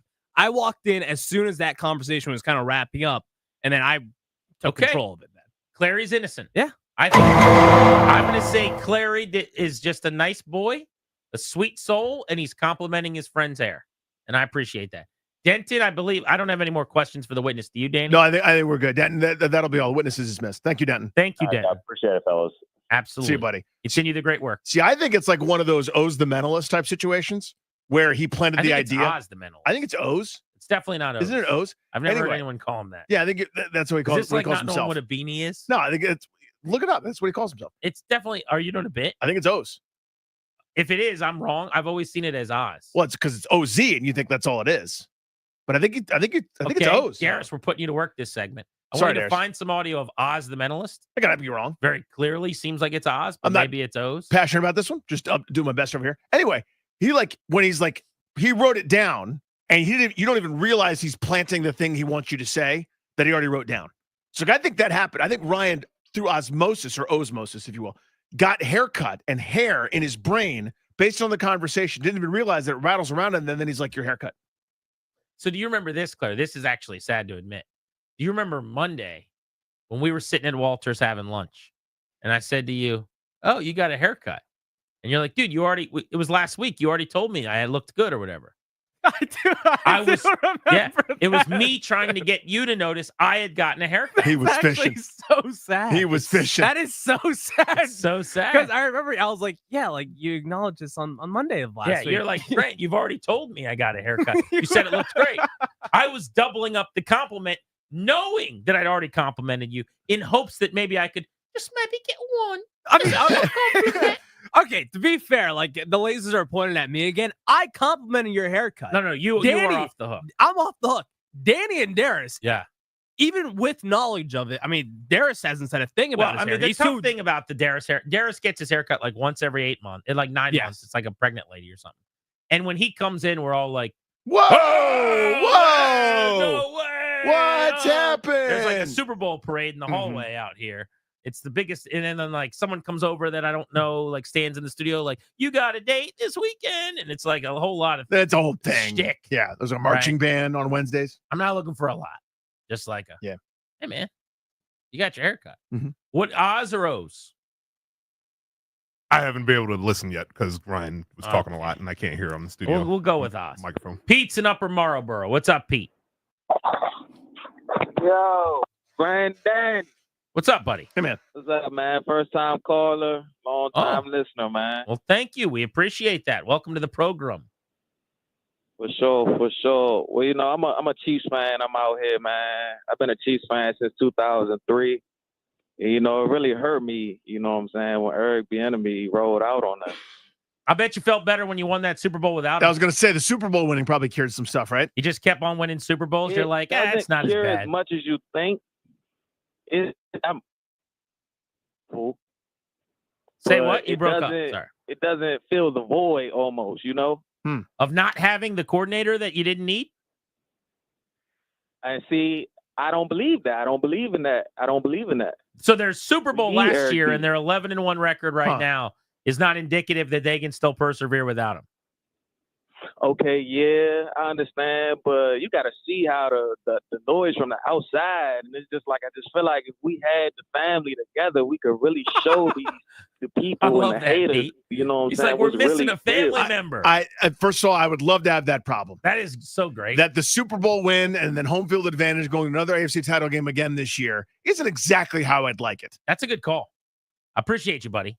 Give me that problem, by the way. I just love the familial experience of being a Chiefs fan where you're like, we're just missing someone. I wonder if he felt that way about Matt Nagy when he was coaching the Bears. Like this Super Bowl didn't feel as good as the other Super Bowls just because Eric wasn't there. I think you'll get your family member back soon. I don't know how many people are going to be fighting you to keep the enemy out of Kansas City. I think Darius has the pronunciation. This is him being introduced by Buccaneers head coach Todd Bowles. And sort of a mental magician, if you will. His name is Oz Perlman. Wow. Yeah. Here's the thing. Danny Rouhier in my face. I actually knew it and doubted myself for a second, but I was pretty confident I was right. In my face. In the face. Wow. I would have bet all the money. Me wrong. Danny right. O's the mentalist. I thought you looked stupid saying that. You look foolish in the eyes of others. Seriously, I was like, God, Danny doesn't know anything about pop culture. But I see that guy everywhere. Like every third Instagram clip for me, it's like one is like people doing exercise. 2 is pickleball. 3 is O's the mentalist. Like he's at the Jets facility. He's at the Bengals facility. You know what, he's at Baltimore. He's everywhere. I need a second source. O's. Todd Bowles isn't good enough. I want a second source. Easy to find him. O's the mentalist. Listen to Zach Taylor introduce O's the mentalist. I'm dumb. All right, double play is next. What's going on in our lives? Nothing to do with sports. You're listening to Greg and Dave.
G&D, welcoming you back on the Fan. Top of the hour. We got Caps tickets. You better be listening if you want to win those. Our double play every day at 345 is driven by your local Washington area Honda dealers. Stop in for a great deal on the rugged and capable Honda Pilot. Contact your local Washington area Honda dealers today. Danny, we have confirmed O's the Mentalist. We've confirmed it with O's the Mentalist. With O's himself. Yes, from when he was on television talking about himself. I think it was early in his career because he was on one of those like America's Got Talent. I'm super talented shows. So yeah, he called himself O's the Mentalist. So again, I tip my cap to thee. Thank you very much. I'm not worthy. All right, it's time for Danny's double play. I got to be delicate because I don't want to give too much away here. Oh, wow. Just in case certain parties are listening. But I did some Christmas shopping. Oh, good. All right. One of those online Cyber Mondays or Freaky Fridays or Good Deal Sundays or Tell the Truth Tuesdays. I don't know what, but whatever. I saw something. Hey, this would make sense. Competition Wednesday. It's like today. Yeah. I don't know what Thursday is. Who knows? Today's Thursday, right? Yeah. It's I think it's Amazon Prime Purchase Thursday. Yeah, day before we go to Hard Times Thursday. I don't know. Day. By the way, we're at Hard Times Tomorrow. Cafe, Springfield for the Grant and Danny field trip tomorrow. I'm looking for a banger. I'm looking for a big turnout. I'm looking for the people of Springfield to deliver. As the former mayor of Springfield myself. That's right, yeah. Informal. Hard Times Cafe, Emeritus. Springfield for our field trip tomorrow. So I did doing some shopping, and so there was something that I got for this person that they actually need right now. Then I got something that, I'm in the same store. I'm already here. I can get free shipping, and I'll knock out a Christmas gift. This is awesome. So I see it, and I go for it. Well, I find out 17 seconds later that my in-laws literally already got the thing. No. For Christmas for this person. And I went, oh, you got to be kidding me. Like, I thought I was so smart. Turns out I was. And it was the right thing, but they were already informed. They were already in the know, and they went and did it too. Okay. So now I've got it. Instantly, with this website, I'm looking for someone to talk to. Of course, it's impossible to find. I'm looking for some customer service thing. It's like middle of the show or whatever. It's like, hey, call us and go through this horrible hassle. Or it's like, you can do a chat or like leave us a message, reach out and contact us. And I went, hey, here's my order number. Here's what happened. I messed up. I need to remove this from my order. Okay. Or change it or do something, but please don't send me this. I'm happy to do business with you again, but I can't have this. This is going to be a waste. Let me guess. Someone called back right away, said no problem, and it all was really seamless. You know, you'd think so, but here's what happened. Nobody said anything for 4 days. Okay. And today, Thursday, day before Hard Times Day, competition, I got an email back on Competition Thursday. It's too late in the order process. Okay. It's already been out for shipping. Is this going to end with me getting a silly present? Like, thanks so much for shopping with us. So, like, I clicked order. Yeah. Found out, still haven't even logged off the website yet. 20 minutes after I ordered it, I said, please remove this from my order. Let me do something different. Yeah. No one responds for 4 days, and then they tell me it's too late. Now it's too late. Which is fascinating. That goes back to Ron White saying, I was drunk in a bar. You threw me into public. You know what I mean? Yes. Like, no, I wasn't in public. Yeah. You guys put me in public. My boy Justin Schlegel's a great joke about getting a boot on his car. We're like, you can't park here. Then why are you keeping me here? Like, you just put a boot on the car. I can't move I it don't now. want to be here. That's very funny. So I ask again. Yeah. Does this somehow end with one of us getting this present? No, it's not for you guys. Respectfully. Is there anything I would? Is it something like I could use? No. You wouldn't want this. Write down what it is. I will. Okay. Give me one of you guys. Grab me a writing utensil. I'd love to see. Here, I'll type it here's out. a I'll type pen. it out. I'll Here's a type it pen. out. Okay. Yeah. Use that. All right. So if I wanted it, would you hook me? You wouldn't want it. Is my point. I need something to write on. Should I use I'll use a napkin over here. You're the kid in class that doesn't have anything. He needs a pencil and a piece of paper. It is time for my double play. So I'll throw my brother under the bus here. I'm going to say it was my brother. Okay.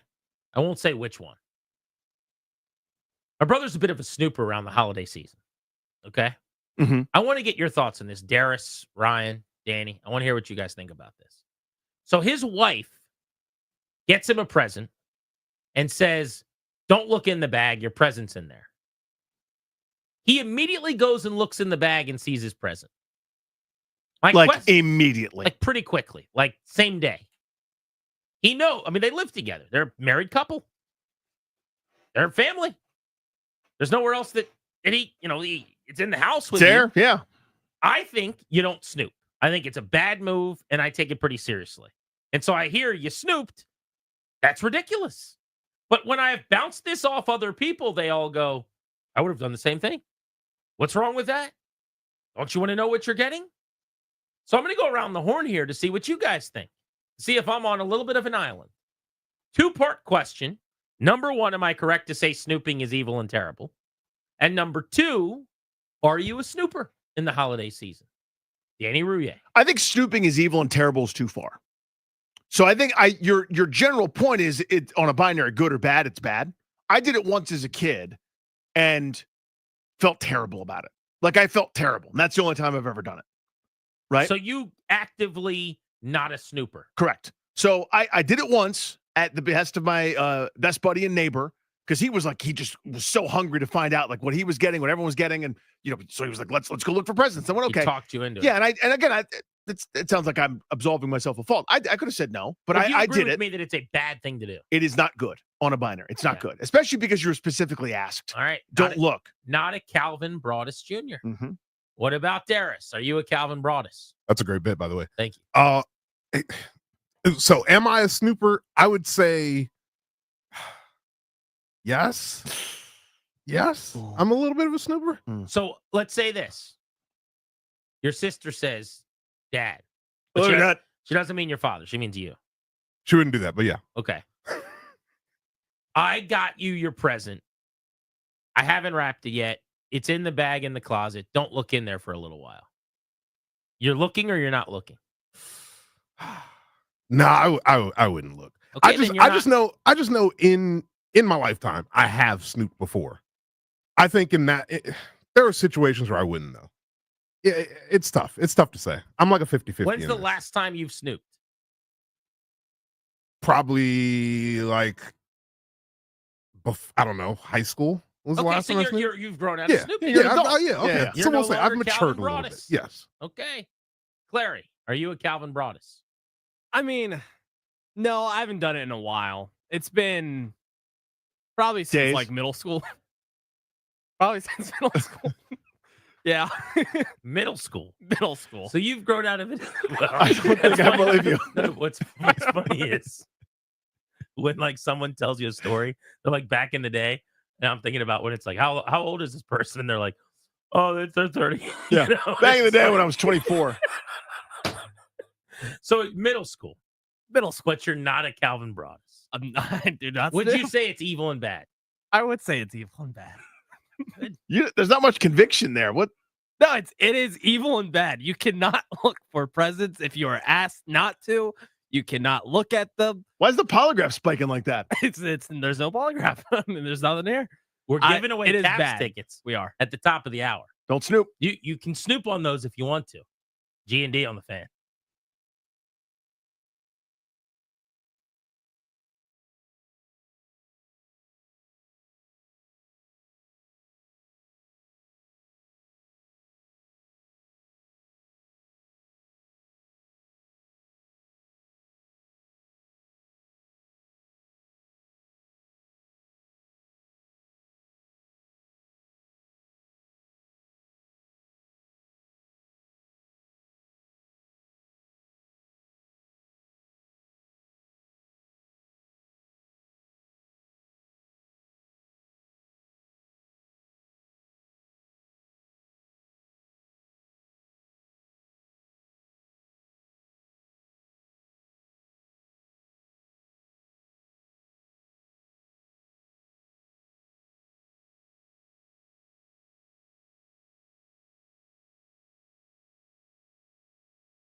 Michael Phillips coming up to talk Commanders with us in just a couple of minutes.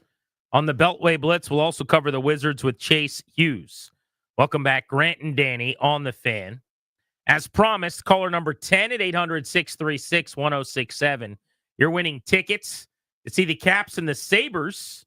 The game will be this coming Saturday, December 14th. That is a week from Saturday. Capital One Arena tickets are available. The complete schedule for the Caps also available at thefandc.com/contest. So congratulations to whoever wins those tickets.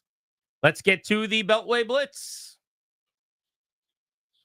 And we start off on the ice. Danny, I was in the barn when the Capitals lost to the San Jose Sharks in overtime just a couple of nights ago. Actually took my little guy. He made it through all three periods in overtime, which I was fired up about. But offensively, just not a good night for the Capitals. They scored only one goal in the loss. Now they're back to playing stiffer competition. They've got the Maple Leafs on the road, north of the border in Toronto. Puck drop tonight scheduled for 7 p.m. They've been able to survive pretty well without Alex Ovechkin. But now you're at risk of a couple of straight losses, maybe an offensive skid here, and you'd be 500 without the big man. So they're trying to get another win, get win number 5 out of 8 games without Ovi. Yeah, Toronto first place in the Atlantic Division. A really good team in their own right, as we know. But what's been amazing, I think Barry Sverluga wrote about this. The Capitals this year are averaging 1.6 goals per game more than they were at this point last year. Just insane, incredible. I know it doesn't sound like all that much if you're just saying, 1.6. Just basically you're talking about 2 goals a game better than they were last year at this point, where they were just anemic at best offensively. And that's remarkable. Again, even consider, I know they only scored a goal the other night, but for the most part, they're winning these games 5-4, 6-5, and lighting the lamp at a pretty prodigious clip. That's been a godsend to me, honestly, is a little bit more offensive talent. Seems like a really good scheme, design, and kind of execution plan from Coach Carbs and company. But they've been really impressive. You mentioned Sverluga's column. People should really check that out today if you're a Caps fan. But to give those numbers again that you just referenced, a 1.45 goal per game improvement year over year from last season to this season would be the largest in the NHL since 1970 to 1971 when somebody pulled that off. And I would be willing to bet there were some rule changes or something then. But that does not happen.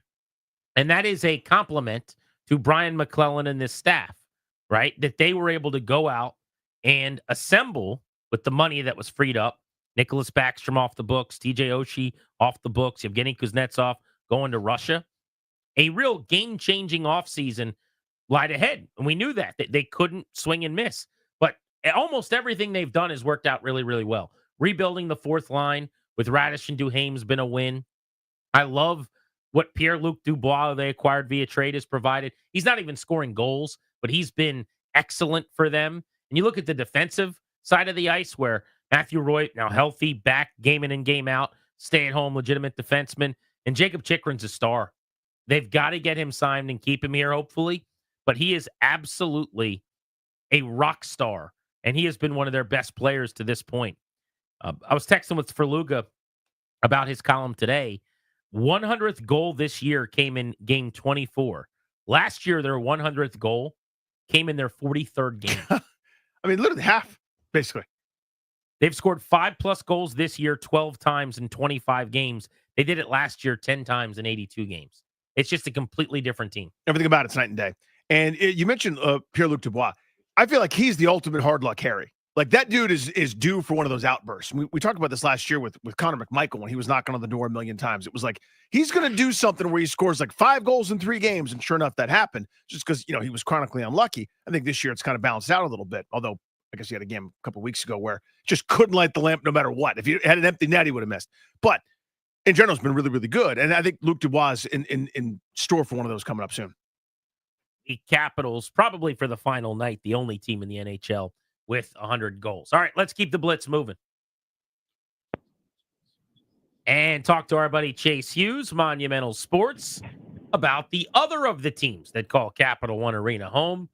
Not quite as fun to be a Wizards fan. They are 2-17 right now. Chase, I mean, there is bad in rebuilding, and then there's 2-17. And I signed up for this. I'm fine with it. I don't know if everybody is. Like, it'd be hard to me to be a season ticket holder watching this product, but where are you at on what we've seen through 19 games? Well, I think it's a reminder that rebuilds in the NBA in particular take a really long time. You know, in the NFL, as the Commanders have shown, sometimes it can be pretty quick if you get the right quarterback. But in the NBA, you're drafting these guys so young and you're throwing them out there immediately. It's not even like baseball or even hockey, where sometimes these guys spend time in the minor leagues. Like, they just have to go out there more often than not and just play through it and play through experience and learn through experience. So they've got a bunch of guys in their rotation that are 19, 20 years old that are learning on the fly. And I think that's why you see the record is what it is. I think there is a chance, though, that they can make some progress over the course of this season, though, in part because they are so young and they have guys with high ceilings. So, you know, in theory, there's a lot of room to grow, and I think they can make that type of growth in a short period of time. A number of guys hurt, banged up for, I think they play against the Mavericks this evening, right? So it's George, it's Kispert, it's Kuzma, and I guess Brogdon's questionable. Give us some updates there. Yeah, so it sounds like Brogdon will be able to go, but he was one of 3 players to go down with an injury in their last game against the Cleveland Cavaliers. You know, you're going through this losing streak, and then you see it was within a minute and 20 seconds of game time that both Kispert and Keyshawn George had their left ankles get sprained. And then Malcolm Brogdon left the game with knee soreness, which may have been more of a precaution because the game was out of hand. But yeah, you know, they've gone through this season. They went through last season, and they've enjoyed pretty good health for the most part. But now the injury bug is starting to hit them, and that's not going to make things any easier. Chase, I've been super impressed with Alex Sarr. I know the overall numbers aren't blowing people away, and I know they're young kid moments, but there's individual times, like when he swatted Giannis the other night, or taking on Evan Mobley or a couple other bigs in the paint with deft moves that you see from someone that's 6'4", 6'5", let alone 7 feet. I'm telling you, there's something here. Exactly what it's going to be fun to sort of see what he is, but I've been really impressed with the kid to this point. Yeah, I think his 2 most standout skills so far have been shot blocking and screen setting. He's been one of the best shot blockers in the league. And, you know, defending in the NBA and defending even the rim, there's a lot more to it than just blocking shots. But so far, he's established himself as one of the better shot blockers in terms of blocks and contested shots. And then one thing that I think has been a little bit more surprising, is his effectiveness as a screen setter. He's been arguably a top 10 screen setter in the league, both in terms of screen assists and the points that he creates on those plays. And I'm surprised by that, in part because he's so young. You know, he's just getting used to NBA officiating, which is a big part of setting screens. And also, he's so skinny. You know, I mean, he's going to get better at setting screens as he gets older and continues to train in an NBA program and adds muscle. So the fact that he's showing those signs, I think you have to be very encouraged by that. Chase Hughes, Monumental Sports, Wizards in action tonight. They host the Mavs at 7 o'clock. Thank you, buddy. We appreciate you. Absolutely. Thanks, guys. See you, bro. You got it. Enjoy the game. Let's talk football. Michael Phillips in Richmond, Odyssey, and the Richmonder, which if you are in the Richmond area listening on AM 910 or FM 1051, you should subscribe to, because it's real journalism and it's the good stuff that you need to know about your community. Hey, Michael, the Commanders have a new team president. Big deal, little deal? Well, we get to make soup jokes, so I think it's a win for us in the radio and business. I like separating football and business. I think that's a smart decision, right? With Jason Wright, you got the sense that maybe he wanted to be a little bit involved on the football side of things, and certainly had the football background. No objections at all here to say, here's a guy who's going to sell tickets. We got another guy who's going to pick football players, and they're both individually very good at what they do, and there's no overlap. The Tennessee game was very, very good from an offensive perspective, especially. Michael, good Lord. I remember your name is Michael. Miguel. I almost called him Miguel and then Michael in the same name. It's Miguel. I don't know who Miguel is. Anyway, Miguel, is that this offense is big back, or Tennessee was terrible and it's a one-off? Well, Dallas is bad too. So, I think you got to take the wins where you can get them. And in a league where I saw the stat earlier this week, 80% of all NFL games have been decided by a score less this year, right? And I think everybody who's watching football knows close games have been the norm. These guys have produced 4 really compelling blowout wins. One of them that's aged really well against the Cardinals, and they put up a lot of points against the Bengals as well. So I'm choosing to see it as a step forward. I was nervous about this Cliff Kingsbury thing. Saw a lot of things that reassured me. Saw a lot more John Bates. I liked that a lot. Saw a tough physical running game, and obviously on third downs, it was third and short and not third and long, and that's such a huge difference maker. So I'm choosing to be optimistic on this one. Week 1, 2025 football season. Cliff Kingsbury is where doing what? He's here doing this. It's such a silly storyline. Like, people like to talk about him and show his pretty face on TV, and I get that. He's getting paid by the Arizona Cardinals. Don't lose sight of that. If he takes a head coaching job, he's working for free. And that's a silly thing to do, to stress yourself out trying to fix the unfixable Chicago Bears. He'd be getting free. like $10 million a year as a head coach, though. If somebody truly breaks the bank for him, maybe you think about it. But he's got a good situation. He's got the chance to win more and be even more desirable. I mean, look at this Ben Johnson thing, because, there were people here who screamed like, oh, he turned the Commanders out. That's going to hurt him next year in the market. No, it's not. Everybody still wants him to be their coach. Another year here with Jaden, building that resume is only going to make him more in demand. Unless the Cowboys, or some like dream job calls, and even the Cowboys aren't a dream job in a lot of ways, right? Unless it's the perfect fit, I don't think so. What's Marshawn Lattimore going to do for this defense? Yeah, he's going to play. I'm excited about that. I think that the momentum is very much building towards him being on the field. I love the possibility of seeing him, San Ristel, and maybe a little mix of everybody else, right? I think it frees St. Joseph to not have to be the guy on defense, which he's not. I think he's a good player. I think he's an NFL starter. I just think he's been asked to carry the load at times this year, and I love the idea that they're taking that load off of his back with a really talented free agent, but also a really talented rookie, who's coming along, I think, well ahead of schedule here. I think that's only good news for everybody else downstream. Speaking of storylines that may not need as much time dedicated to them as they're getting, do you feel like Jaden Daniels will comfortably coast to Rookie of the Year, or is Bo Nix actually making it a competition going into the final furlong? It's not a competition in my mind. I think that the only argument you can make is the people. The people. Winning's the only thing that matters. If Bo Nix makes the playoffs and Jaden Daniels doesn't make the playoffs, you're going to hear from those people. I don't need to hear from those people. I know who the Rookie of the Year is. I can see it with my own eyes, and that's no disrespect to Bo Nix. He's just clearly not in the running. I'm more excited. This was his 8th Rookie of the Week, guys. I know that. I know you keep the chart in the office. Put his smiley face on it every time he gets one. Ben Roethlisberger's got the record with 9 Rookie of the Weeks. I think that record's going to get smashed. I think he gets to 10 this year. Let me write that down. Some disrespect to Bo Nix, Michael Phillips, RTD. Okay, down the stretch here, how many wins do you think they need to secure a postseason spot? I feel really good about 10, and I just base that on looking at everything else that's going on in the league, right? All these scenarios where they get to 10 and don't make it, or like everybody in the NFC West gets hot and, the wrong teams win the wrong divisions and Tampa wins, but Atlanta's still really good and doesn't win. And these things can happen. Of course, it's sports. Sometimes the crazy scenario happens. I think the vast majority of 10-win scenarios involve this team being in the playoffs as the 7 seed against either Philly or Detroit, which I don't like. That's a tough matchup.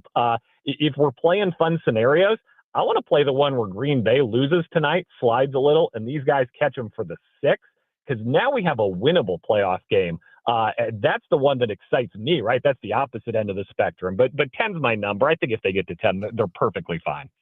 All right, tell the Phillipses we said hello, and we need to get ice cream again. The Paulsons and the Phillipses in Richmond. What was that place we went to? That ice cream was good.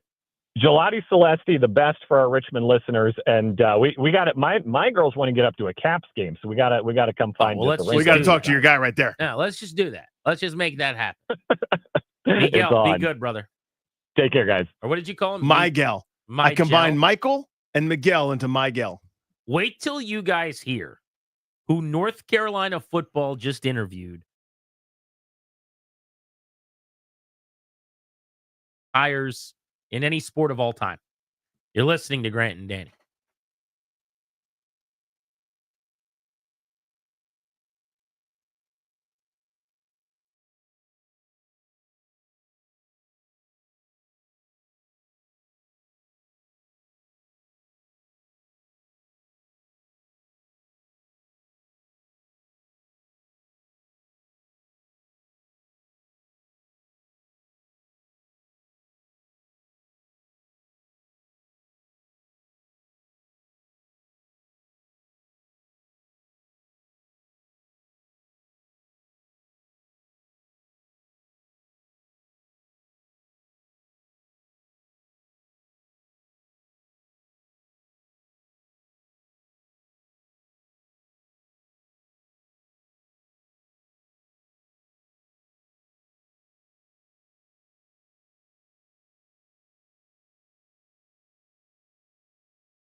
All right, get this. Bill Belichick has interviewed for the North Carolina head coaching vacancy collegiately for running the Tar Heels football operation.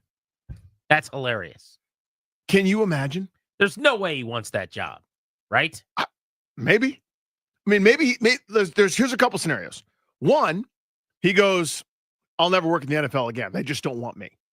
The league has moved to something else that's not me. Why would he think that? Maybe that's what his interview experience this past year told him. Maybe he thinks he's too old to do it. I am like 80% sure he'll get a head coaching job in the NFL this offseason. Are you? No. So you think, would you say there's a better chance he doesn't get a head coaching job in the league than not? Yes. Really? Yes. For what reason? Nobody wants this anymore. Like Mike Vrabel's out of a job. Bill Belichick's out of a job. I think Vrabel will get one this time. I think he won't. I think the league has. I think owners don't want it. They want their young offensive coach that's handsome and great at the press conference with a flat top. Like Wow. that's what they're looking for. I want that too. That's what they want. I'd love that. Let's make a dollar bet that Vrabel doesn't get a job this offseason. Okay. I would bet anything that he does. Dollar bet? Done. All right. You're on. Dollars, that's about as high as I'll go. Let's bet $100. Nope. Okay. I won't do it. Yeah, Vrabel's going to get a gig, I think. Now, Belichick, I think you could absolutely win that bet. Like, I don't know that I'd be willing to put my betting reputation on the line. So I think he basically goes, now, again, this is me figuring out if he wants this gig or not. I think he basically goes, two scenarios. One, I'm not getting an NFL job, and I still want to coach. Or maybe 1A, this is kind of like my retirement gig, right? To take a very mid-level D1 program, and they're in the ACC, but come on, they're not in any danger of winning any national championships. They're, a good year is kind of like a good year for Maryland, where it's like, did you get to 7-8 wins with 5 of them over, Southern, Eastern, Northwestern, North Carolina State, A&T Tech? Did you do that? Can you go to a bowl game? Like, that's kind of what they're looking for down there. Maybe a little bit higher than that, but not much. He can do that. Why would anybody want to opt into coaching college football now, though, the way you've got to do the recruiting and stuff? All of his equals in age and kind of success, not to say at the NFL level, you think about like Nick Saban or some of the legends like that, are getting out of coaching in college. Tony Bennett at the peak of his success and powers, making all the money, running a program. You kind of run your own little fiefdom as a college coach at these universities, all the money poured into your coffers. These guys are going, it's just not worth it anymore. This isn't fun. This isn't why I got into it. I hate doing this. They're leaving to go sit on TV sets, or in the case of Bennett, I'm honestly not even really sure what he's doing right now. Might just be chilling at his house. And Belichick's going to opt in. I mean, I understand you can have a recruiting coordinator and some people that help you, but maybe for a year or two, you can recruit based on being Bill Belichick. Just because your name at North Carolina will get someone to come play for you because you coached Tom Brady and you won those rings with the Patriots. How long does that work? A current 15-year-old doesn't give a bleep about Bill Belichick. He doesn't care. I mean, you might have a year or two left of that relevance. I mean, I'm going to go back to the NFL with him for a second. The Bears are not going to hire a defensive-minded guy, obviously, with Caleb Williams. So that is Ben Johnson. That's maybe Cliff Kingsbury. That's somebody like someone on that ilk. Thomas Brown rolls the rest of the way, keeps the gig. By the way, I love Thomas Brown. Where are you at on him so far? Well, this is a rehabilitation tour for Thomas Brown. Not year one, but last year, reputation a little bit low. Watching Bryce Young barely able to complete a forward pass. Yeah. Now all of a sudden you're going, Thomas Brown? I should say that my love for him is only based on Sean McVay saying he's the real deal and advocating for him. Like, there's only a couple guys that McVay's ever reached out to me to put over. One of them was Raheem Morris when he was interviewing for the Commanders last year. And he's like, dude, you know how good Raheem would be for Washington? And it's his buddy. I understand that. But he was trying to, kind of suggest this would be great. And the other, though, that he's advocated for in the past is Thomas Brown. Interesting.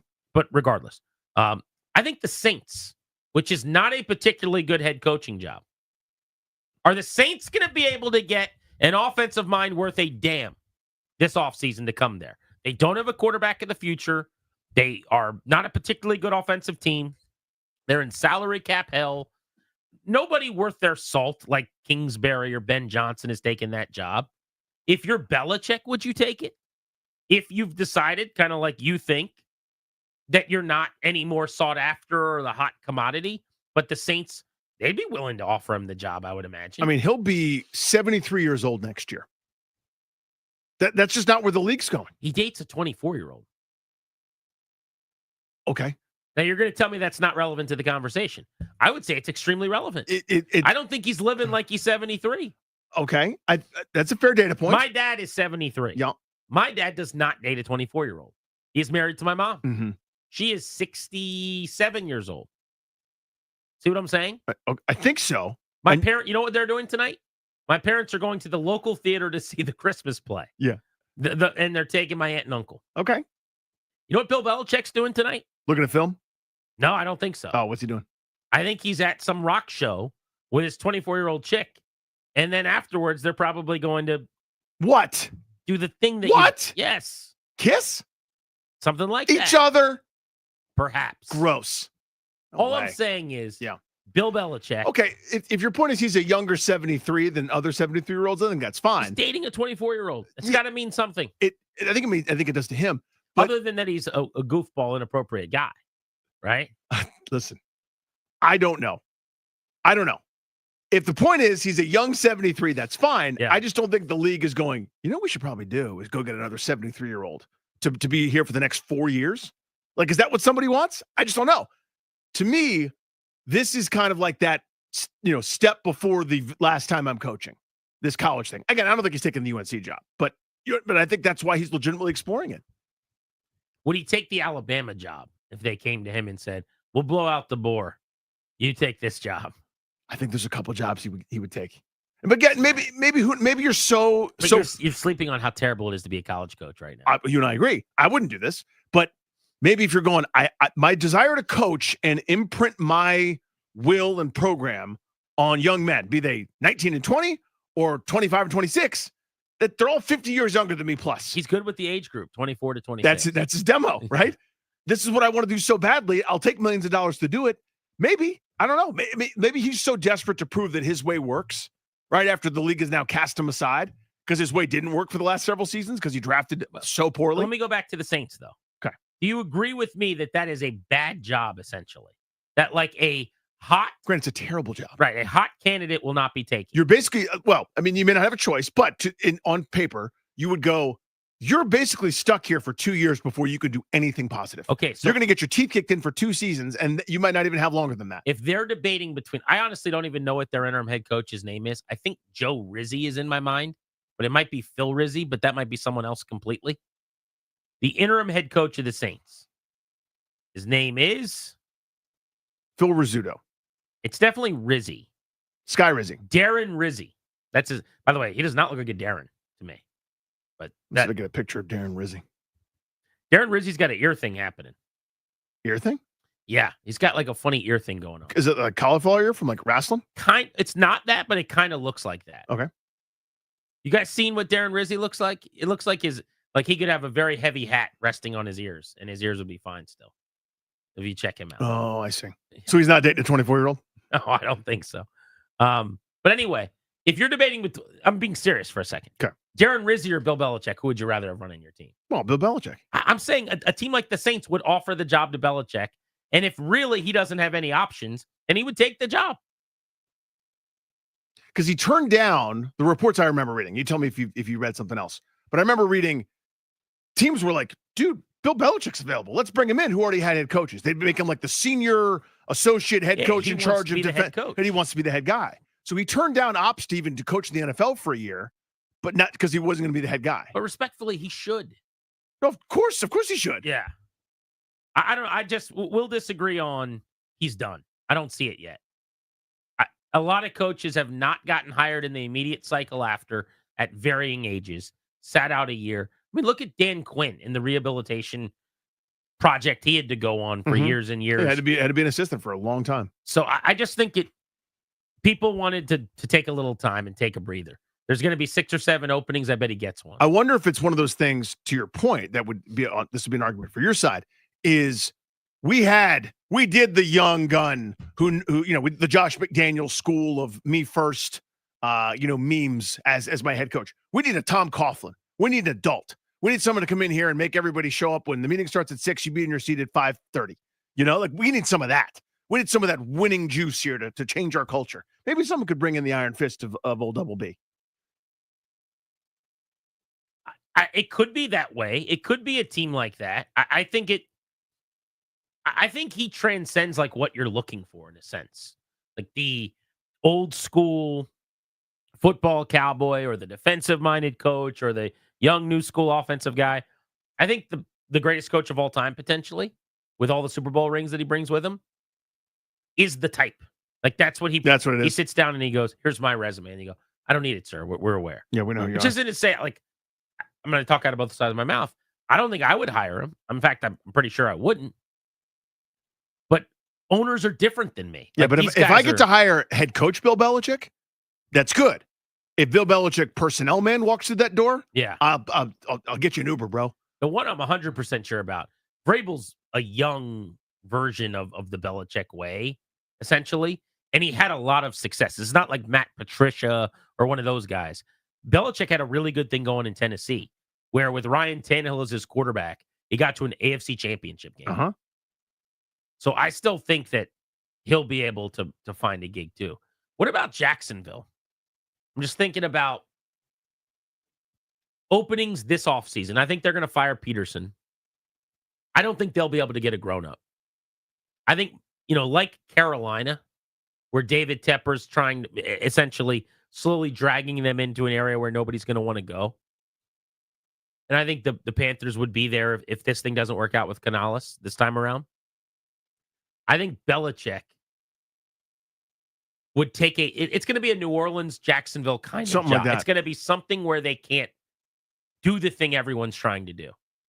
And maybe it'll work, honestly. Yeah. Like you might luck box your way into that. Well, it would depend. If I'm Belichick, it would depend on what I think of Trevor Lawrence.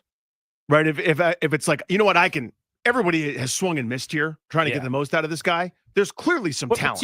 But based on what you're saying, you can't be choosy, whether you like Trevor Lawrence or not. If you're getting I'm talking about for Belichick. Yeah. That's what I was talking about. Well, you're saying you can't be choosy because he's not going to get offers anyway. So if you get one, you just take it. If you really want the job. In other words, that's kind of what I asked you about the Saints for originally. Would you just take the NFL job that's not good, or would you never coach in the NFL again? So am I a young up and coming head coach, or am I Bill Belichick with your 24-year-old girlfriend? Yeah, and I guess he would just do it if that's the case. But I don't think anybody's interested. And that to me is where the difference between our opinions. I think is I don't think anybody wants Bill Belichick to be their head coach. I could see Shad Khan at the end of this season blowing out the Peterson. front office and the coaching staff and giving full power to Bill Belichick. That would not surprise me at all. He's also close to the all-time wins record, isn't he? It's just more motivation for him to want to continue to coach. I think Andy Reid is creeping up on that list too. But yeah, all-time wins. Don Shula has 328. George Halas has 318. Bill Belichick has 302. I guess he's comfortably ahead of Andy Reid, who's at 269. But he's 16 wins away from Halas, and he's 26 wins away from Shula. So he's one more 3 or 4 year run away. I was going to say probably needs a good 5 years at his most recent rate. Wow.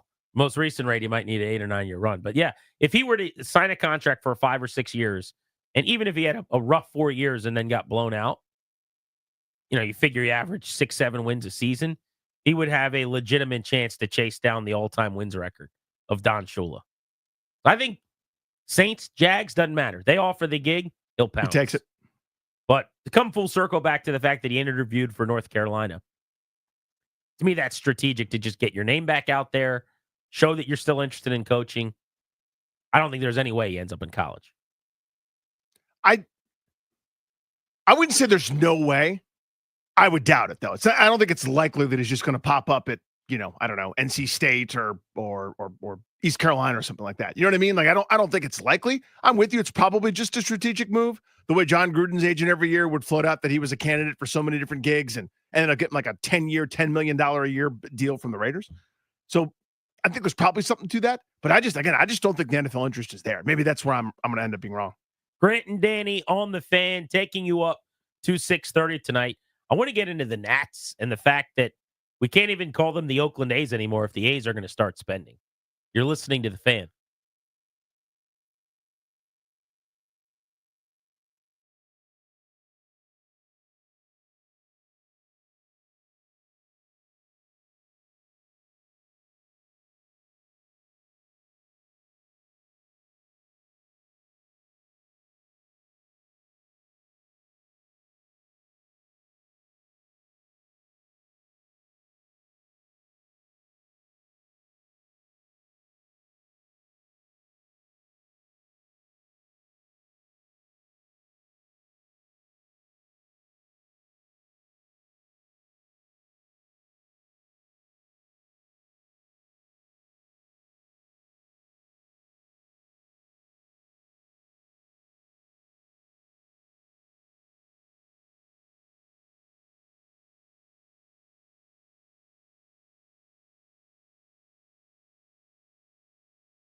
Welcome back, Grant and Danny on the Fan. The Oakland A's were in the news today because they signed Luis Severino to a 3-year contract worth $67 million. Now, that isn't something a lot of you care about, being baseball fans in D.C. $22 million a year for Luis Severino for the Oakland Athletics is a notable national story because they don't spend a lot of money. Clearly, they're getting ready to go to Vegas, and they think more money is going to be coming in. Yeah, they got to go to Sacramento first, I guess, this year. Or Sure. I don't know. The whole thing's weird. But Luis Severino has been in the big league since 2015, pitched for the Yankees and the Mets in New York, is going to be an A. And you're going, well, Grant, why are you telling me this? Well, I'm telling you this because the A's are one of the few teams in Major League Baseball that never spend money. And what I routinely say, jokingly, is when we bring up the Nationals and their lack of off-season interest, their lack of off-season moves, and their lack of off-season aggressiveness, I jokingly will say, I'm tired of being the A's or the Marlins. Well, if the A's are out here spending $22 million a year on pitchers, I might not even be able to say that anymore. Because maybe the A's, Danny, are about to move past the Nationals. When you start to look at Major League Baseball payrolls at this point, it really is sad to see what the Nats are actually spending on players on their roster for this season. Because there are ways to show with all the deferred money or money to players that aren't here anymore that they pay a lot more into the operation and the players that they actually do. But the real money that they're going to spend on players on the field this season right now for the 2025 payroll, when you calculate what's likely to come to players in arbitration hearings, plus all the guys that are supposed to be on the team based on, these sub $1 million a year veteran minimum, is between $32 and $35 million. That's what we're talking about. 7 players with 3 or more years of big league service time that make more than $19.5 million. And that's going to end up being guys like Mackenzie Gore, Luis Garcia, Keibert Ruiz, some of the veterans in the bullpen on the team. Very, very small group. But you're talking about, again, basically a quarter of the roster, 7 big leaguers who have 3 or more years experience. The highest paid players on the team are Keibert Ruiz and Luis Garcia. The rest of the team is just $700,000 a year minimum players that make up another $15 million. So you're talking about a payroll sub $35 million. Only the Marlins at $31.5 million and the A's before this deal, who were at $4.5 million because they don't have any arbitration eligible players, were below the Nats. And if the A's are about to start spending and being more aggressive, it's going to be Washington and Miami at the bottom of the list. Just for frame of reference, Washington, again, projected payroll around $35 million. In terms of real dollars leaving the wallets or leaving the business operations of the Nationals, Strasburg is still being paid even though he's retired. Max Scherzer, I think, is still owed some deferred money. So in their minds, money's still leaving. For a fan who's going to buy a ticket or not, who's going to tune in on TV or not, or pay any attention to this team, the on-field payroll, which is what everybody judges and everyone looks at, because every team's got something like that, right? Whether it's a Bobby Bonilla contract or deferred money from other guys, whatever. Everybody's got something. You have 26 players. How much do you pay those 26 players? It is a paltry sum. It is a comically low sum of money for a team that is on the cusp of being pretty competitive, right? They're not, no one's saying that they're the Dodgers or the Phillies or the Yankees or the Padres or the Braves or any of the teams that are World Series contenders. What I think a lot of folks would say is, how much worse than Arizona are they? How far behind, some of these teams that are always in that 80+ win plateau are they? They're a couple of pieces, meaningful pieces, away from being a fun, up-and-coming, surging team that is a couple of years away from doing something pretty special. And there doesn't seem to be much interest in that. And that's really frustrating. $35 million in terms of what I'm going to call their total actual on-field payroll for this year is the expectation. Now, if you look at the Phillies, the Dodgers, the top teams in that same category, and this isn't counting like a ton of deferred money for Shohei Ohtani, who's only on the books for a few million, right? It's the actual money that you're paying out to the 26 guys this year. The Phillies in the division, your rival, so to speak, that you're chasing down in the East, 225 mil. You're asking the Nats, Davey Martinez, Mike Rizzo, your baseball operation, to go out and catch the team that is 7X, making 7 times as much, that's spending 7 times as much on players this season. Good luck. Go get them. The Braves, $183 million. The Nationals, $32.2 million. Could get up to 35 with arbitration hearings. I want to dive in on this next. Are they going to spend this offseason? Should we be expecting that they're going to make any splashes? And why don't more people talk about this and get upset about this at this point? Because every season before this one, I was totally on board, and I thought they were doing the right thing. This now is time to start spending, and I'll make that case in a couple of minutes. You're listening to Grant and Danny. If you're a Nats fan who wants to hop in, phone lines will be open at 800-636-1067. You're listening to The Fan.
And the pitch. Swing and a long drive. Deep left field.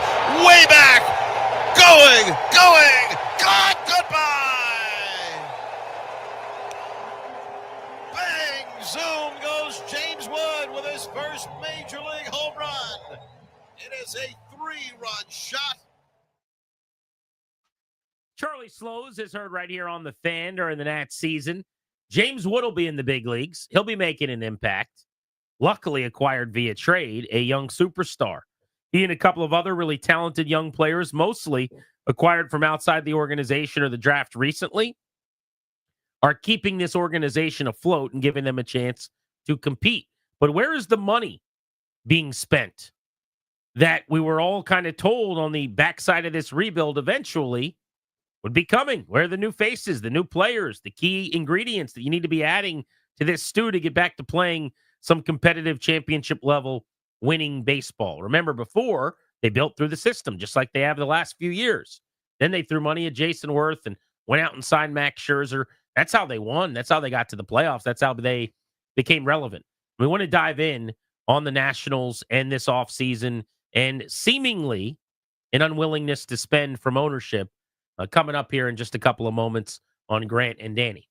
I want to remind you guys that as Washington continues to build the foundation of success on and off the field this season, it's time for you to plan your future as well. As the exclusive sponsor of our show, the law firm of Condori and Morad can help you update your last will and testament or set up a revocable trust for you and your family. Schedule a free consultation with their estate planning attorneys today by visiting kmlawyers.com, and be sure to tell them that G&D sent you. That's kmlawyers.com. Tomorrow we are going to be out and about. We're going to be in Springfield at Hard Times Cafe for our Friday field trip.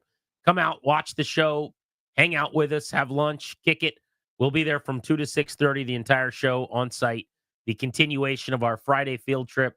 We'll be able to go around the NFL, break down and preview every game, going into the bye week, celebrate the Commanders being 8-5, playoff bound. When's the next time the Nationals are going to be playoff bound? Here's the deal, people. I think we have collectively and correctly been very patient. Rebuilds in baseball take time. To be done correctly, and the Nats did this many years ago when they loaded up, you want to draft high. You want to set yourself up to build your system by trading veterans for young assets, by creating competition in the minor leagues, and by losing, frankly, at the big league level so that you can pick as high as possible. That's where the stars are in the Major League Baseball draft. You see the Baltimore Orioles and what they've built in Charm City. The Astros did this many years ago. The Chicago Cubs won a title this way. The list goes on and on and on. And so there were some people from day one at the beginning of the post-World Series Nats rebuild who were upset that the team wasn't spending and wasn't trying to win. And I think those people were incorrect, because this is how it's done in baseball. And they did it beautifully. Yeah. The rebuild went seamlessly.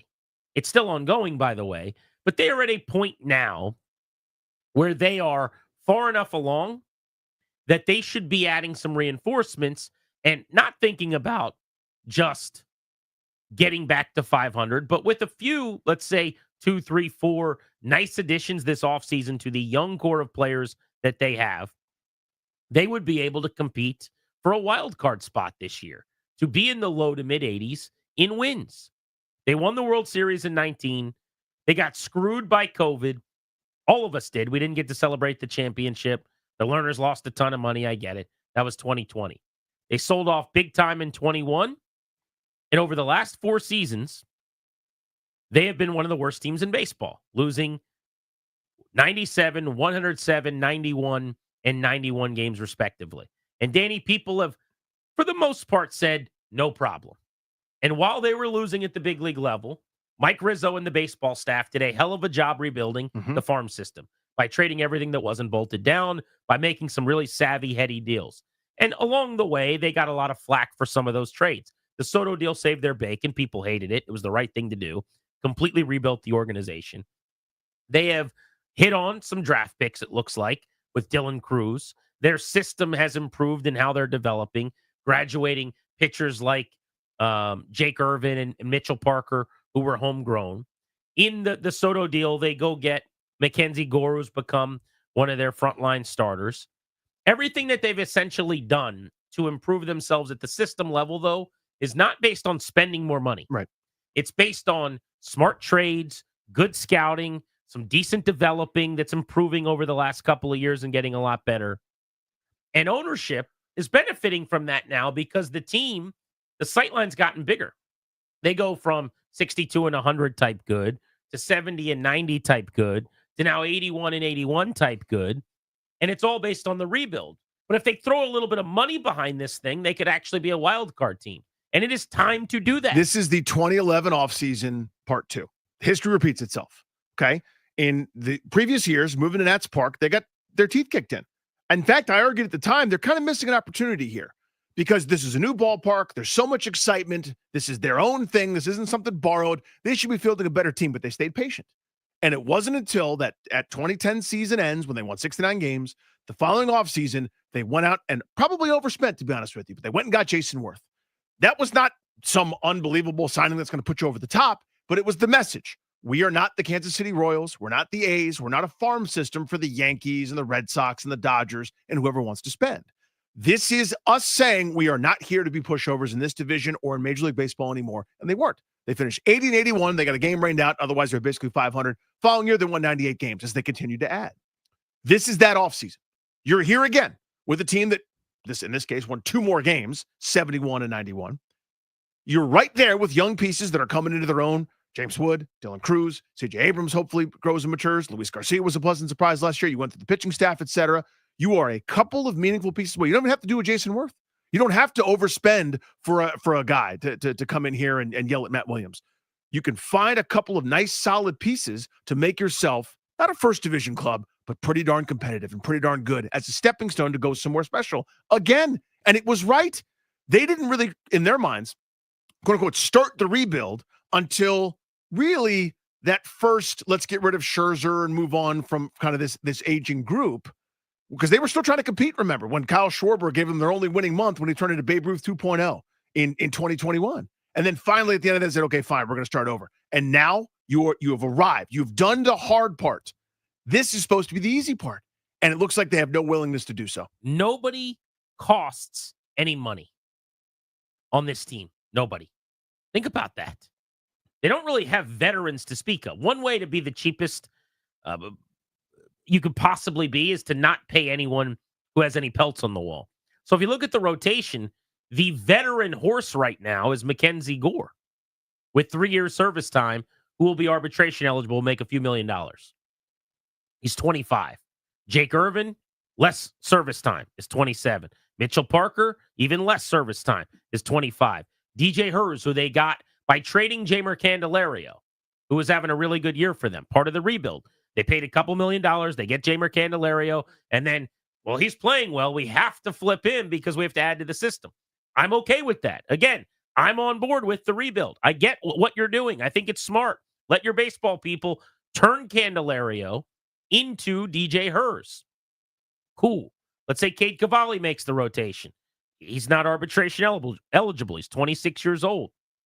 The roster at this point, your batting order would probably be something like shortstop C.J. Abrams, who, by the way, still only 24. It has 2.1 big league service years. You got to get to 3 to make any real money. James Wood, who's a baby at 22 years old. Right now, Juan Yepez would be their first baseman. Luis Garcia would be their second baseman, who, because he gets to go to arbitration, will make a handful of millions of dollars. Keibert Ruiz has already got a big league contract. They paid him. And by paid him, I mean he gets paid nothing for a catcher. But they paid him early, so it's a cheap contract that works for everyone. Their switch hitting catcher, who, by the way, they need a lot more out of. Presumably, Dylan Cruz will be their right fielder, who spent a couple of months at the major league level, still rookie eligible. As of now, Jose Tena would be their third baseman, and maybe like Alex Cole would play left and Jacob Young in center if the season started today. But the payroll we're talking about is like $32 to $35 million. That's what we're talking about at this moment, right? I guess James Wood would play left and, Dylan Cruz in right and Jacob Young in center. I'm looking at Roto World saying James Would DH, which isn't a thing. But the point of the dude's story is That's some variation of what their lineup could look like. And the season doesn't start today, and they're obviously going to sign a few guys. They're going to do the Nelson Cruz plan where they find someone in the bargain bin and hope that they can spin them, the Nick Senzel type signing. I am over that. Same here. And fans should be over that. Yeah. Like let's go get this clown shoe for $4 million and hope that we can trade him in a few months. No. The Candelario thing, which worked out brilliantly, was very smart, was a phase ago in this rebuild. This is the the Jesse distinction. Winker plan of last year, where you go and you rehabilitate a guy and you get him back, nurse him to health, and then he goes and wins playoff games, slamming his back down after a big home run in October for the Mets. That was last phase. You need to be on to the next. But here is what's happening. It feels to me like the team, and when I say the team, I guess really I mean ownership, is taking our acceptance of what is a true rebuild and a plan of, hey, you got time, no problem. And they're just pushing it further and further and further. And at some point, we got to throw our hands up and go, what in the hell is going on here exactly? Like, what is the plan? And I think it's this offseason.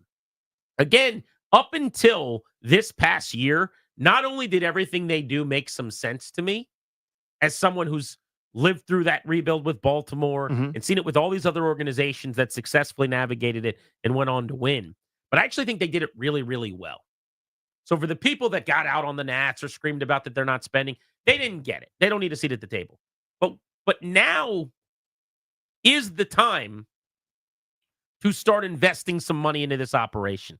You've got a big league star in the making in Wood, hopefully another one in Cruz. You've got Abrams, who was in a clubhouse last year that was mostly in the second half of the season devoid of veterans. Weird that he got in trouble for something that should never happen at the major league level from one of your star players, where he was out all night at allegedly whatever was going on at a casino or whatever, and the team put up, kicks him off the roster for the end of the year. It's almost like there wasn't enough veteran leadership in the clubhouse at the end of the season.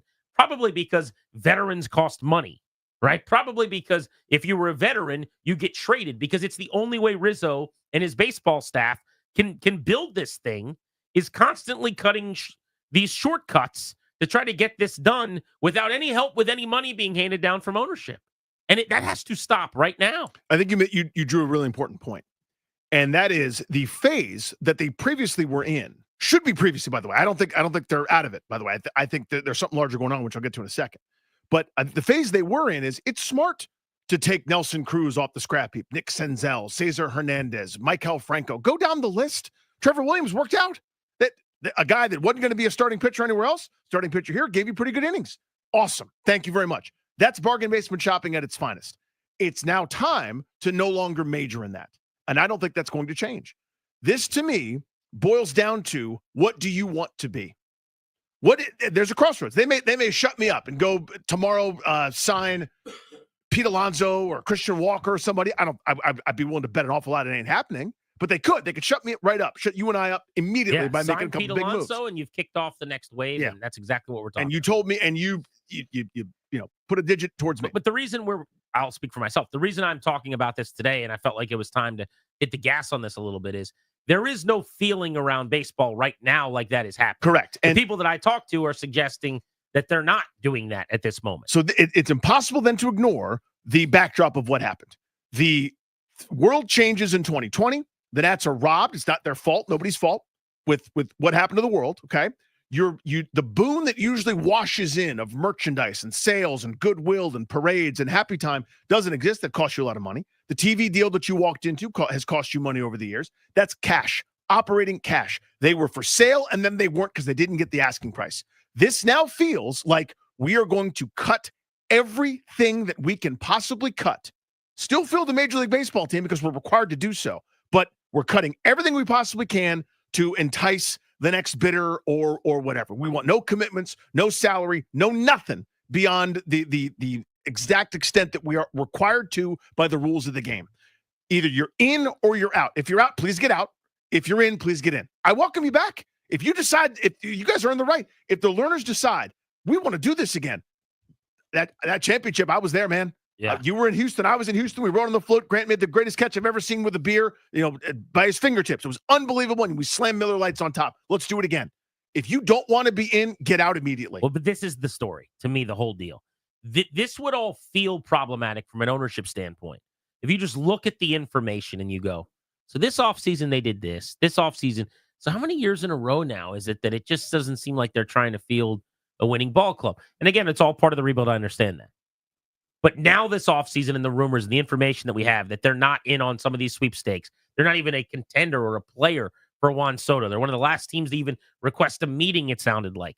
I mean, the contract offers are coming in. We've heard nothing about them. Now, I have said to anyone who will listen, I've screamed from the mountaintops into a megaphone on this show. Any breath wasted on Juan Soto coming back here, I thought was a big joke. I mean, it's just ridiculous, right? But I at least wanted them to, I don't know, pretend. Like, it would have been nice. You are his ex-girlfriend that he suggests his best relationship was with you. He was the happiest he's ever been with you. Maybe you could just pretend a little bit. Maybe you could go get a meeting and make an offer. It doesn't even seem like we're there, but I digress. But this would all feel problematic if we didn't know what we know about ownership. But we know publicly that they've tried to sell. I mean, is there a better indication of being checked out than that? That you have wanted to sell? Now, it's not the entire Lerner ownership group. It seems to me that Mark Lerner still enjoys owning the team and wants to own the team. I watched a video of when Dylan Cruz was drafted, and he's knee to knee with Mike Rizzo, like he's Josh Harris next to Adam Peters on draft night. And Rizzo hands him the phone to talk to Dylan Cruz, and he's got a big beaming smile, and he's still enjoying the baseball ownership thing. I've seen that guy in Fredericksburg at Fred Nats games. In Fredericksburg, to go watch James Wood because he just wanted to see what he looked like and what it's like when he's running the bases. He still cares and wants it, but not the whole family does. It's best I can tell, there's friction. There is someone in, someone out, and it's just not a good situation. And we're kind of stuck in the middle now. I'm just a little bit stuck in the middle. What's the song from Moneyball?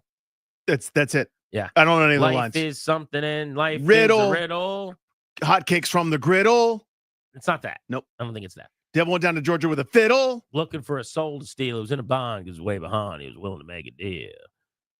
Jump up on a hickory stump and I said, boy, let me tell you what. Dun, dun, dun. I need right here and right now to figure this out. You guys want to do this or you don't? What do you want to be? And if not, I need you exit stage left because it's not fair to everybody else. By the way, I don't know how these numbers work. Someone over at the Nats could tell me I'm wrong about this, and maybe I am.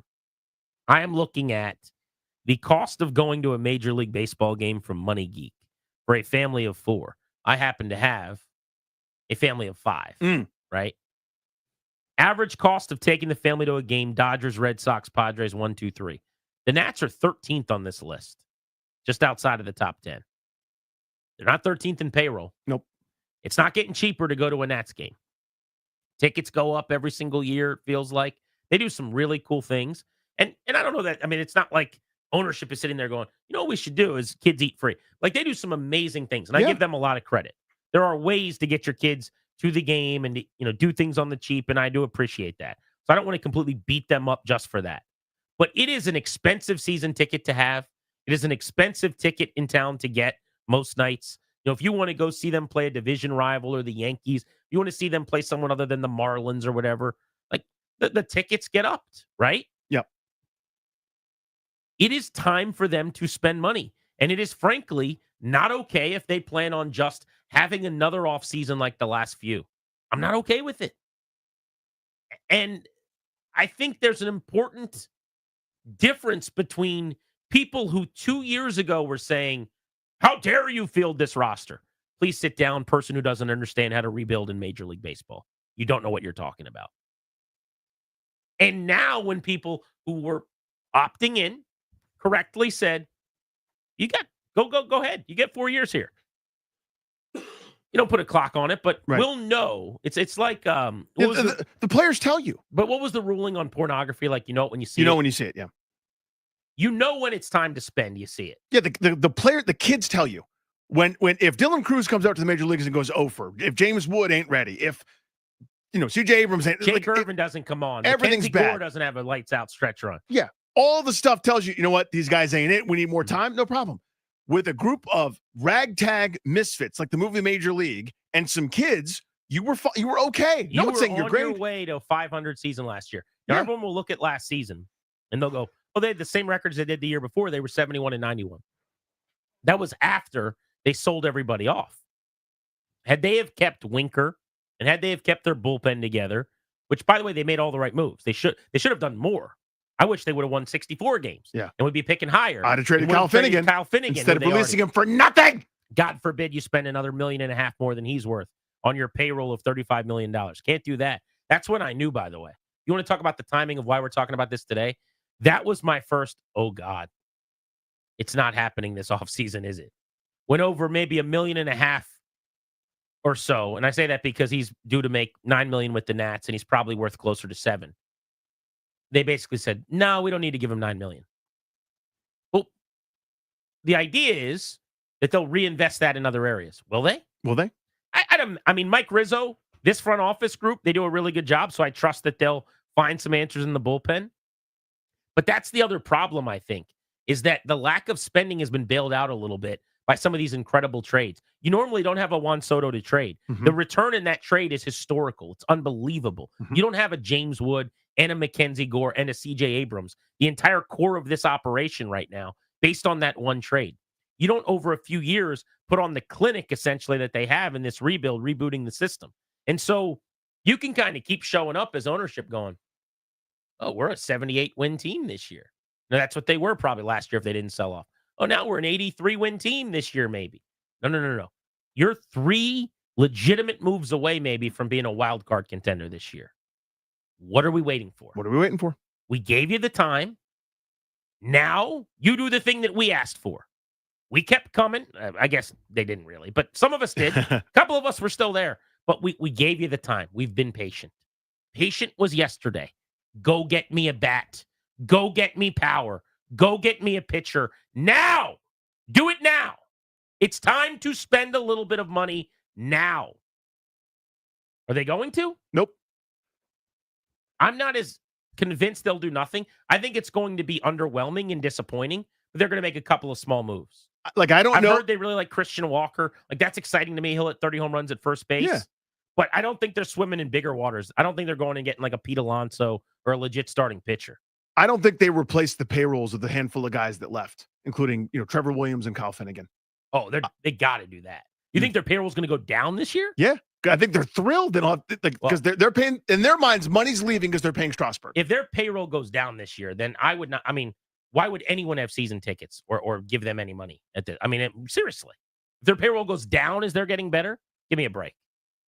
It's going to go down because they don't have Corbin on the books. But I'm not talking about that. I'm saying you're referencing just those other veterans necessarily. Yeah, I basically think like the combined, whatever it is. I'm just doing some back of the napkin math. Finnegan, Trevor Williams, Joey Gallo, whatever that combines to 22. I don't think they replaced deferred that. his $5 million over 3 years. Never forget. That's unbelievable. I got a tweet here from someone who says, I'm a former Nats season holder. My money went to Commanders season tickets. I won't go back to Nats Park unless they start spending. I think you're going to hear more and more of that. I got a guy here who said, always have had this problem with the Nats and this frugal trash. I've watched too many players leave. They want to run it like mom and pop shop. Cool. I'll pay attention when they're in the playoffs. That's my fandom budget. Where are you guys at on this? Nats fans, calls are next. 800-636-1067.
Welcome back, Grant and Danny on the Fan. Off-season's still young. It's December 5th. It's possible that the Nats get aggressive, start making some moves and adding to their payroll. As of right now, their total payroll allocations for players that are expected to be on the field this year is somewhere between $32 and $35 million. That's below teams that don't spend, like the Pirates, by almost $10 million. The Rays by $15 million. Below the White Sox, who fielded one of the worst teams in the history of the sport last year. It's the Nats, the Marlins, and the A's, basically. The teams that are made fun of and that we talk about losing their team occasionally. The A's just did, by the way. Yeah, they did. They had to move the team out of Oakland. You mean you're talking about events? Miami, where no fans ever go to games. And the Nationals. And the reason today this came up is the A's just signed a pitcher for $22 million a year. So as they get ready to go to Vegas, they may actually get out of this bucket, perhaps. But we're wondering what on earth is going on with the Nats' inability to realize that it's time to spend. And as fans, where are you at on that? Are you fed up? 800-636-1067. I've been patient, and I think they've done it correctly to not spend, not block their kids. But the time is now. This offseason's different, and it doesn't seem like they're ready to flip that red card at the Brazilian steakhouse over to green. I need them to. Mm-hmm. Let's go to Jeff in Silver Spring. Hey, Jeff. Hey, I've really been anxious to talk to you all because, first of all, I know both of you are very knowledgeable about baseball, and I've come to the conclusion over many, many years, this really isn't a baseball town, which is sad. I went to 20 games in 2019, plus the playing game. After the pandemic broke, I still hit 15 a year, plus 5 Oriole games, plus I'll always go to my favorite parks of San Francisco, Pittsburgh, St. Louis. I love baseball. And by the way, I know you said how much it costs for a family of 4. I mean, if it's just you running down to the park, you can go to a Nats game for nothing when you compare it to what Redskins and Wizards and stuff cost. But well, yeah, there's 81 games, so it's a little different. But I just looked at, there was a study done that I was reading from based on every ballpark, the average four-person family. I'm familiar with that. 2 things I want to say. First of all is, and you guys, people in the media have to hold their tongue a little bit. You guys know this. I mean, like, I've never seen, and again, there are a lot of people who are seriously love the Nats. The people who go to Mass and light candles after Mass that the learners will sell even to Monumental Sports. I mean, it's terrible. But, and anything about like, they might sign, Christian Walker or Pete Alonso or Santander. Nobody who really follows this team believes any of that. That's all pixie dust. But I've never seen, and I'm a serious fan. I'm a American baseball perspective kind of guy. I mean, Mike Rizzo, his history of drafting from, Seth Dannenberg to Seth Romero to Mason Dannenberg to Carter Kieboom. I mean, if this happened in New York where they eviscerate Cashman daily for some of his moves, Rizzo, I keep hearing these things about he's such a great GM. I would say, as an attorney, most evidence to the contrary. Well, I would disagree with it. The trade history for Mike Rizzo poos on anything that Brian Cashman would do. He's also got a championship 10 years more recently than Brian Cashman. But we're not here to argue about Mike Rizzo. If you want to talk about the draft history, their draft history was abysmal for many, many years. Their system, while they were winning at the big league level, was depleted, and they didn't refill it. I think some of that is spending, by the way. I don't think they spend enough money on some of the analytics and research and development and biomechanics, and I think they fell behind in a lot of areas based on being cheap, frankly, behind the scenes. I think they also drafted badly. I don't think they were good enough at developing players. I think all of those things were true for a long, long time. All of it, yeah. I will tell you, for the last 3 or so years during this rebuild, they've drafted much better, as evidenced by their big league roster. Sounds like you follow baseball closely, so I would imagine you know that. And that they, what has saved Mike Rizzo's bacon, and the reason why anyone who would say he hasn't had a successful run here, I think is just flat out wrong, is that he's got one of the great trade histories of any general manager, probably certainly of his era, but maybe ever. I mean, the trades that they've made have been incredible. But the proof's in the pudding. When they were one of the better teams in the league for a decade, they won a World Series championship. When they have been in the mode of trying to win and spending money, they've won. They've done pretty well, yeah. And here they are, having rebuilt again, knocking on the door, and it's time to do that. So I guess the question more directly, we went in a lot of circles in that call, is as a fan, where are you at on what this offseason should be? Tony in Springfield, what's up? Hey guys, listen to you every day. Appreciate you taking my call. Thanks for making it. So I just want to make a few points real quick, and then ultimately ask you guys a question. So no, I don't feel like they're going to do anything. Unfortunately, I agree with Danny that tomorrow, if they sign Pete or Christian Walker, it'll shut us right up. And I'll also agree with you, Grant, that Rizzo's done a great job at the rebuild and has built a phenomenal foundation. But a foundation is only going to stay a foundation until the walls are built, right? And when's that going to be? So, just knowing their history, are they going to sign a guy like Arenado, who's 33, coming off a sub 280 season, or a guy like Bregman, who just got offered 6-year, 150 million something from the Astros? Or are they going to sign a 37-year-old Paul Goldschmidt, which I heard they were linked earlier in the offseason? And I obviously hate that.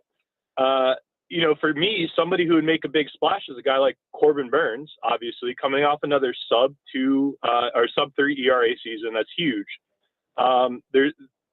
It's finding that one veteran piece, or those one or two veteran pieces that are going to be more than just a veteran piece and are actually going to contribute, I think is going to be the hard part. So my question to you guys is, who is going to be a logical, guy, 2 or 3 signings that you think is going to be impactful for this team, coming up? Thanks for the call. Appreciate you. Yeah, I mean, I can name names, guys that I'm very interested in, but that's with the presumption that they're interested in doing anything other than, filling it around the edges again.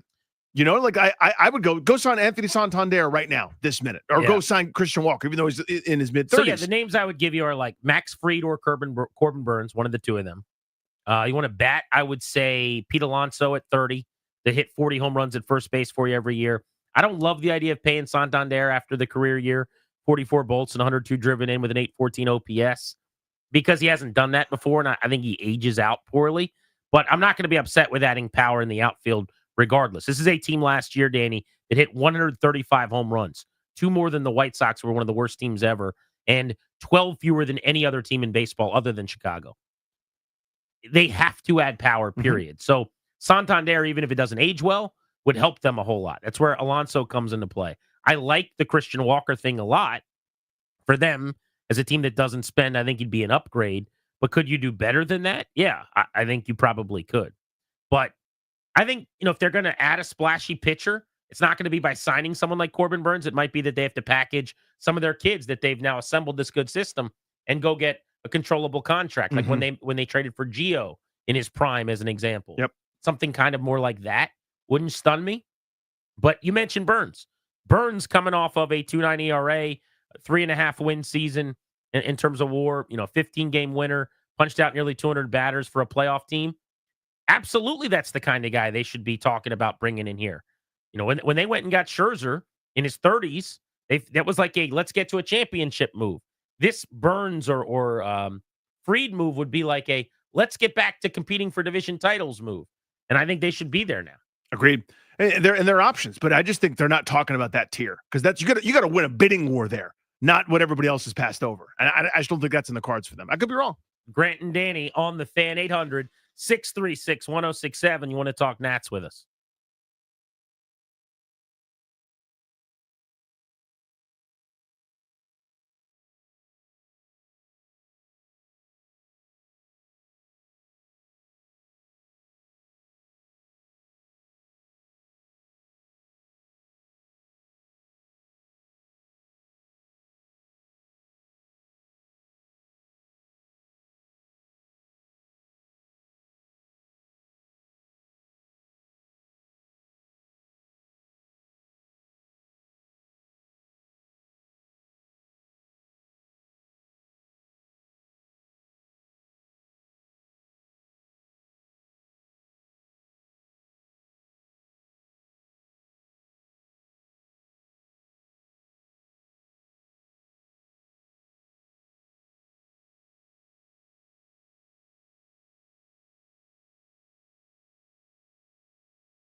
Another start to the offseason that is whisper quiet over at Nats Park. The A's made a move today, for God's sake, where they gave a player $22 million a year. Nats fans want to chime in on what lies ahead for this ball club. 800-636-1067 is the number that Mike in Bethesda called. What's up, Mike? Bethesda! Hey, what's happening? Hey, I buddy. mean, I agree with you guys wholeheartedly. It's incredible when you think about, and I realize they were adding pieces, but the idea that they would even get somebody of the caliber and the cost of even things like Kyle Schwarber or Adam LaRoche or Howie Kendrick, like it's not even like on the radar. And those were not like crazy expensive guys to add, and they were huge parts of this team. And it's so far-fetched to think they would even sign people like that.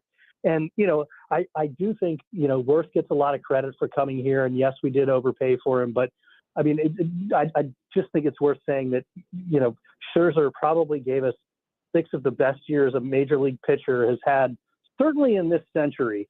And he was absolutely unbelievable. And it's like the idea that they would sign players of that caliber is totally unheard of.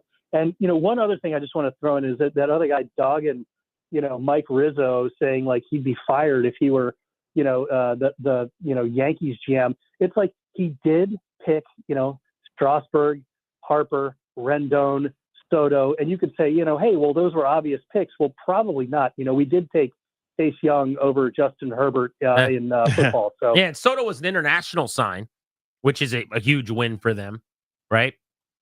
So that's been an issue that they haven't had enough success internationally. I mean, I think there's a fair conversation to be had, and frankly, the conversation was louder and more reasonable 2 years ago, probably, before what has been a textbook, clinical, outstanding, excellent rebuild. And I don't care if you're a detractor of Rizzo's or not, you have to acknowledge that. The Soto trade has worked out brilliantly. Many of the other trades that they made have worked out beautifully. They have rebuilt the system. So all of the screaming about their draft history, now bad the minor league development has been, I think those things largely have been tamped down over the last couple of years, as they're now one of the top 10 systems in baseball. Would he have been fired in New York? I don't know. Probably not if they were winning the division every year, which is what he was doing during the time where they were drafting so terribly. They fire Brian Cashman for his draft history while the Yankees are averaging 95 wins and division titles. That's what the Nats were doing from 2012 to 2019. Yeah, we would point this out when we do the full panoramic. Here are, if you've got different ratings, like a Madden player, right, where you go trades 100, the full-fledged 100, because if Mike Rizzo calls, I wouldn't answer if I was another GM, quite frankly, because I'm going to lose that deal pretty much every time. Draft and develop, probably a D for almost a decade plus. When you start going through Seth Romero, Mason Denneberg, Carter Keyboom, the names we all know, the first-round picks didn't amount to anything, and they never had that random lightning strike. The name I always bring up is, where's my Spencer Strider? Where's my 5th or 6th or 7th round dude that turns into a superstar? Starting to happen now. Not superstars, but they weren't even getting org guys. They weren't even getting helpers, right? But now you're getting the Jay Curve the Mitchell Parker breakthrough type players, Totally. The Jacob Young 7th round pick out of Florida who Legion War. That's starting to happen, Yes. and it's clear that they're doing a much better job now than they were years ago. Right, because it was missing for about a decade, and the good pieces were spun for your Ryan Madsons, your Sean Doolittles, your Gio Gonzalez's, et cetera. And I understood that, but you were missing some of those fill-in things, and that kind of came back to bite the last few years. Let's go to Joe in DC on Grant and Danny. What's up, Joe? Hey, how you guys doing? Good, man. Good. So you're right, except where you're wrong. And I want to say 2 things about that. Dismissing those of us who kind of haven't seen the train wreck coming, I think dismisses the context a little bit. One point there is Trey Turner, okay? You say, what do we want to be? I think a good team and a good owner asks themselves that question consistently, not just every once in a while. I think a good franchise gives the fans a bridge. They keep a guy like Trey Turner who would have been affordable. And in the list of names you've gone down, I don't hear a Josiah Gray or a Keibert Ruiz, who frankly I think is a replacement level catcher for the most part. The second point there about... Well, let me respond to that. First of all, I agree with you on Keibert Ruiz being a replacement level catcher. But you still have, now Josiah's hurt, but innings in your rotation, mid to back end starter, depending what he ends up being. He was an all-star last year. I don't know if he had an all-star season. Well, he had an all-star first by half. Default. Kind of. I mean, he had a pretty good. He was pretty good. Pretty damn good first half. Okay. But having said that, you have a viable member of a rotation moving forward, and even if he's replacement level, a catcher that is the top catcher in your organization in a trade. Now, could they have done better? Should they have done better? Sure. I'm not saying that was the win necessarily, but also the option was to try to keep Trey Turner on what might have been I agree with you, but I didn't say they shouldn't have kept Trey Turner. That was never my. Right, that's not my point. That's the trade we made there. That was the decision. So I'm anyway, aware, that's but one I point. would. Yeah, Trey Turner was the one guy that I still think is quote unquote like the one that got away in terms of Soto. They didn't have a choice. Everyone was yelling and wrong. He was never going to resign. Ask the Padres and the Yankees how hard they tried. Scott Boras was getting him to the market. Trey Turner was not repped by Scott Boras, and he was the one guy that I think they could have signed. He was the one guy that was not repped by Scott Boras, and they didn't do that, and that's a mistake. Correct. And the context there is saying, look, this is an owner who's never has going to spend. Okay, that was like a red flag, red card, whatever. But he had already spent. But they did spend in the past massively. They were a top 7 payroll. I know. Let's forget the past and now talk about them floating this sale 2 years ago. This isn't the 2011 Learners. We know. That's why we're complaining. I was confused about what he objected to. He's taking issue with what I'm saying. Like fans 3 years ago were mad that they weren't spending on the roster, and I'm saying they were incorrect because this is how you rebuild. And he's saying no, we were just smart and on it early that they would never spend again. So, I mean, if people want to be congratulated if they assume they would never spend again, well, congratulations. Like if you knew right after the World Series when they extended Steven Strasburg to which we all said was a terrible deal at the time, by the way. I didn't know how bad it was going to be. Yeah. But, hey, we won the World Series, so I'm not upset, but oh my God, that deal's ridiculous. Yeah. They spent right then. You knew then they'd never spend again? $245 million over 7 years. But at that time, I guess he realized with that $35 million a year to Strauss, they weren't going to spend again. But my point is, fine. If you knew that, that's great. They shouldn't have been spending in 2021 when they were headed like a plane into a mountain. They shouldn't have been spending in 22 at the infancy of the rebuild. They shouldn't have been spending in 2023. What I'm saying is now is different. So whether you saw it coming that they'd never spend again and I didn't, okay, that's fine. Cool. They never should have spent the last 3 years. That's not how you rebuild. Now they should spend. That's all I'm saying. 800-636-1067. You want to hop in on Grant and Danny.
From Kandori and Murrah, they will help you update your last will and testament. They will set up a revocable trust for you and your family. Schedule a free consultation with their estate planning attorneys today at kmlawyers.com. Be sure to tell them G&D sent you. That's kmlawyers.com. Your next chance to win Caps tickets here on The Fan is at 4 o'clock tomorrow, right here on Grant and Danny. Our show's going to be live on site. We'll be football heavy tomorrow. We're going to be previewing Week 14 in the NFL. Of course, the Commanders have a bye week coming up. We're going to be at Springfield's location, Hard Times Cafe. Well, Hard Times Cafe, the triumphant return to Hard Times. It's been a minute. There will be smoked wings. Oh, yeah. And for Danny, at least, there will be chili. Chili, wings. After that, I don't know. Fellowship. Well, yeah, I'm talking about foodstuffs, but fellowship's in there. Tomfoolery. Ballyhoo? That is one of my favorites. When you drop a ballyhoo. How do you spell ballyhoo? Is it Ballyhoo? That sounds right to me. Because I get it from George Plimpton in Good Will Hunting. When interviewing Will, no more tomfoolery, no more shenanigans, no more ballyhoo. Right? And then he tells him, and that's when Will goes, it's a great word. Skyrockets in flight. And then he does that bit to him. I don't need therapy. We're talking Nationals. I didn't think we'd be talking Nats for over an hour today, but the Nats fans are coming out of the woodwork to call in 800-636-1067, and we're enjoying the conversation. We've been discussing ownership's lack of spending over the last few years, which for a little while seemed to go hand in hand with their rebuild. But at this point now, it feels like this coming season is the year in the plan where they should be back over 500 and sniffing a wild card spot. So someone could look again at last year and go 71 and 91, identical record to 2023. There really wasn't growth. Well, real ones know. If you guys watch the games, you remember. That was a team that was well ahead of the previous year's schedule. Yep. And well ahead of that pace. And then as they sold off pieces correctly and continued to add to the system and did the right thing, went and brought in potential future contributors, they got worse at the big league level by design, essentially. Mm-hmm. So they ended up 71 and 91. But they were really probably the opening day group, the team at their best that you saw playing in the spring into the 4th of July with the Jake Irvin masterpiece against the Mets. Like that team probably could have won 78, 77 games, something like that last year. Another 6-7 win improvement. And then you're talking about if you can win one more game every week, if you could get to 82, 83 wins, you'll be playing wild card relevant baseball in September. You'll probably miss the wild card by 4 or 5 games. But as of September 10th, this coming season, they would still be a handful of games back in the wild card if you're an 83 or so win team. Exactly. If you win 86, you might even get into the damn playoffs. Depends on the year, in the right year, right? It's not that big of a leap. And you go at a real starting pitcher to anchor your rotation, and you slide Gore and all those guys down a spot. You go at a home run hitter who gives you 30 plus 40 home runs, a couple of boppers to this lineup so that James Wood and Dylan Cruz and CJ Abrams aren't your best players, but maybe they're, your 3rd, 4th, and 5th best players, or your 2nd, 3rd, and 5th best players because you added 2 of your top 3 best sluggers in the open market or something like that.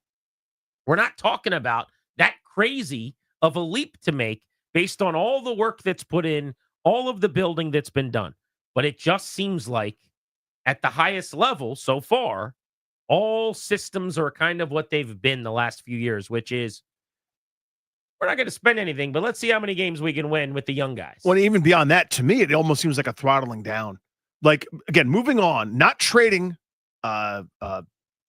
Finnegan, my God, I couldn't remember his name. It was like Kyle Korver. What am I thinking about him? Anyway, without trading Kyle Finnegan and then just saying, you know what, we can't do that. We can't overpay even slightly for a closer. Don't you think by not trading him, it tells you that they didn't think that they'd be told that they had so little money to spend? Yeah. That like $1.5 million overspend seemed to not bother them that much in July. Totally. And all of a sudden now they go, we don't really have $1.5 million. It seems to me, again, I have no evidence of this. Nobody told me this. Seems to me there was a meeting and they left going, oh my God.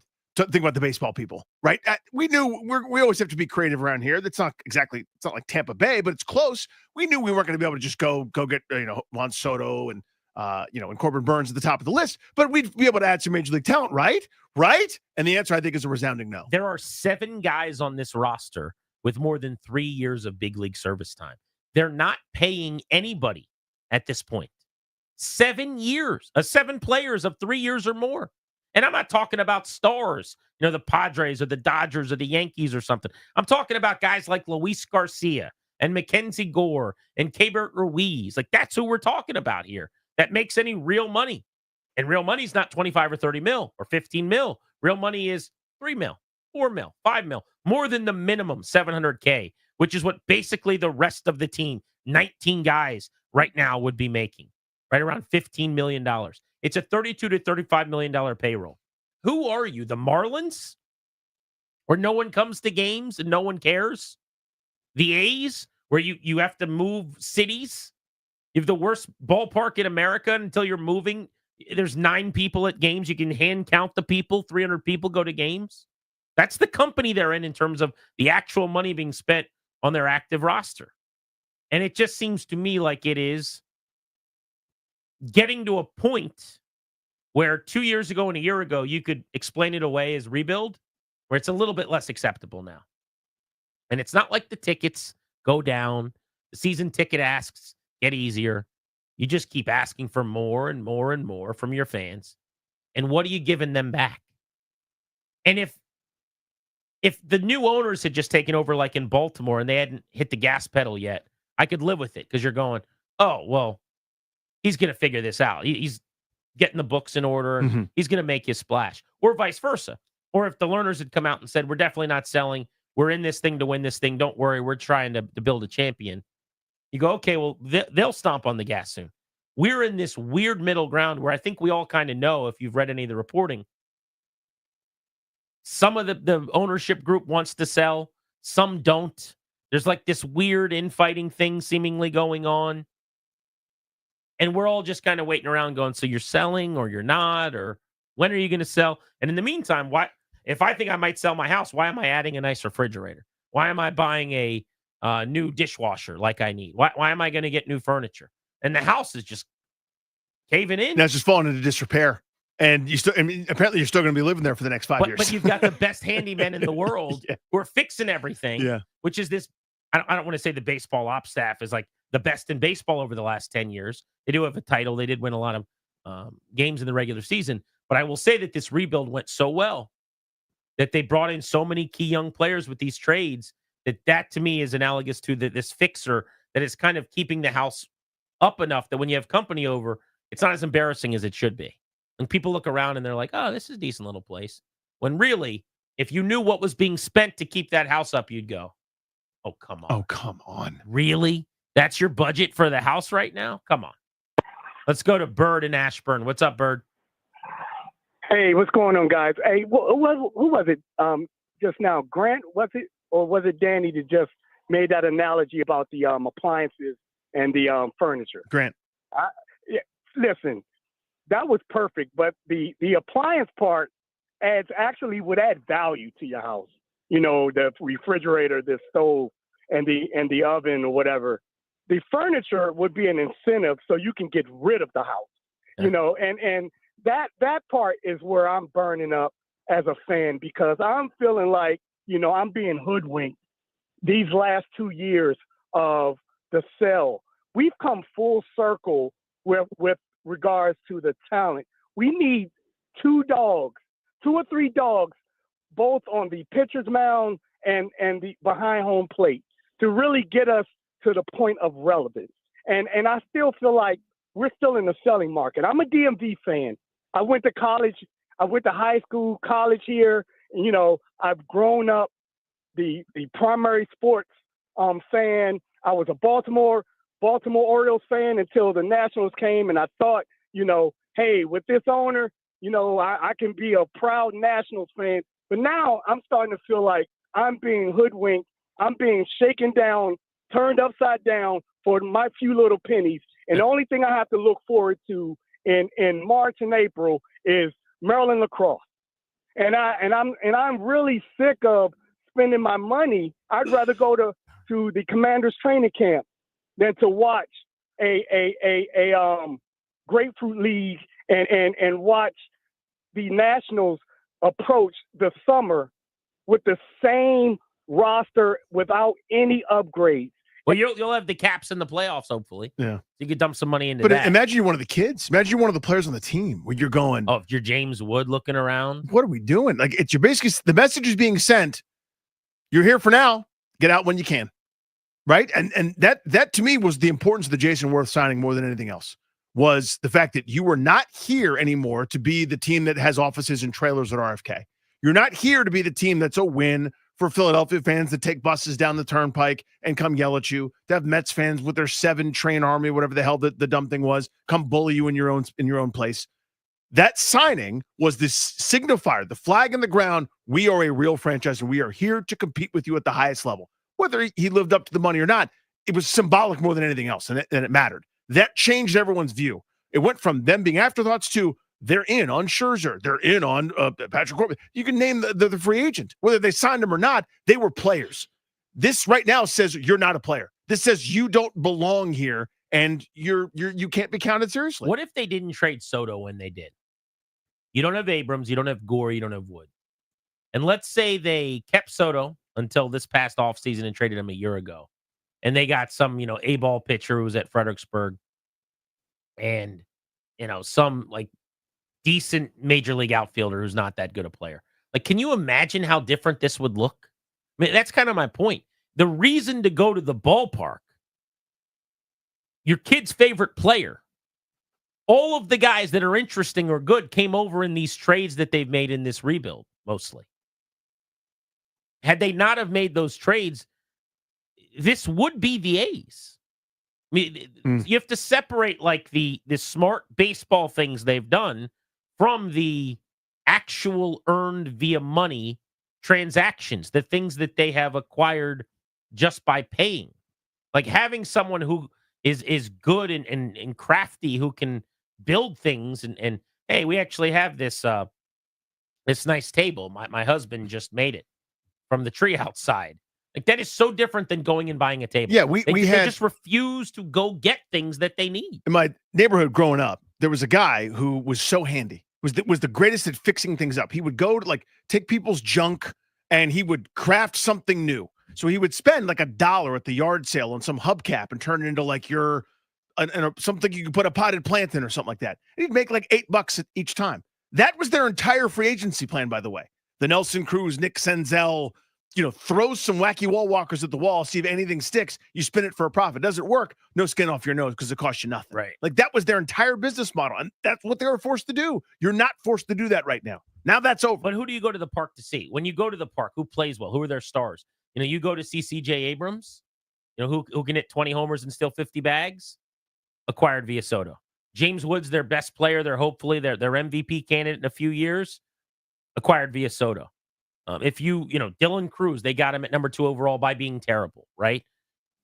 Who else? Like, that's kind of the conversation. And some of the guys that are coming, some of the pitchers, whether it's Mackenzie Gore who's their best arm, hers was electric a couple times, had the 13 strikeout, 7 scoreless at home, 1 hit ball, I think it was, one of the great starts of the year, comes over in a Candelario deal. You have to match that. I think that is my frustration. That's why I keep coming back to this. It's because they are close. Yeah. They did the harder part well. The harder part is what they've done seamlessly. Agreed. Like, it's hard to do it as fast and as quickly as they did. And the only reason is, it sounds like I'm overly complimentary of the operation. I think they did a good job, and I give them credit. It really was that they had a golden ticket in Juan Soto. And they made a brilliant decision to trade him when they did. Period, full stop. But that golden ticket saved you another 2 years of being terrible, basically. Instead of looking that gift horse in the mouth and going, we're like a 78-80 win team right now before we do anything. Let's go get a starter. Let's go get a 35-homer bat. Let's bring another couple of decent major leaguers in here and see if we can get to 87 wins. They're looking at it and going, we're kind of a 78-win team without doing anything. So let's just do that again. Let's do that. Taylor's in Burke on the Fan. What's up, Taylor? Hey guys, thanks for talking about this. So the thing that's frustrating to me is that it almost feels like none of this talk about this offseason even matters, because in a logical world where you're trying to build a contending team, this is the season to spend, the offseason to spend. There's no doubts about that. The problem I see is there's way too many things that, to me, add up to they're still looking to sell. When they decided to, it was too much of a coincidence for me that as soon as Angelos passed, Rubenstein got the Orioles. It was around that time they came out and said, "Oh, we're not selling." And to me, I thought immediately, well, that's because they see a Masson resolution coming, and that increases the value of this franchise. I still feel like until that gets resolved, and their franchise is worth more because they have TV rights, which they should have, and they should have always had, they're going to sell then. But like you guys have said a few times, they're not going to spend a dime in the meantime. So we're kind of still, like you guys have said, in this cycle of wait and see. And let's not forget, Taylor, and thanks for the call. Thanks, Taylor. Sorry to cut you off. I mean, this is the same group that has never had ownership rights on the ballpark. Not ownership, but naming rights on the ballpark. And the way it's been explained to me, and I don't know what I don't know. So if this isn't exactly accurate, don't hold it against me. But the gist is that, they want $1. They've gotten offers for 75 and 80 and 85 and 90 cents, and they've said no. But instead of 20 years at 80 cents, which is a lot more than $1, zero, right? Yeah. They've said we can't get our $1. We're not doing it. Well, then you've left on the table, by saying no to 80 cents because you want your $1. You've left $16 on the table over 20 years, right? And so that's kind of the logic. They bought the team for $450 million. And they're better business people than I am, obviously. They're some of the best in the area. But they are saying, and I don't remember the numbers because it's been a long time since I looked into the ownership sale, but they want 2.4 bill or 2.5 bill. Yeah, whatever more than the Mets got. And the offer is, 2.1 or whatever. So they'll quibble over that in perpetuity. Forever. You bought the thing for half of a bill or less, right? So that's what we're talking about. That's what we're dealing with is like what paper are we printing stuff on? I mean, some of the details that have come out of the Berries for Luga story sometimes over the years about like the things behind the scenes that were issues that it just can't be. In a major league organization, we can't be worried about, what cups we're using in the office. Like the anecdotes that have come out that you just hear through the grapevine. Let's say like 45% of them are have some fact to it. It's mind blowing. Right. And to that regard, yeah, you know what I mean? I assume there's like exaggerating. Yeah, whether everything is exactly that bad or close to it, the fact that it's even more than 0.1 is astounding. We do have proof sometimes that like actual proof of things that were ridiculous. Of course, like when they offered Bud Black a managerial job for like $1 million, it was like, wait, I'm sorry, you did what? You think about their recent managers. It's been, and they did go get Dusty. I'll give them credit for, you went and got it grown up and spent money on that, whatever. But like. Matt Williams, first-time guy. Davey Martinez, first-time guy. I don't think that's a coincidence necessarily. Let's go to Edward in Arlington. What's up, Edward? Oh, good evening, gentlemen. Thank you for having me on. Hey, buddy. Appreciate it. I just want to say it's frustrating. I do have a now quarter season plan with the Nats, and I really thought this year they would go in and start building a winner. You get 3 tent poles from the Juan Soto trade in 2022, as y'all alluded to earlier. And as a result of you could say that we tanked. We now have, in addition to those 3, an additional starter, so 4 total. And you would think that you could build around them pretty seamlessly. And, some people I've heard say, and some of my friends, oh, well, look how long it took the Royals to get relevant again. I said, yeah, but we're not the Royals. We may not be the Dodgers and we may not be the Yankees, but, at the end of the day, we're not the Royals. And I will say this. It's not market 36 or whatever. Yeah. You're totally right. Yeah, I mean, and then also, too, when I see kids at the ballpark, this is a really bad sign. When I see kids whose parents are in Nats jerseys and the kids are wearing Shohei Ohtani jerseys and Aaron Judge jerseys, that to me shows that are they even developing a bond with this team? Because like y'all said earlier, who's coming to the ball? Who are you going to the ballpark to watch? Well, I'll do you one better than that. How often you. Do you see jerseys at Nats Park of current players? Not very, like you would say. How many James Wood? I mean, it's still all Rendon, Turner. Heroes from the World Series, and they live in that past. And I get it, but like last year, we spent the year celebrating 5 years of the World Series. This year now, we're going to celebrate 20 years of the National. So they'll have some cool events, and hopefully we'll get to take part in them. I'm not running it down. Like, hopefully as a show, we'll be at some of these. But my point is, we used to kill the Commanders or the Redskins for this. Like the 2019, 5 years ago, guess who's back on the broadcast today? Anibal Sanchez. And it's like, okay, I saw like the release for this 20-year thing, and they're going, we want to bring Nats fans joy with the bring me joy by paying Pete Alonso. You know what I mean? Like, Yeah. you want to bring me joy? Wins Go do that. get Corbin Burns. But so we talked about this a bunch as this fan base is developing, because what happened was multiple generations of DC baseball fans it was ripped away from them, right? When the Senators left town, then there's the void until the early mid 2000s when the Nationals return. So that's grandfathers taking fathers, taking sons, and so on. That all went away. You either were an Orioles fan or you didn't care anymore. So you need to go through the regular cycles of good and bad and good and bad and have something to look forward to. That's normal. What happens is a team opens up a window, gets good, whether they win a World Series or not everybody gets to, but you go through that rise, right? Where you could squint and you could see, man, if James Wood in his prime and then Cruz in his prime, and then you got Gore, and you start going, yes, yes, yes, yes. That's exciting. If you deny people the fruit at the end, right, or the pot of gold at the end of the journey, then you lose them. You're at risk of losing, to that caller's point, where you have a group of kids, like, all I want to be able to do is take my kids to some Nats games. My oldest is kind of in. My youngest what's he going to go see? What's he going to see? A bunch of losses and guys from the bargain bin. That's not a way to get people in. Like, following the step up and getting that reward at the end, that's what hooks you in. Everybody who's at the right age for 2019, they got it and they're in. They give a damn. You're risking losing people if this thing takes too long. You just kind of keep going bare bones. You're going to cost yourself another generation of fans in a time where you should still be in a build mode because of how new this thing still is. And it reminds me a little bit of the old scene from Wedding Crashers that I reference all the time, with Vince Vaughn sitting next to Owen Wilson on the steps, where he's like, "Oh, we'll crash a couple more weddings," and he's talking about, we got a few more years, and he's like, "We're not that young anymore. We're just not that young anymore, man." It's like, this will be the 6th season since the World Series. 6th season. Mm-hmm.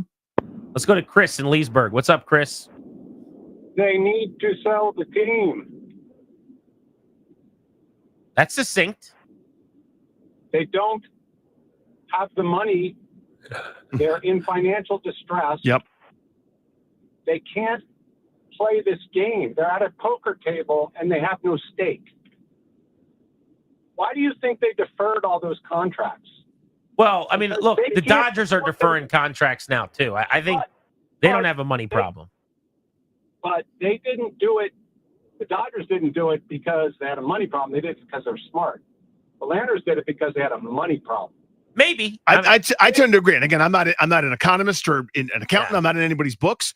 But they were robbed of cash influx because of this whole Masson thing for so many years. They were also in commercial real estate.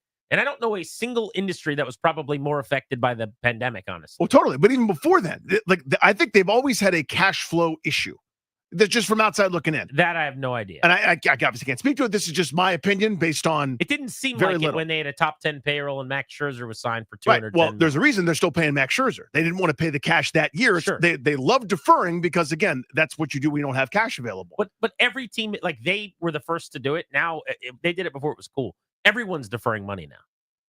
Yes. We could say they have to and other teams want to. Maybe. I'm just saying I don't know. But I know a lot of teams defer money. Fair enough. Yeah, I mean, Ohtani did it so they could sign now other superstars. I don't think the Dodgers are deferring $5 million for Joey Gallo over 3 years. That one's a pretty good tell. Yeah, to me, this is what you do when you don't have the cash and the capital and the things you should have. Some of that's not their fault. But what is their fault is basically saying, we're not selling until we get X price when nobody's offering you X price. Now, let's squeeze in one more. Mike's been waiting in Fredericksburg, and then we got to go. Mike, what's up? Hey, I just want to point out, the Redskins made us all apathetic. Now the Nationals are doing it. So in response, I go see the Fred Nats. Great experience, wonderful ballpark. And you know what? It's a heck of a lot better than driving to D.C. Appreciate you, buddy. Thank you, man. Fred Nats won a title this year. They got my guy Travis Sikora last season dealing in Fredericksburg. I think he's the best pitching prospect in minor league baseball. Going to be the ace of the Nats in a couple of years, especially if they don't bring in a real ace.